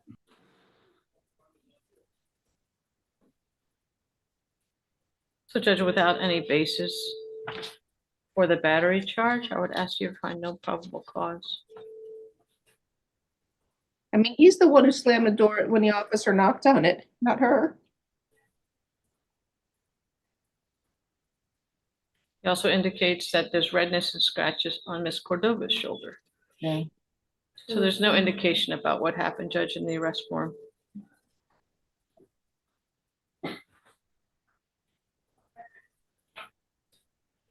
Then she got upset he's getting arrested, and then she pushed the officer.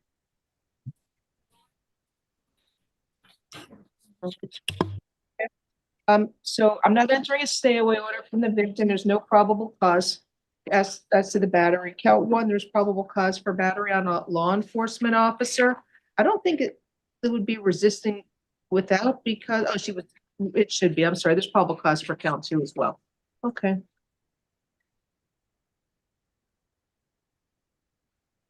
So she has no priors. How long have you lived here in Miami? 5 to 7 years, Your Honor. I moved to New York for like a year. Where do you live? Here in Miami now, or in Aventura? In Aventura. It's unusual facts, and she has no priors. Pretrial, I'll order her in. Actually, have you hired a bondsman or no? Have you hired a bondsman? No, Judge. Our pretrial alternate bond, count 1, battery on a law enforcement officer will be $2,500. Count 2, resisting without is $500. Good luck to you, ma'am. And I didn't enter a stay away order from the victim. So. 3 counts. Oh, count 3, no probable cause, release outright. All right, thank you. Good luck to you, ma'am. All right, so we have the state attorney here for the 2 cases. I hope the detective's here. I can't wait to hear what he has to say. He is, Judge. It's Detective Asheril Jenkins. I believe she's logged on. Great. She's under the name MPD Jenkins. What page, please? I'm not sure. I actually got briefed on this case momentarily after the morning calendar, so I just am here to assist the court in its determination as best as I can. I appreciate you being here. Thank you. It got a little complicated for me. But so we have Stephen Rich, and then I need the co-defendant.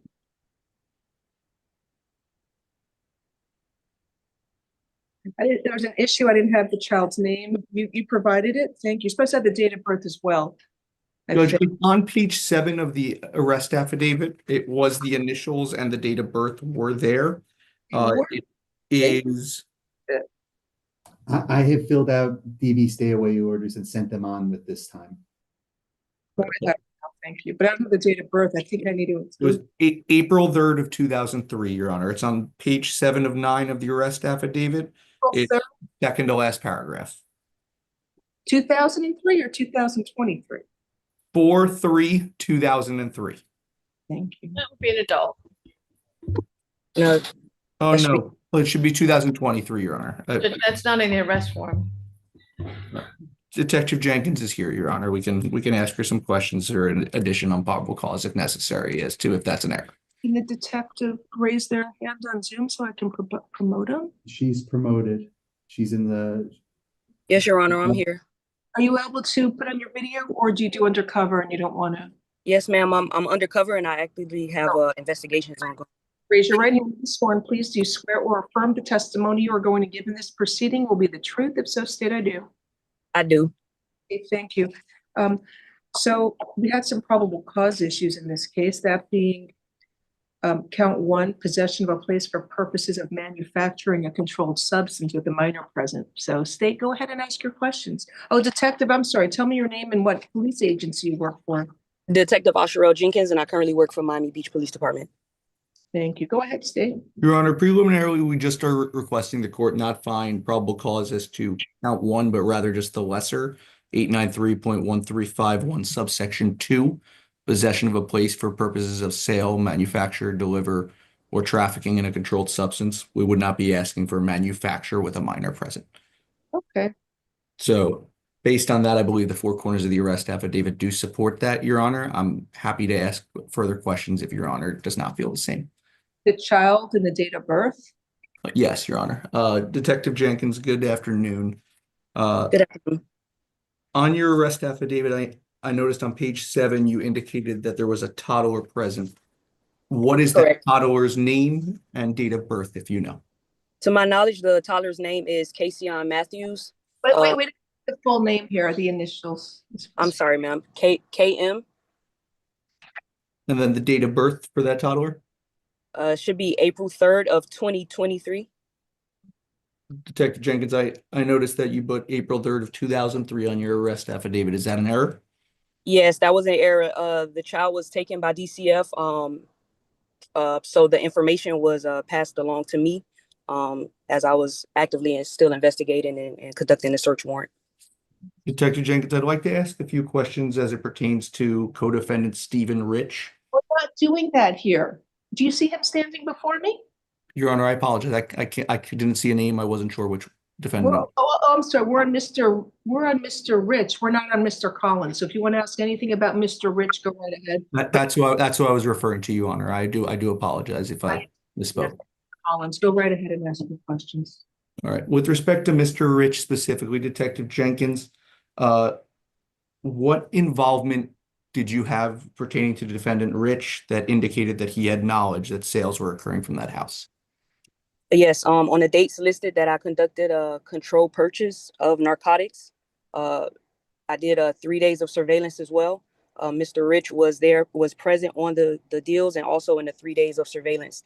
He was also there the day that the search warrant was being executed and informed officers that he lived in the apartment and also had possessed a key. He then asked for his son, his toddler child, KM, which is what's listed in the A form. Detective Jenkins, on any of the dates was Mr. Rich actively involved with the sale of controlled substances?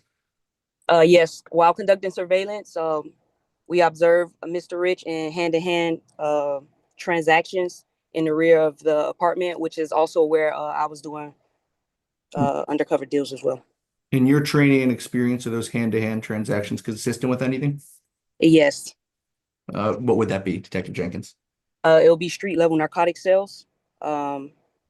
We were concerned that once we found out the child was in the apartment, based off of all of the foot traffic that we saw, it is spring break.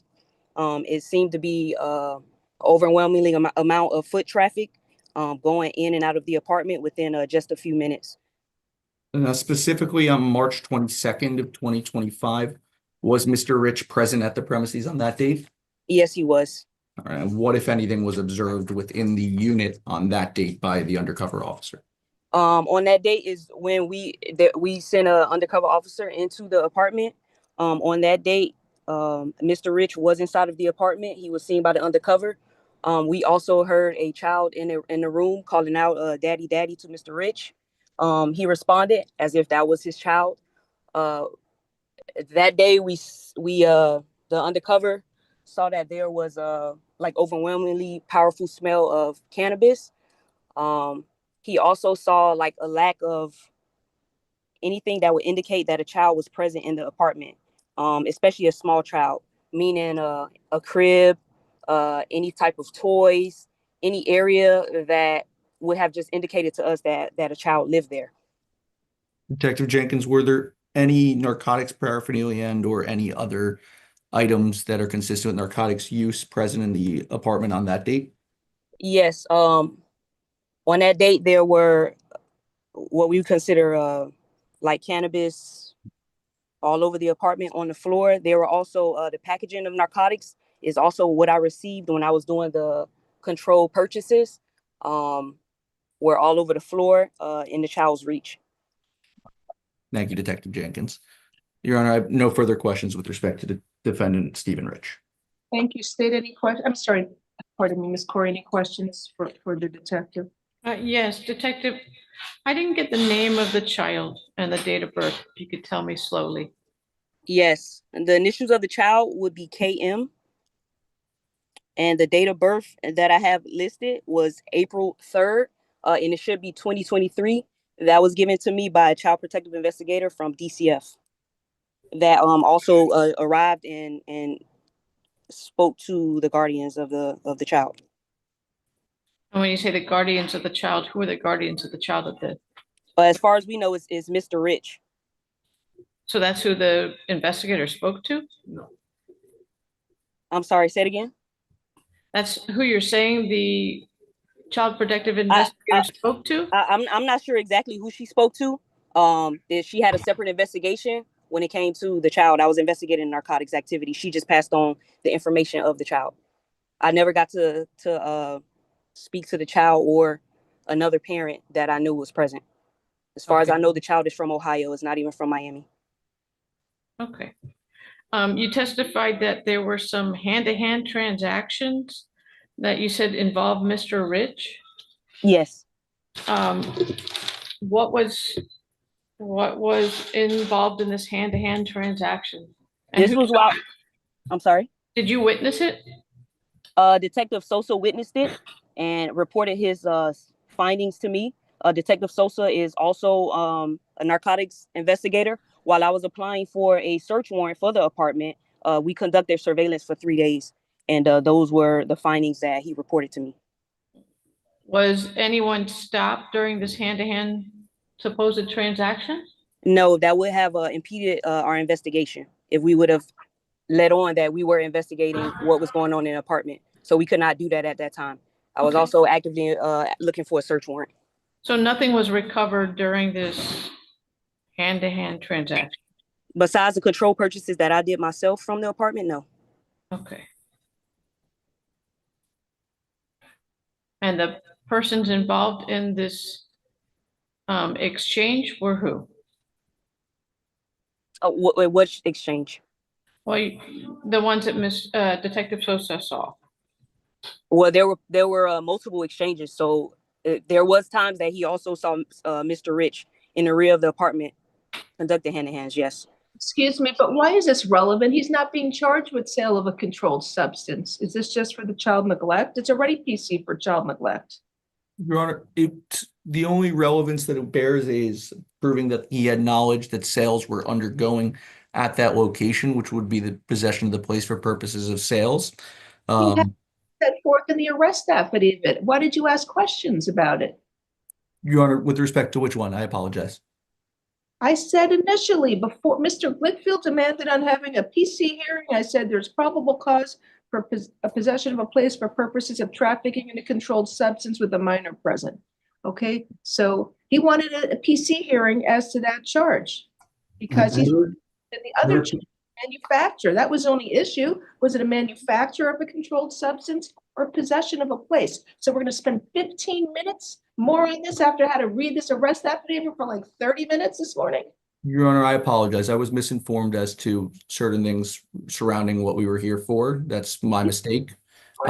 I was under the impression that Your Honor was not finding PC at all for the possession of a place for purposes of trafficking, even the second-degree felony. So that's why we fleshed out certain details as to that. No, there is. Ms. Corey, that's the questions you're asking aren't relevant. He didn't object, but I'm objecting. I want to move on. There's probable cause for the F2 possession of a place for purposes of trafficking in a controlled substance with a minor present and child neglect. It's his child. So, sir, I'm entering a stay away order from the. What do you want me to do for the stay away order? I guess, yeah, subject to DCF. No contact with the child whose initials are KM, either directly, indirectly, in person, in writing, by telephone, or through third parties. No contact with the alleged victim through social media or other electronic means. You must stay at least 500 feet away from his home and school or daycare at all times. Do not engage in any criminal activity. Do not use or possess illegal drugs. Do not use, purchase, possess, or carry a firearm, gun, weapon, or ammunition. You must immediately surrender any firearms, ammunition, and any concealed weapons permits to the nearest police department and file a receipt with the court. In the event there is an open case in dependency court arising from the same set of facts and events as this case, then any and all orders entered in dependency court regarding your contact, visitation, and custody shall supersede or replace this court's order. Do you understand the stay away order? If DCF allows you to have contact with the child, it won't be a violation of this court's order. You understand? Does he understand? I'm setting a bond. Does he understand the stay away order, or does he need further explanation? No, Judge, I think he understands. I understand. He understands. I'm setting a bond as follows. Count one is the possession of a place for purposes of trafficking in a controlled substance with a minor. That bond is $7,500. Count two, child neglect, is $2,500. Good luck to you, sir. Make sure to keep all future court dates.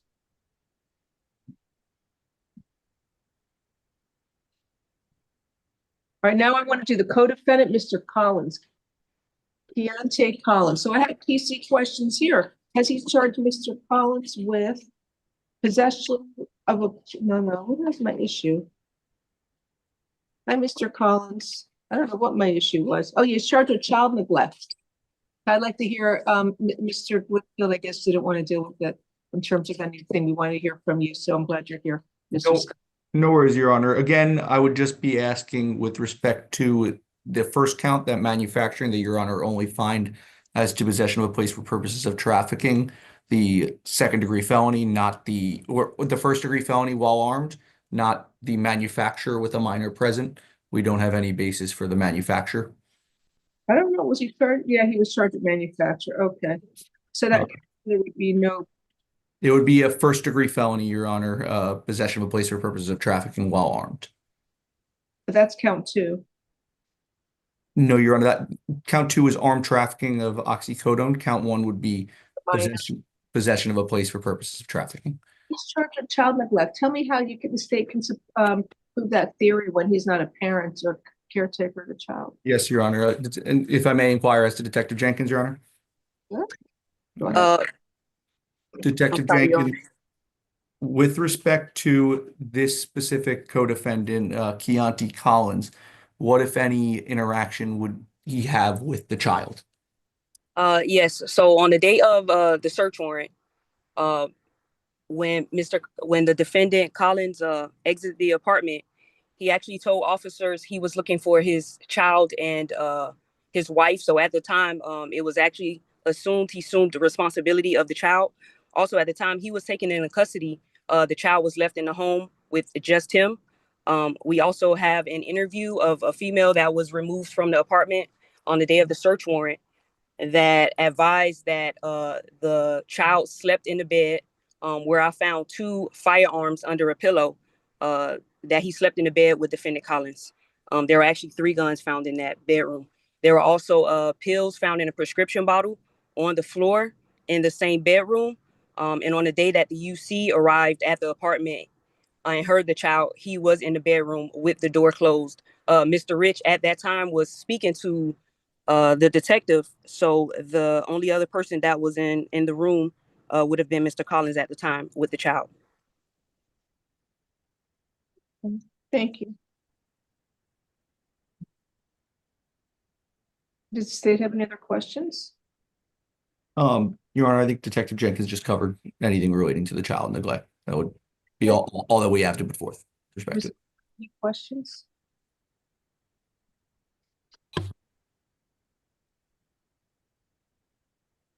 I thought child neglect had to be his own child. I'm sorry, Your Honor. I forgot to add that Mr. Rich and Mr. Collins are brothers. That would make him his nephew. I think when I read it, I thought when I read the statute, and you could correct me if I'm wrong, I really apologize. I thought it just had to be if they were related, but I apologize if I'm wrong. Oh, I thought you said it cousins. That's why. I thought it said cousin. And Your Honor, I don't believe there's anything within the statute that specifically even requires them to be related by blood. And you can commit child neglect if you're babysitting a child. You can commit child neglect on someone else. It's a person who knowingly or willfully abuses a child without causing great bodily harm, permanent disability, or permanent disfigurement to the child. No, I think child abuse can be against a non-relative. I believe child neglect has to be against. It would be a caregiver, Your Honor. So a caregiver under those contexts, I don't believe necessarily requires it to be a parent. Okay. Ms. Corey, do you have any questions? No, Judge. No? Let me just make my notes.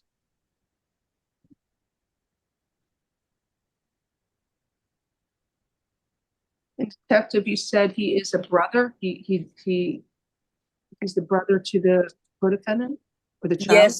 Yes. I watched body cams from and through interview. I watched body cams from past reports from that apartment, and they considered themselves. They said on body cam that they were brothers.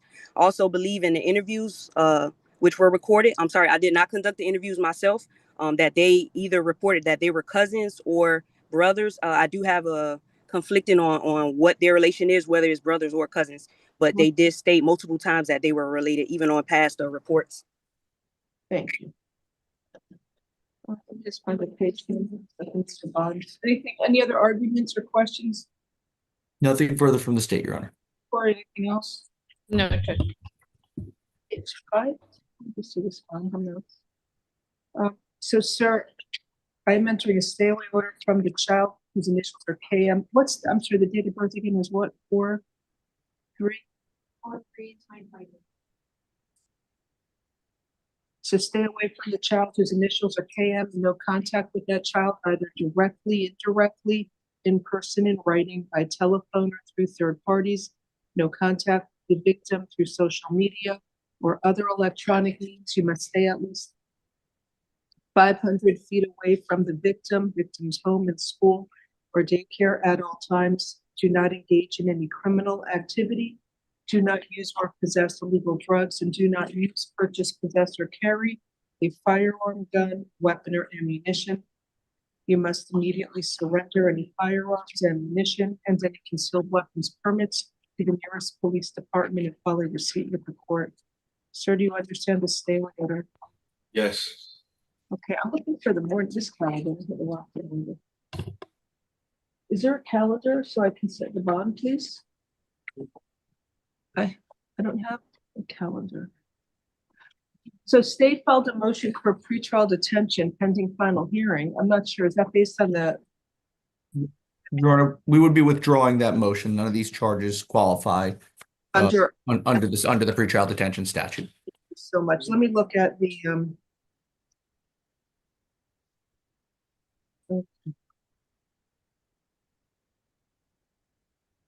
So count one, that you said every probable cause for possession of a place for purposes of trafficking in a controlled substance with a minor present. That's what you agreed to?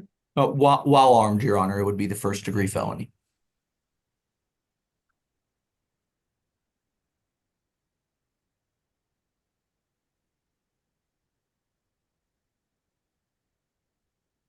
Sorry, I guess I'm gonna make my notes.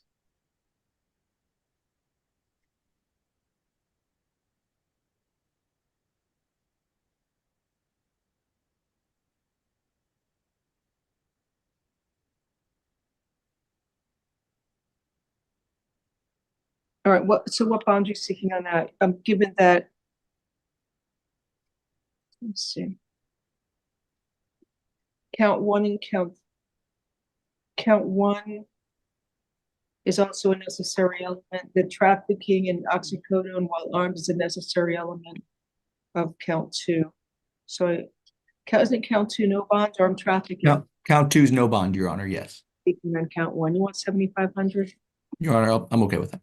$7,500 bond, count 1. Count 2 is no bond. Count 3, possession of a firearm by a convicted felon. I don't know if I have count 3, Your Honor, as possession with intent to sell cocaine within 1,000 feet of a park. okay, does it mention the park here? I apologize.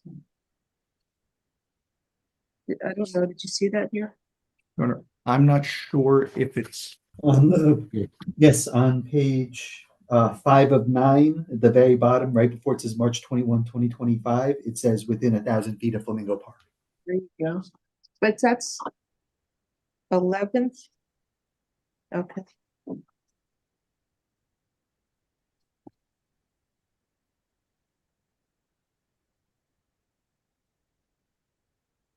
One second. Detective, was the property located within 1,000 feet of Flamingo Park? Did you know? Yes, ma'am. Okay, so count 3, there's probable cause for possession with intent to sell cocaine within 1,000 feet of a park.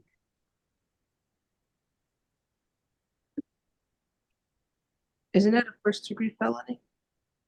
yes, Your Honor, that's correct. It's a $15,000 bond. Okay, so it's charged right. Then the count 4 is possession of a firearm by a convicted felon. He has felony convictions, it says. So there's probable cause for count 4 is a $7,500 bond. Count 5 and 6 are the same, possession with intent to sell a controlled substance within 1,000 feet of the park.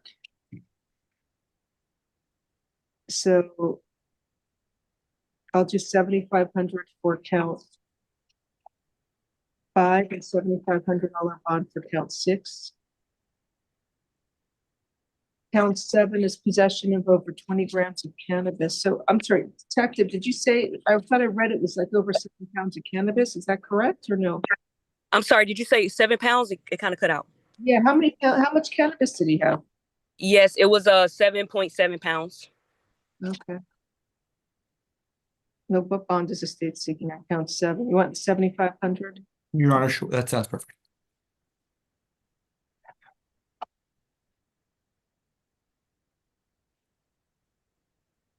Count 8 and 9 are possession with intent to sell cannabis within 1,000 feet of the park. I'll set those at 5,000 each. 5,000 count 8, 5,000 count 9. Count 10 and 11 and 12. He had 3 firearms. Were they all stolen? Yes, ma'am. They were all stolen. You have the dates they were stolen? I believe I do. I'll try to get that to you as fast as I can. Also had an owner actually from Ohio reach out to me. Ohio is originally where Mr. Collins is from, and he actually asked about receiving the firearm back. I see here that one of the firearms was stolen out of Miami Beach on February 17th, 2025. I have a case number for that. One was stolen out of Ohio, November 25th, 2023. Let's see if I can get you the last one.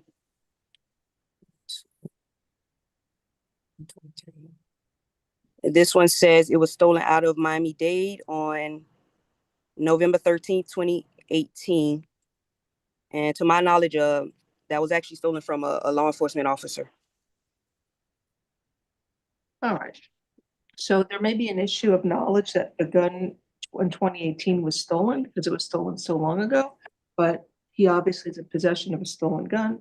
It's not his. So count 10 is $2,500. There's probable cause for that grand theft. Count 11, I think that's the gun stolen in 2023. I'm going to find probable cause for that, 2,500. And count 12, the third grand theft, I'll find probable cause and I'll set that bond at $1,000. Count 13, unlawful use of a communications device, there's probable cause for that, $2,500 bond. And count 14, the child neglect, there's probable cause for that charge, $2,500.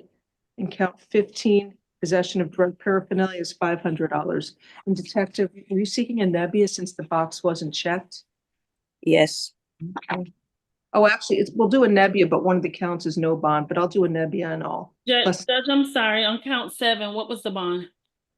7,500. I'll go through them all again. 1 is 7,500, 2 is no bond, 3 is 1,500, 15,000, 4 is 7,500, 5, 7,500, 6, 7,500, 7, 7,500, 8, 5,000, 9, 5,000, 10, 2,500, 11, 2,500, 12, 1,000, 13, 4, and 14 are 2,500 each, 15 is 500. That's plus a Nebbia requirement. You have to show the money if you get a bond on count 2, you're gonna have to show the money to use to post the bond for all the charges is from a legitimate source of funds. Is there anything further? Mr. Sconzo, thank you so much for coming in today. I appreciate it. Of course, Your Honor. Nothing further from the state. Thank you for your indulgence, and I apologize about the miscommunication there. Good. And state for the record, you're withdrawing that motion for pretrial detention on as to count 1, right? Yes, Your Honor. The state withdraws the motion for pretrial detention. All right, good. Good luck to you, sir. It's no bond pending an Arthur hearing. Thank you. Have a Thank great you. rest of the day. May I be excused? Sure. Thank you. Good day.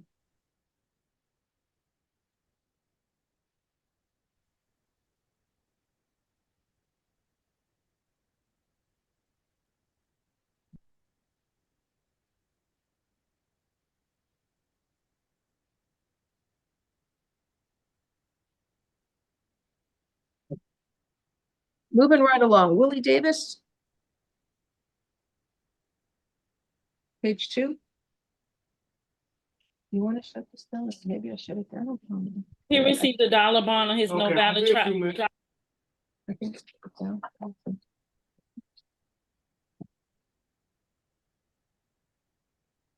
Mr. Glickfield, did you ever hear from that police officer? If he got a new case number?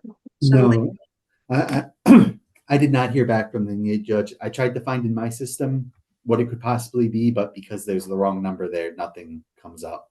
What's the police agency? Maybe you should It's call it.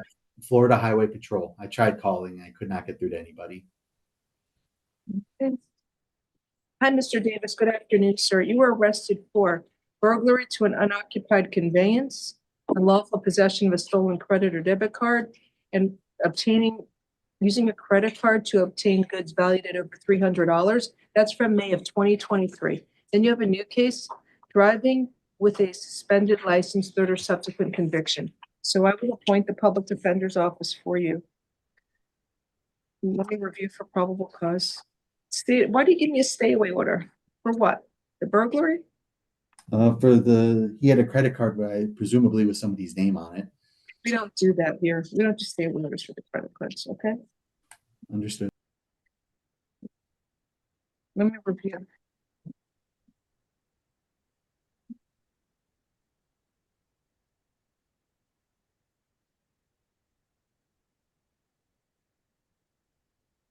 So there's probable cause for driving with a suspended license, third or subsequent conviction. I don't know. Is he eligible for a program or no? He has a conviction in December 2024 for fleeing and eluding and resisting without. No proof of insurance, careless driving. I'm setting a bond. 2,500 on F-25. Would you consider pretrial services form, Judge? No, he knows he's not supposed to be driving. He keeps driving. No drive order, no driving unless you have a valid license. Judge, the bond or pretrial would be, the basis of it is to make sure he comes back to court. There's nothing indicating he wouldn't come back to court. Yeah. Yes, too many priors for the same conviction. Let me see the other case. So the victim's vehicle was burglarized. This is back in 2023. Her purse was stolen with her credit cards. And they were used at Publix. Over $497 one transaction and $461 in another transaction.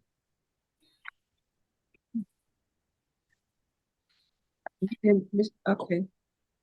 So Mr. Davis was identified.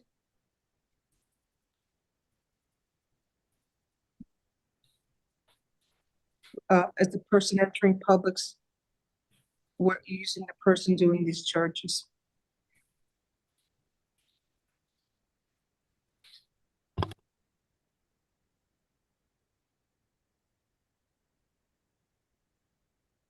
So I'm setting a bond on F-25-6027, count 1 burglary to the unoccupied conveyance will be $1,500. Count 2, unlawful possession of a stolen credit or debit card is $1,000. And count 3, obtaining goods valued at over $300 will be $1,000. And I lowered those bonds for him. Good luck to you, sir. 6019, you said 2,500? 2,500 on F-25-6019. The other case is 2,500 count 1.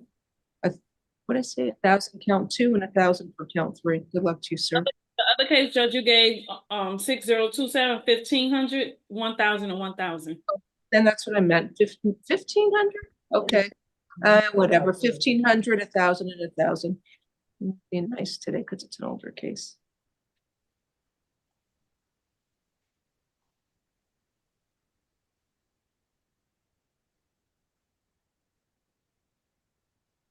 Jai Mitchell, page 2. Good afternoon, sir. You were arrested for battery on a law enforcement officer. I will appoint the public defender's office for you. He was given a dollar bond on his misdemeanor case. He kicked the officer, I guess, because he's upset he got arrested for camping. Bond's $5,000. Have a nice day.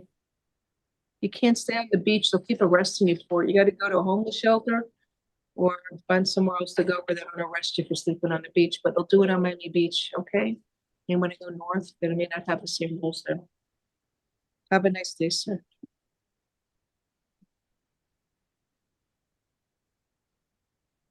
Next we have is Fitzgerald Meddy, page 2.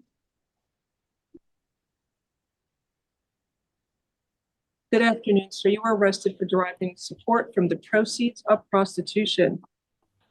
Sir, can you afford to hire an attorney?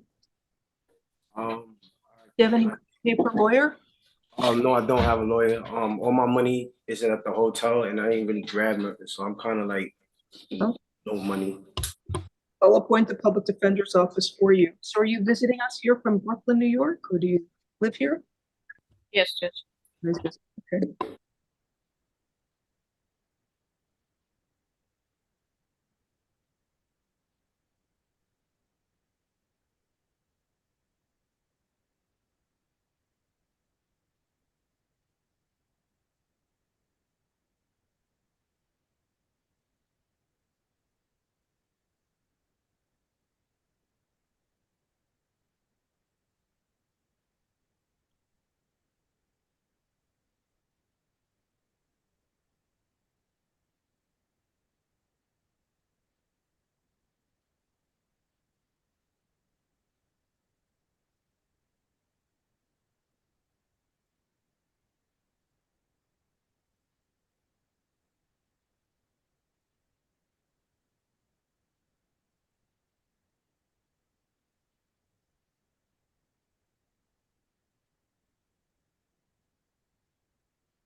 So I believe there's probable cause for the charge of deriving support from proceeds of prostitution.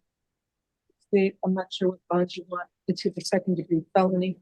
Does he have priors out of New York? I do not see any priors, no. All right. I'm in South Beach, and this is in South Beach. I don't know. What kind of work do you do in New York? It says here you're a security officer. Yes, I do security at Chase headquarters building over there by Fort Mitchell Tech, Brooklyn, New York. Yeah. I'll set his bond at $2,500. Make sure you keep all future court dates, sir, okay? Judge, what was the bond amount? $2,500. I lowered it from the. I would ask if you would consider finding no probable cause. He's indicating he works. She indicates she has an additional job in New York. He indicated to the police that he did not know what was going on in the room. He would have to have knowledge in order to be able to receive any sort of benefit, Judge.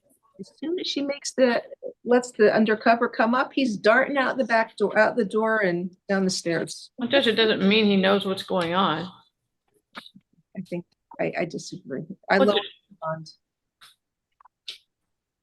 it's just not there, Judge. I don't think we can just assume. You know what? Want to call in the officer? Let's see. There's an undercover officer responding to an ad. The female tells him to go to this room in Miami Beach. They arrive at the location. The hotel requires a key code to enter. They were gained entry. They called her up, told her to come to the room. And as they're going up there, a male was seen exiting the rear stairwell of the building and walked towards the front lobby of the building. And since where she's exchanging, she's telling him the price. He also gave different versions of how he's staying there. I believe there is probable cause. I lowered his bond. $2,500. Good day, sir.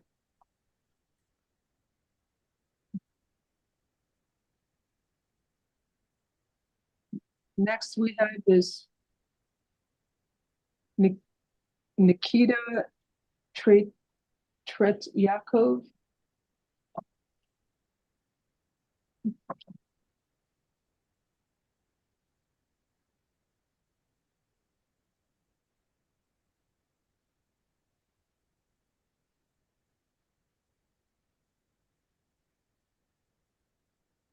Steve, did you have an objection if I made his bond any lower? No, Judge. All right. Look, I'll set your bond a little lower. I'll make it $1,000, okay? There still is probable cause, but I want to make it easier for you to get out. Yeah, no priors.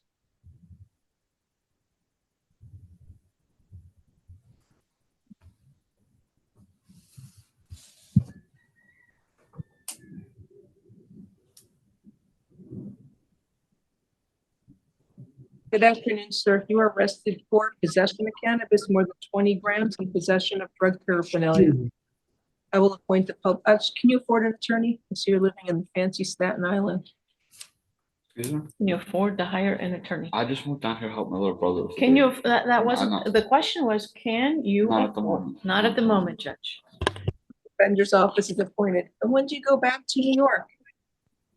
I don't have a timing yet. I actually plan to move down here, help my little brother with the baby. He just had a child. So I was trying to establish something here now. There's probable cause for felony possession of cannabis and possession of drug paraphernalia. 39 grams. All right, I'll set a bond, count one, $1,000. Would you consider an ROR, Judge? He's not from here. I know, it's 39 grams, Judge. Is the state really even gonna file anything at all? I have a card too. Not New York. Sorry. Where they let everybody out. Here we set bonds. He's asleep at the wheel.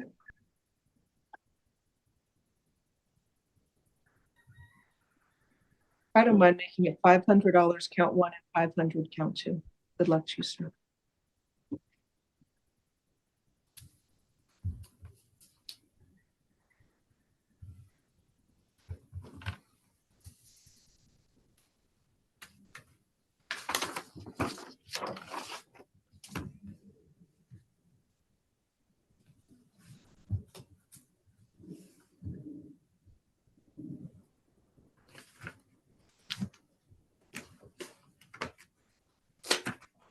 Next case. Right. He's on probation hold for F-23 17608, F-23 20507. Sir, good afternoon. You were arrested for possession of a firearm, weapon, or ammunition by a convicted felon and carrying a concealed firearm. I will appoint the public defender's office for you.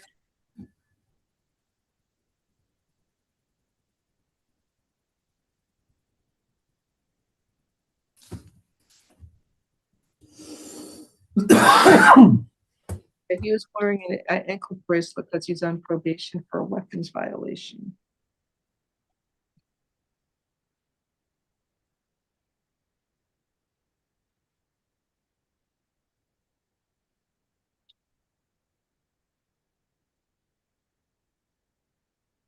There's probable cause for the charges. It looks like he's a delinquent and adjudicated delinquent. 7,500 count one, 2,500 count two, and you'll see your judge tomorrow. Good luck to you soon.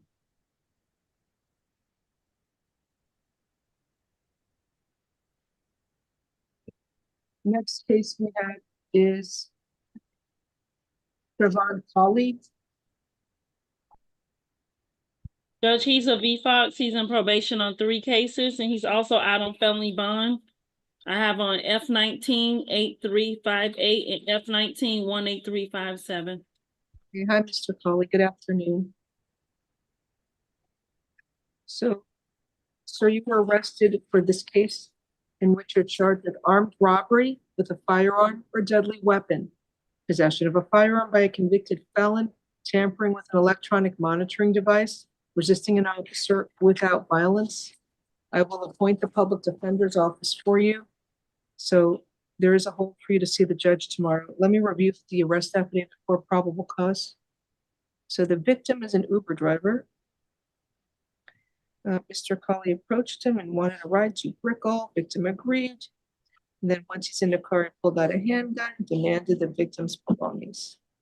Victim gave him his glasses, a perfume from the center console. Oh, he proceeded to remove the victim's glasses, take perfume from the center console, and turn off the vehicle. He told the victim, "Go for anything I am telling you. I am going to kill you." And the entire incident was captured on video with audio. Then he fled.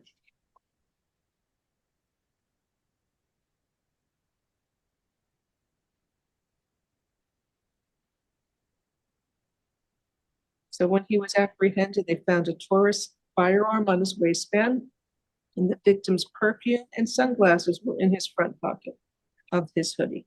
There was a show up, and he was positively identified. So, sir, you are ordered to stay away from the alleged victim, Ernesto Frank.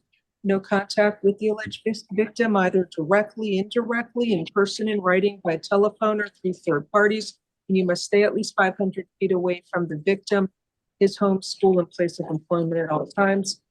So there's probable cause for all the charges. I'm granting as to count 1, armed robbery. Actually, I'm not, 1 second. I don't know if there is probable cause for all the charges. He had what's a tampering with the electronic monitoring device?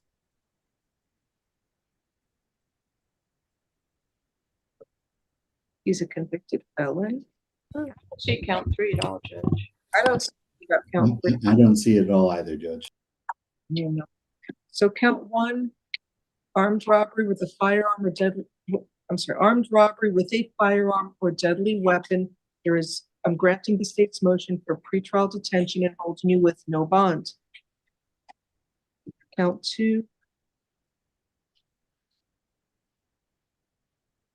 Possession of a firearm by a convicted felon. There's probable cause for that.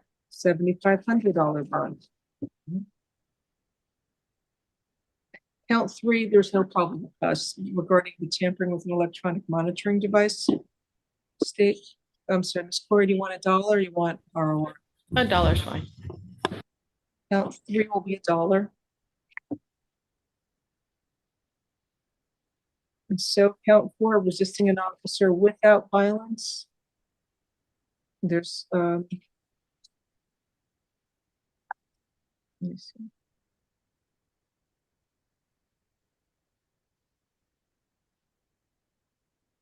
There's probable cause for that charge. Count 4 is $500. So you'll see your judge tomorrow. Have a nice day, sir.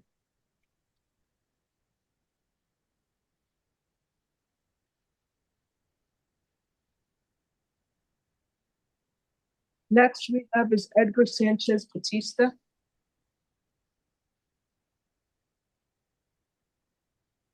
Page 3.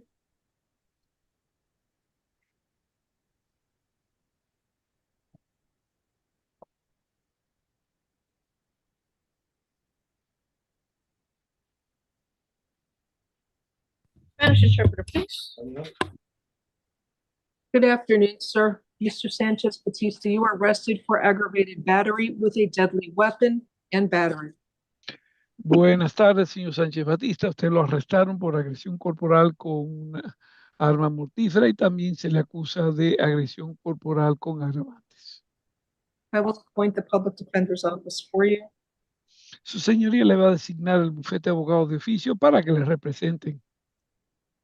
So I guess the victim's girlfriend works at a restaurant where Mr. Sanchez was eating and he didn't pay the food, the bill for the food and drinks, and she was told she'd have to pay the bill. Parece que la víctima estaba comiendo en un restaurante donde trabaja su novia y a la novia suya le dijeron que como él no pagó, ella iba a tener que pagar la factura. So they asked him to leave the restaurant, and he goes and kicks the victim, or he kicks the lady who was serving him as he's leaving the restaurant. Él le pidieron que saliera del restaurante y pateó a la señora que le estaba sirviendo. And I guess her boyfriend confronted him about what happened inside. Y luego el novio de ella lo confrontó a usted sobre qué pasó ahí adentro. And he stabbed the victim in the left side of his face. Y usted apuñaló a la víctima en la parte izquierda de la cara de la víctima.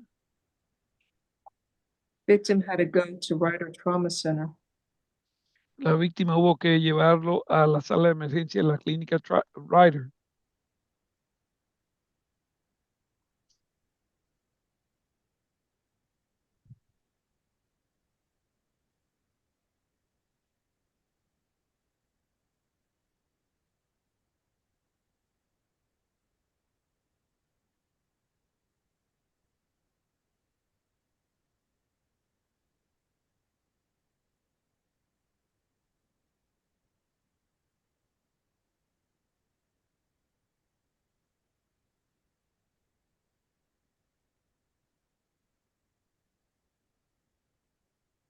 I'm not sure if this is premeditated. He stayed outside the restaurant after he was asked to leave.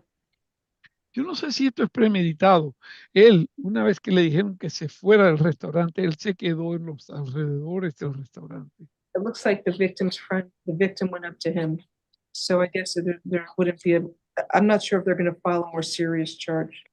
Y parece que la víctima se aproximó a él, pero yo no estoy seguro si van a presentar acusaciones más serias. So you were ordered to stay away from Edwin Pineda and the other victim whose initials are DM. Señor, usted tiene orden de alejamiento del señor Edwin Pineda. También tiene orden de alejamiento de una víctima con las iniciales D de Daniel, M de Mercedes. No contact with the victims either directly, indirectly, in person, in writing, by telephone or through third parties. Usted no puede tener contacto alguno con la víctima, ya sea directamente, indirectamente, por escrito, por teléfono o a través de terceras personas. Stay at least 500 feet away from the victims, their home, school, and place of employment at all times. Además, usted tiene que mantenerse mínimo a 500 pies de distancia de la víctima, de donde la víctima vive, del lugar de empleo y si acaso van a la escuela a todo momento dado. And stay away from the restaurant called Chef Osman at 1497 Washington Avenue in Miami Beach, Florida. También tiene que mantenerse alejado del restaurante Post Chef, I'm sorry. Osman. Post Chef Osman, que queda en el 1497 de la calle Washington en Miami Beach. Oh, the avenue, Avenida.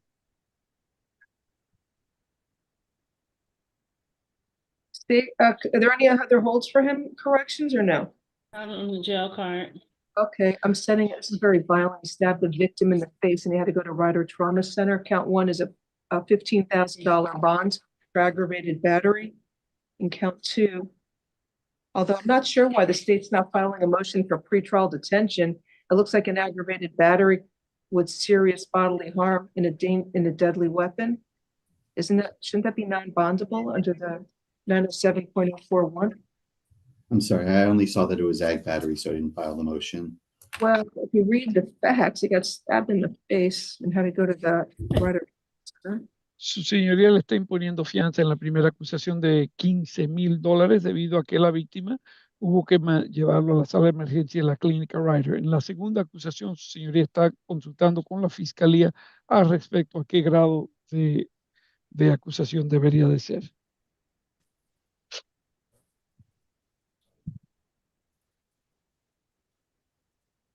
What does the state want to do? ¿Qué quiere hacer la fiscalía? I wish we could do our tennis motions for them, for that motion. You're going to have a motion. I'm sorry, what? El fiscal no sabe si puede hacer un pedimento oral.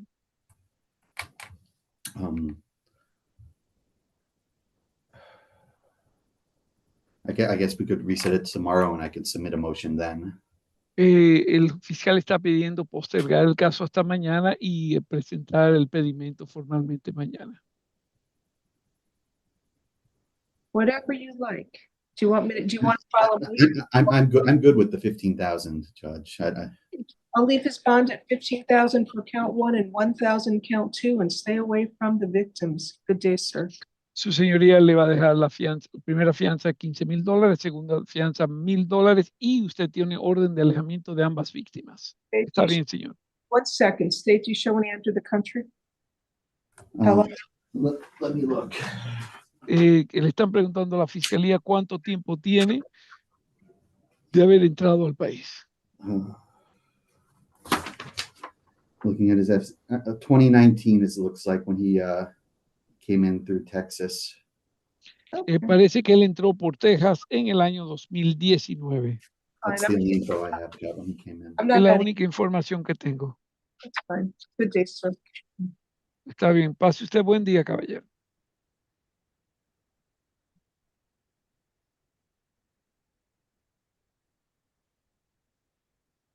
Sure. Next is Jared Willis, page 4.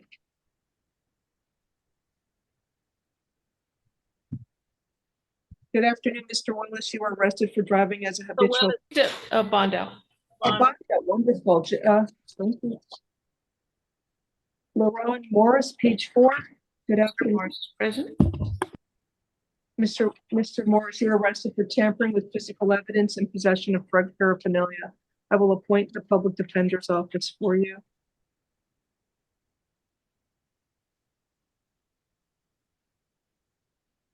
What do you want me to do?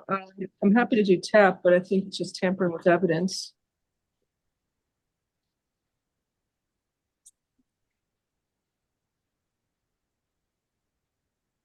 No, She got pretrial next door. it's homeless. Yes, that pretrial next door. He indicates he has an address, Judge. Would you do pretrial? What's his address? 572 Northwest 72nd Street. Northwest 72nd Street, apartment or house? Apartment number?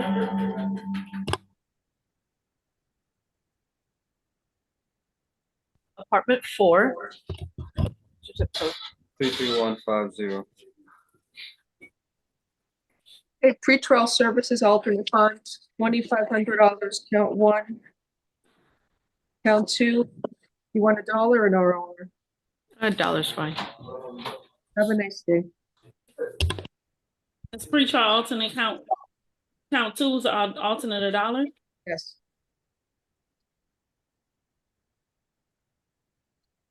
Next case we have is Alberto Perez Amida, page 5. He's out on felony bond F253760. And I have that he received $1 bond on his traffic things. Good afternoon, sir. Is English okay or does he prefer Spanish? Señor, ¿usted habla inglés? Spanish. Pérez Amaya. Okay.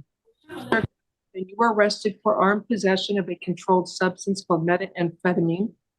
Señor, usted fue arrestado por posesión de metanfetaminas mientras estaba armado. Also, use of a firearm during a felony. También se le acusa de utilizar un arma de fuego durante el acometido de un delito mayor. Possession of a controlled substance. Se le acusa también de posesión de sustancias controladas. I will appoint the public defender's office for you. Su señoría le va a designar el bufete de abogados de oficio para que le representen. So I guess there's probable cause for everything. It's the same drug for counts 1 and 3. Su señoría ha determinado que hay motivo fundado ante las 3 acusaciones con narcóticos de la 1 al 3.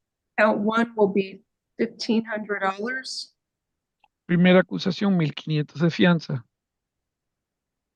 Can I just ask a question? This other case looks like it was no action today. Can we just verify that? We shouldn't have a hold. Y está viendo que el otro caso que usted tenía pendiente fue desechado hoy. Ella quiere confirmar si eso es correcto. 253760. Can you run that for me? Sir, how long have you lived here in Miami? Señor, ¿cuánto tiempo tiene usted viviendo en la ciudad de Miami? Señor, 3 meses. 3 months. Where'd you live before that? ¿Dónde vivió usted antes? Hace 3 años en Cape Coral y 9 años en New Jersey. Okay, 3 years in Cape Coral, 9 years in New Jersey. That was no action. There's no hold on F253760. Ok, no tiene orden de retención en el delito mayor previo. Count 1 will be $1,500. Count 2 is ROR, and count 3 is $1,000. Good luck to you, sir. La acusación número 2 le están dejando salir bajo su propia responsabilidad. La acusación número 3 son $1,000 de fianza. Señor, buena suerte. Se puede marchar.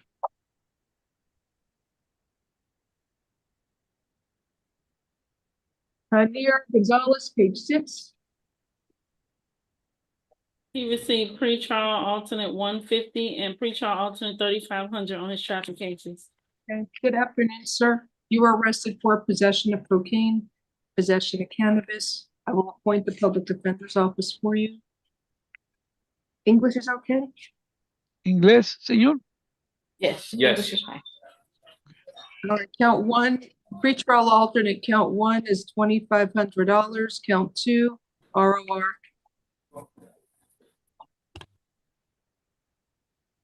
Have a nice day, sir.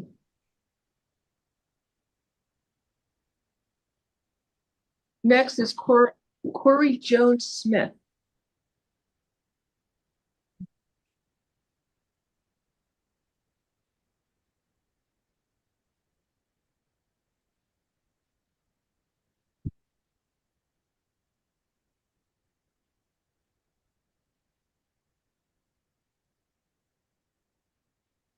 Good afternoon, sir. You were arrested for robbery by sudden snatching and petty theft. I will appoint the public defender's office for you.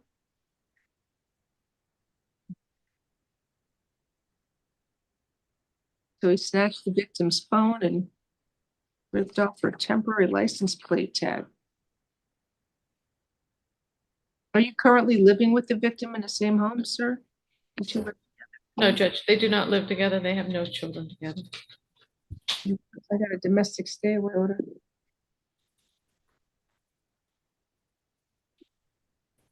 Do you have to go to the victim's home to collect any of your personal belongings?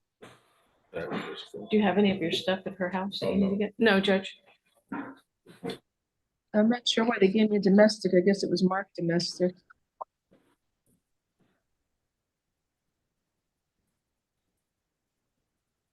Shouldn't it be a non-domestic? Yes. Okay. Stay away from the alleged victim whose initials are KB. No contact with that victim either directly, indirectly, in person, in writing, by telephone, or through third parties. And you must stay at least 500 feet away from the victim, her home, school, and place of employment at all times. Do you understand the stay away order, sir? Are you working? Yes. Okay. Have you hired a bondsman? No, I didn't know if I was gonna get one or not. What? He didn't know if he was gonna get a bond or not. He hasn't hired anybody. Would you consider pretrial, Judge? Yeah, sure. He doesn't have anything recent. What kind of work you doing? I work for waste management. All right. You understand the stay away order? You got a good job. Don't stay away from her. You don't want to get rearrested losing your job. Okay. Pre-trial alternate bond, count 1 is $2,500. Count 2 is $500. Count 2 is $150. Have a nice day, sir. Just stay away from the victim.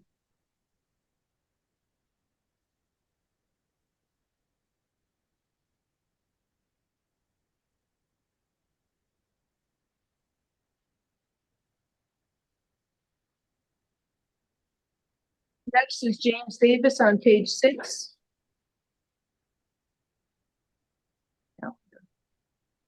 He has a fugitive from Orange County. He was given a $2,000 bond on. Good afternoon, sir. Good afternoon. You were arrested for battery by a detainee on another detainee. I will appoint the public defender's office for you. What do you want, $1,000? You keep picking up these charges, you're gonna wind up sitting in our jail a lot longer than you'd have to. I'll do $1,000 bonds, but I don't see anything else pending locally. Have a nice day. Do you have the name of the alleged victim? Did you say 1,000? Yeah, one thing. The alleged victim, the name is Joseph Caldwell, Caldwell, November 17th, 1973. Thank you. Do you have Giuliano Fantone or Gus Giuliano? Yeah, Fantone. And So was, reset for tomorrow. what happened? He was a bond out, but he's not a bond out? I'm not sure, Judge. They said it, they didn't add any charges. I don't have the jail card. Can you get it? So the person doesn't have to spend an extra day in jail? We were told. Hold on one second.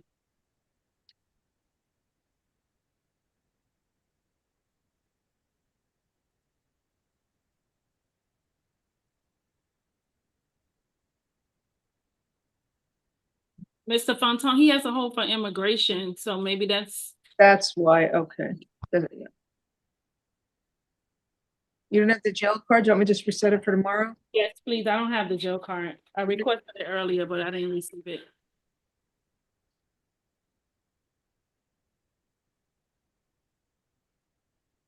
I'll make a finding of probable cause.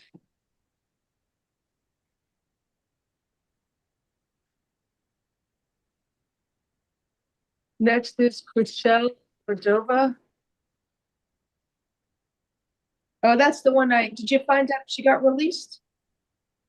They're working on it now, Judge. They have the card. They said they received the TQI and they're working on it. So it's okay, I don't have to do an order because they're gonna honor the teletype, right? Are they gonna honor the teletype? I was told where they were working on it. Okay. I'll follow up tomorrow. Thank you. So see you tomorrow, Judge? Yes. Thank you. All right. Have a good night. Have a good night, Judge. Take care.